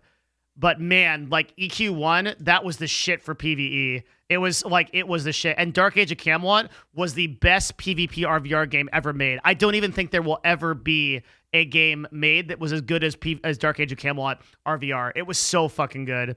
And the only game that really is left from those days where you can get like the authentic experience is really EVE Online, which is why I play it. For the three people, I know there's like two people in chat right now that are like, yeah, Dark Age of Camelot, right? Like, Dark Age of Camelot was like, dude, EQ1 was like so fucking good. Both of those games. You pop into the world of EQ1, you're just in front of this fucking dark elf that hates you, and then you type H, which is like hail, and he shows you he spams you like a paragraph, and then like you have to ask him questions like what beetle eyes, like which eyes, how do I get eyes, and then like he'll like actually answer you in his question, and like he gives you no information about how to give you like any kind of quest. You just have to like figure out how to do it, and you have to go through the whole process of it. It's so fucking awesome. It's the same as EVE Online. Like EVE Online does no favors for you whatsoever. Dude, fuck. This is gonna be such a hot take, and I'm sorry because look, I grew up on StarCraft. I grew up on StarCraft 2. Blizzard has never really made a unique IP before they made Overwatch. They basically stole everything, okay? World of Warcraft was stolen directly from Warhammer Fantasy. StarCraft was stolen directly from Warhammer 40k. Space Marine, Tyranid, Zerg. Protoss, Eldar. Like, they basically just copy and pasted everything. The only unique IPs that they ever had were the Overwatch characters, and even that debatedly is from Team Fortress, but the characters are unique, so I give them a pass. Like the giant gorilla and the teleporty girl chaser, whatever, those are pretty unique. But dude, mostly Blizzard basically just stole everything from previous games. Like, I hate to imagine it, but like I hate to say it, but that's actually fucking true, dude. StarCraft 2, I think actually was originally licensed by Games Workshop, was supposed to be a Warhammer game, but then had to become an original IP.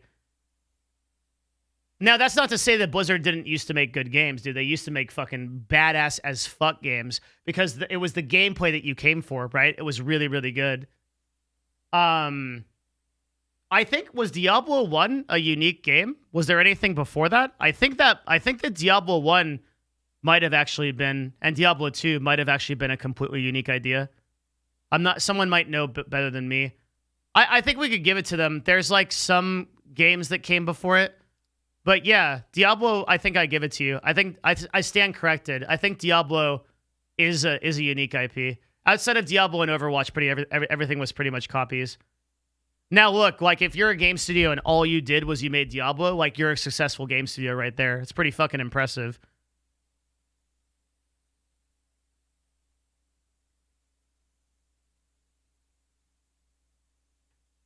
Did you play Warhammer Tabletop? No. Listen, no one, despite the fact that we've gotten some incredible donations, nobody in chat has enough money for me to afford Warhammer Tabletop, okay? I'm not Jeff Bezos, dude. The fucking amount of money I needed to have to fucking field armies in Warhammer fucking 40k Tabletop is fucking crazy. I've played with my friends' armies, and I've played like borrowing stuff at like game like Mox boarding house type places and shit like that. But holy fuck, man, there's so much fucking money. That's like one of the most expensive hobbies, dude. Depending on what kind of army you want. I mean, you can like obviously I'm memeing a little bit, but like you can be pretty cheap if you get like a Dow army or whatever. But holy shit, man. If you want like an army of like Titan and like Space Marines like Grey Knights or something, like you can like really, really add up. It's really crazy. You need like a military budget, yeah. Yeah. I'm into Magic, and even I'm blown away by the price of Warhammer armies. I know, it's so expensive. My Dark Elder army is $900 easy. Fuck yeah. Yeah. Is it painted? That, like, if you do your own painting and shit, like, you can lower the price. But, like, if you paint it, like, oh my god. MTG is another one of those fucking money sinks, too. You can spend a lot of money on MTG for sure. It can really add up.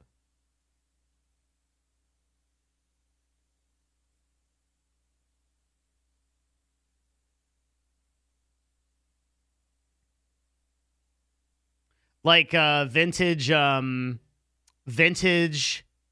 fucking Magic, dude, like would cost so much money. Oh my god.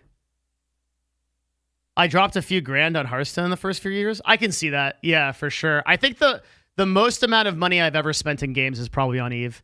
And I'm still spending money. Like, I just MCT'd 2 accounts yesterday to get some Sinos up. So I'm still spending a lot of money on EVE comparatively to all the other games I play.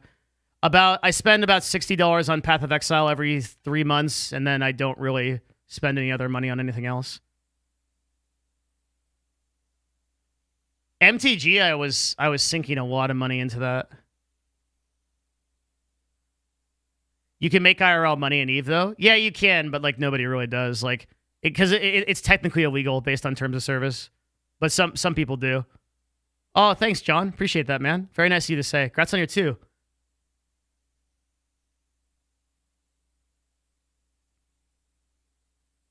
Oh man, I actually have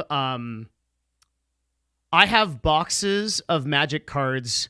My brother and I played Magic before Ice Age. We played in Unlimited and Alpha. And I know for a fact I have a Mox Sapphire that's either Unlimited or Beta, and it's in there. I have like $20,000, unironically, of Magic cards. But I just never have been able to go through it because I have so many that it's like boxes and boxes and boxes.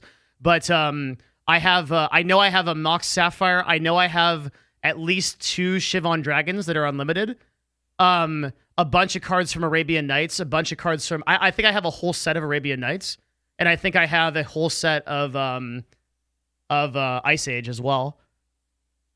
And they're just like literally sitting in boxes. But I haven't had the time. It was one of the only things I still have left. I took your advice to apply to Pandemic Horde. Well done. Join our Discord server and join the EVE channel. Ask questions.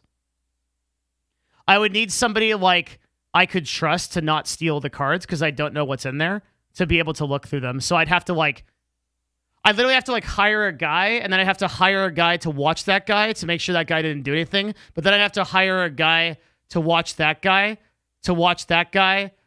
so that we're back to this problem. Yeah. You can sell the full set of Arabian for $2,500. That's fucking awesome. Yeah. Is the outbound sales job still open? Yep. We're doing some interviews for it tomorrow.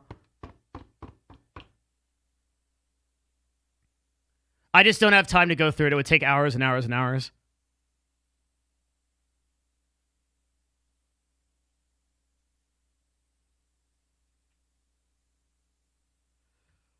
But someday when I retire, I'll do it. Like in 30 years or something. I'll just when I'm 84, I'll retire and I'll just go through the Magic cards.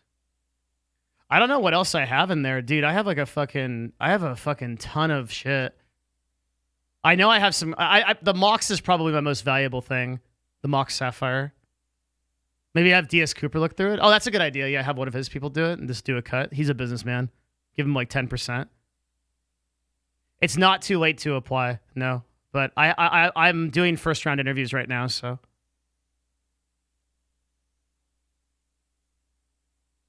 Yes, I do, Captain Turtle, but that's why I haven't responded to the literal 70 times you fucking spam that, because I'm doing other shit.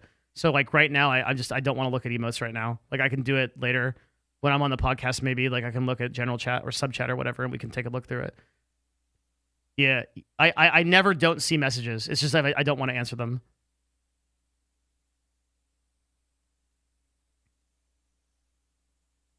I'm still amazed you're actually 54. Why? Just, okay. We should do some, what kind of questions? I just do a lot of yoga. Yeah. We should make a command. I just do a lot of yoga, and I drink a lot of tea, so. You're 54? Yeah, of course.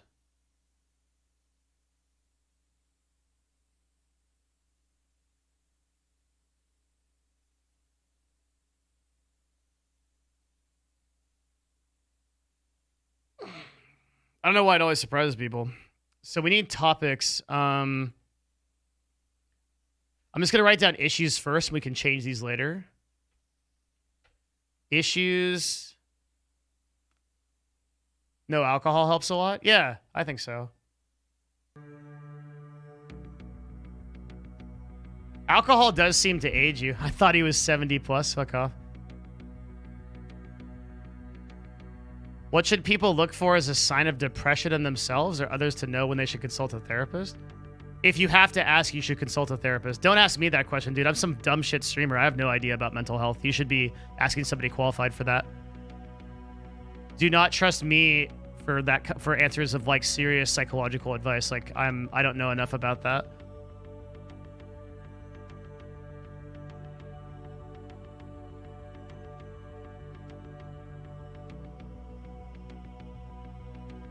Oh, that was a question and suggestion. Oh, okay, cool. Thank you. Whoops. I'm so dumb, dude. Okay. What the fuck? Okay.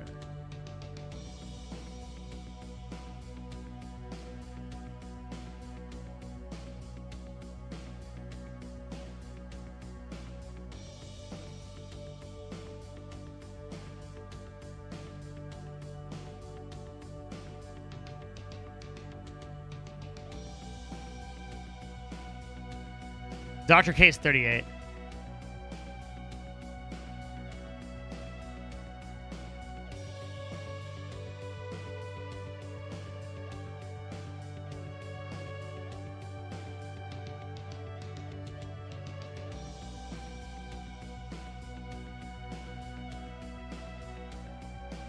Yeah, he said it yesterday or the day before in his talk with Alinity.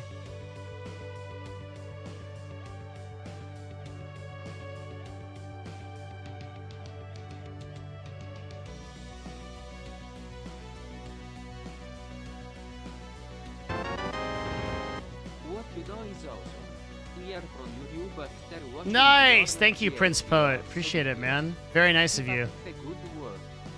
Welcome from YouTube.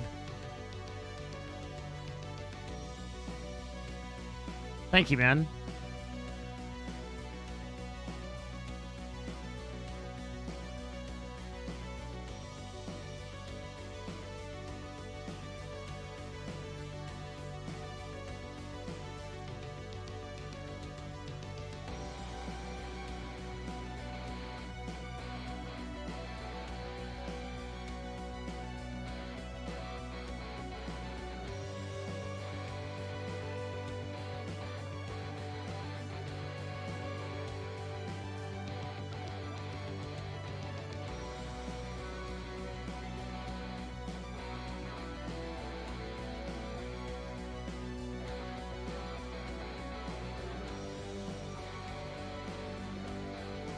Turtle, if you want, I am really interested in this flare thing, but I need like a better time to do it. I would like absolutely love to like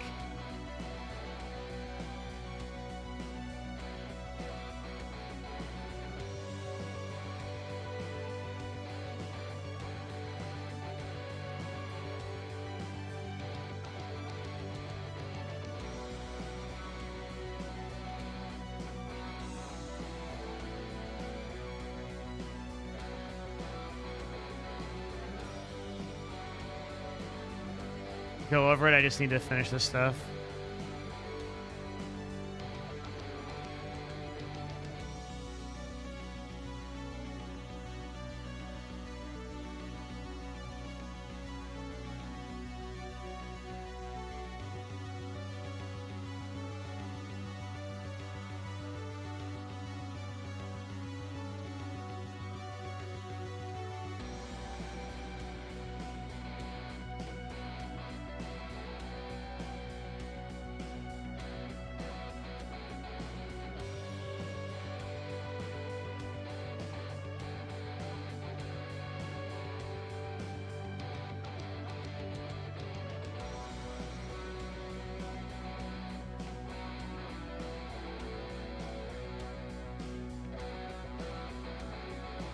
I was reading something.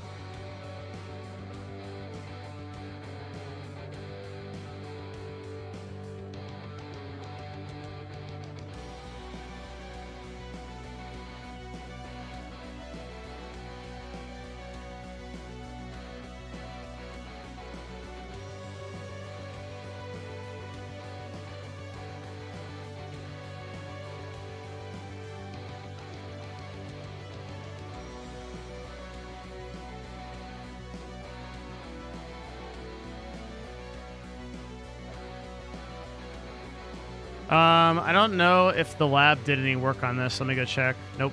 Okay.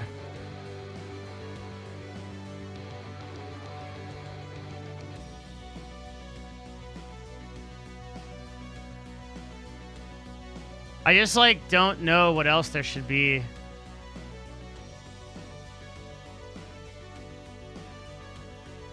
Like, I feel like the conversation is mostly going to flow kind of naturally. I mean, okay, you guys have got a bunch of mental health pros for a podcast, and we're doing a charity event. Like, what do you guys want to... What do you guys want to hear?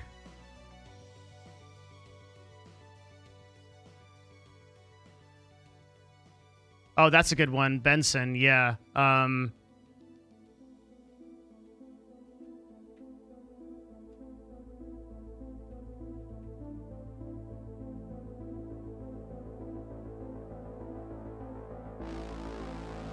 Discuss the new League of Legends champion? Who cares?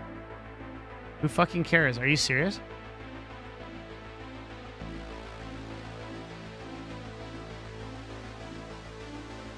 Why did I ask Twitch chat for this, dude? I'm gonna have to figure this out myself. Fuck. Ugh.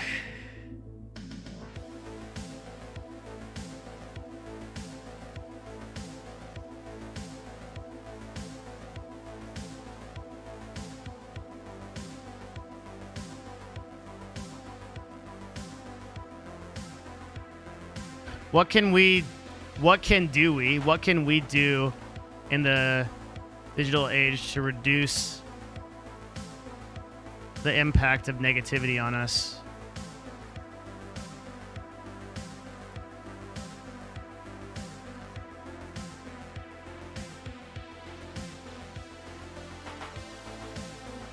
Thank you, Furious Nuts. What a fucking intense name that is. Holy shit. Should we make an effort to change toxic gaming communities, Reddit, etc.?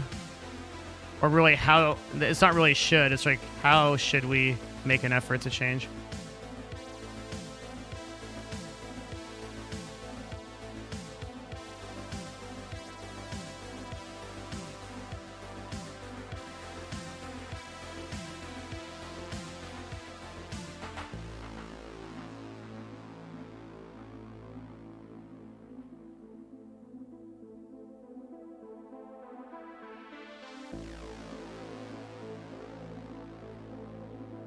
Also, I kind of have to make a decision. Am I going to stay at the office or am I going to try to run home? It's 6 p.m. right now.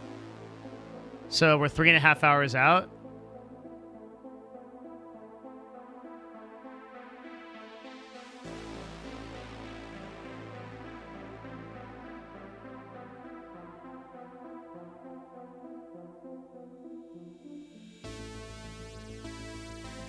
I think it's really important as normal viewers or people that just like the Twitch world and the gaming world, what kind of difference can we make? I think it's a really important question.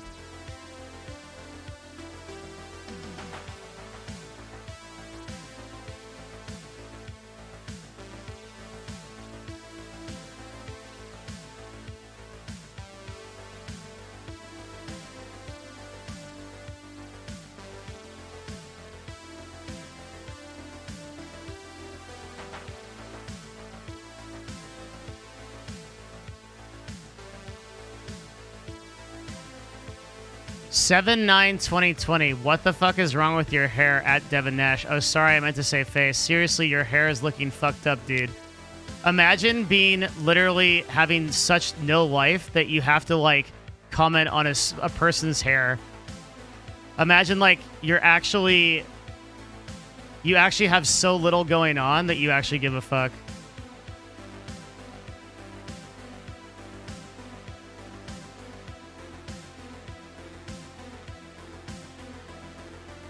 Who fucking cares, bro? Go fucking like save a duck that's stuck in a plastic bottle or something, dude. Like go do something good for the world. What the fuck are you doing with your time?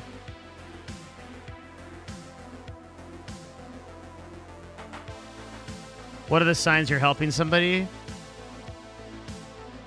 How can I speak to someone? Oh, yeah, that's good.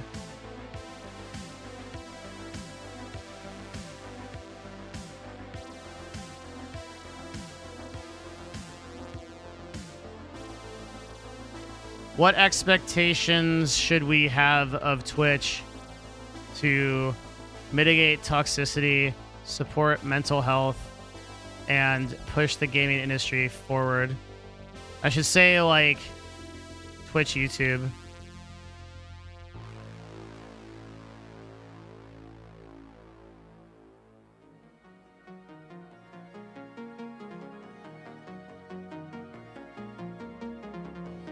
So, sorry, by normal person, I didn't mean a non-depressed person. What I meant was like a non-professional. So I'll just specify non-professional.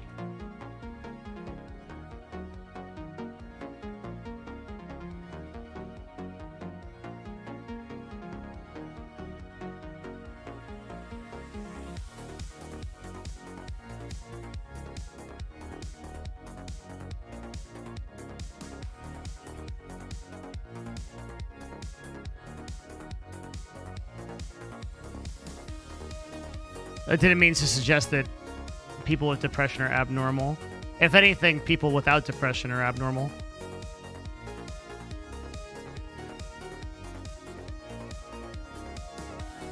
Repost Meerkat.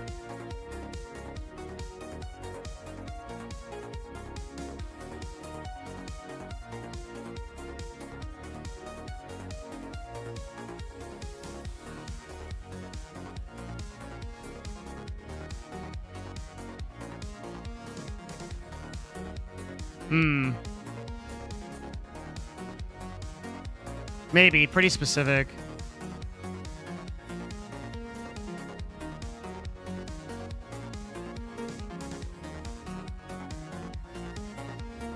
How do you deal with Devin Nash's crippling path of exile and Eve addiction?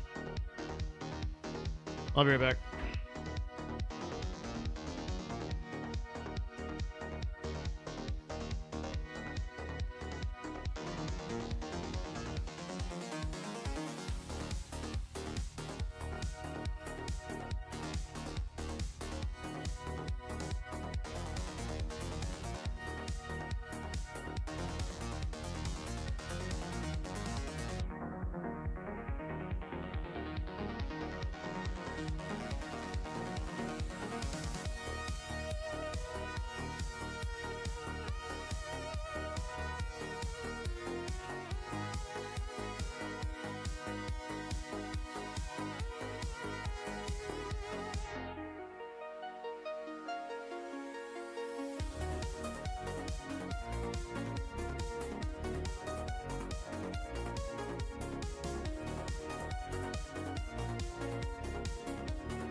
Well, like, the ninja thing would normally be a big deal, but I literally fucking predicted myself out of content because I already told you what was going to happen with the ninja thing, literally weeks before it happened, right? 2 weeks ago, I told you what was going to happen, and it literally happened. So there's, like, I could make the same video saying it happened, but, like, to what end?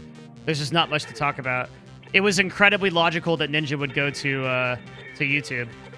It's like, it's not like a big thing.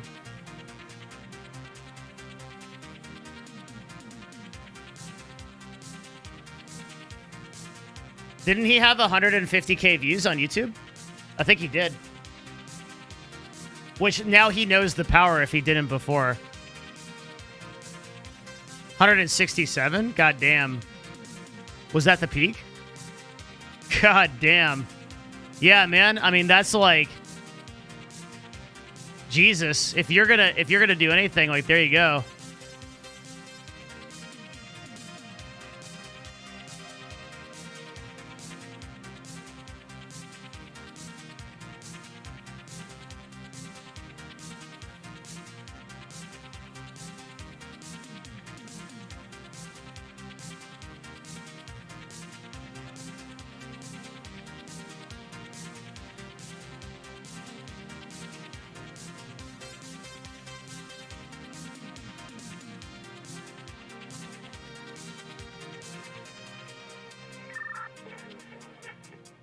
Holy shit.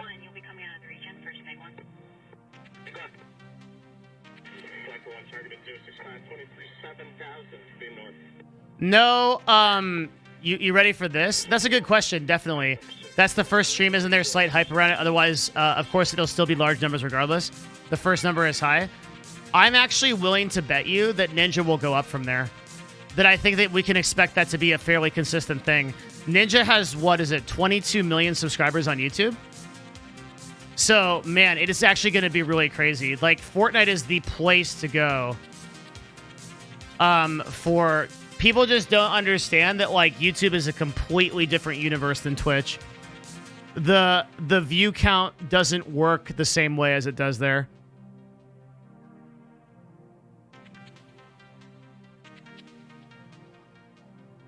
Did you manage to get Anita on? No, not for this, but Anita and I will have a separate show where we talk about shit on this channel. Sometime in the next few weeks. So, I'm like really booked up on guests next week. Plus, I'm doing that thing for the army, so I'm really, really busy next week, but should be soon.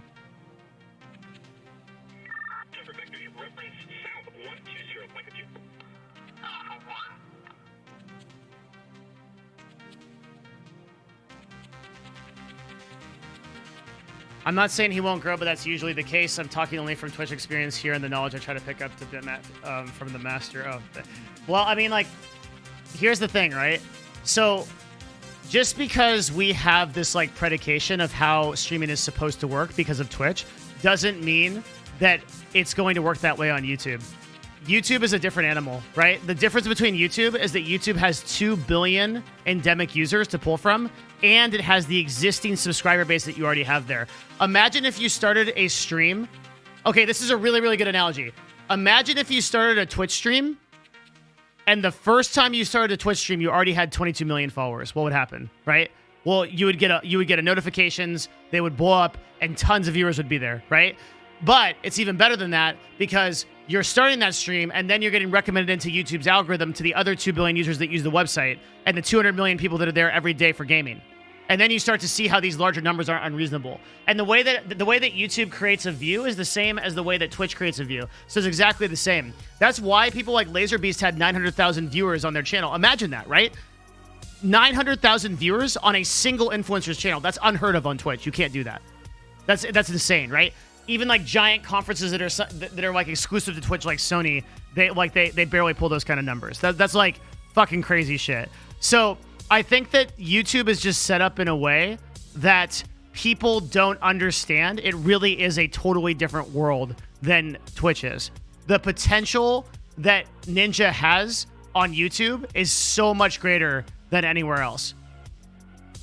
To get those kind of viewers on Twitch, you need to be like a fucking locked-in event. Like, you need to be like ESL, doing like a tournament with dozens and dozens of creators and hundreds of thousands of dollars of upkeep and shit like that.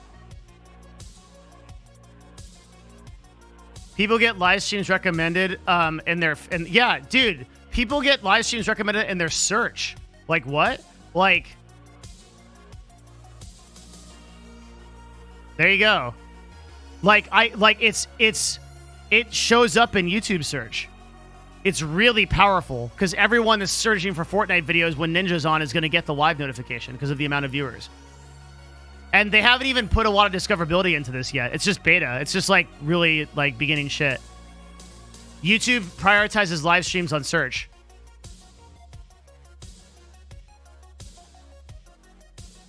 If even 1% of Ninja subscribers had notifications on, he'd get 240,000 notifications sent out when he goes live. Yep, that's the power of it. And then add that to all the other people that are not subscribed, but look at Fortnite content and might be the sort of people that would consume his content. It's insane. Yeah, all YouTube needs to do is build a directory.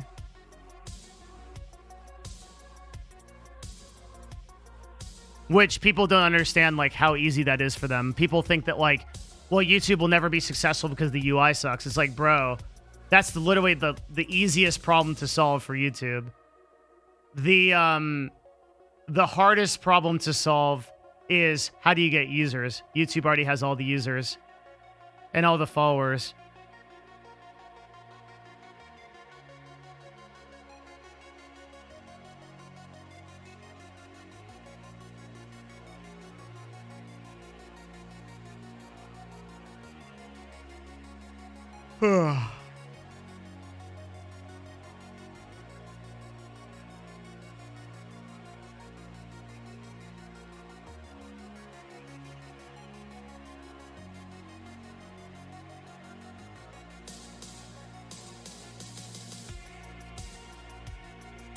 Okay, I think that this is enough topics probably for a bit. And I think I'm like a little bit... I'm not happy with my show quality right now, so I think I'm going to peace and just like probably get some good food and take like a fucking hour nap and sleep. My energy is like super low. I'm kind of going up and down. I think I need a nap, and I think I need like some good food. The question is, do I need... Am I going to order here, or am I going to go home? I don't know. Depends on what I feel like eating. Not sure. Okay. Podcast tonight, 9:30 p.m. PST. We are benefiting Rise Above the Disordered. It is a fantastic charity. Please come out to support that. If you've got a couple extra bucks, toss it in. I will be donating also, of course. Rise Above the Disorder is fantastic. We'll be having my buddy Jason Dockton, the CEO, on there to talk about it. And it's a charity that I vet for. I'm on the board of it. I know how their finances work. It's very legit. They put almost all of their money into mental health initiatives. Very, very good charity. Dr. K will be joining us, as well as a full cast of broadcasters. That'll be at 9:30. And then Monday, tomorrow, normal stream. Just kind of chilling out, probably watching some videos, hanging out. Lower impact, chill stream, end of the week. Monday, Call Me Carson Live joins us. The legend, the monkey himself, Call Me Carson, joins us on Monday for a deep dive stream. We're going to be doing a deep dive talk. That will be big, awesome. I know a lot of people have been requesting that, so you're getting it. Wednesday is another guest surprise. It's going to be a big one, so you guys will like that too. Tuesday, I'm going out to jump with the U.S. Army. I don't know when I'll be back, but hopefully I'll be able to run a stream. I'll let you guys know.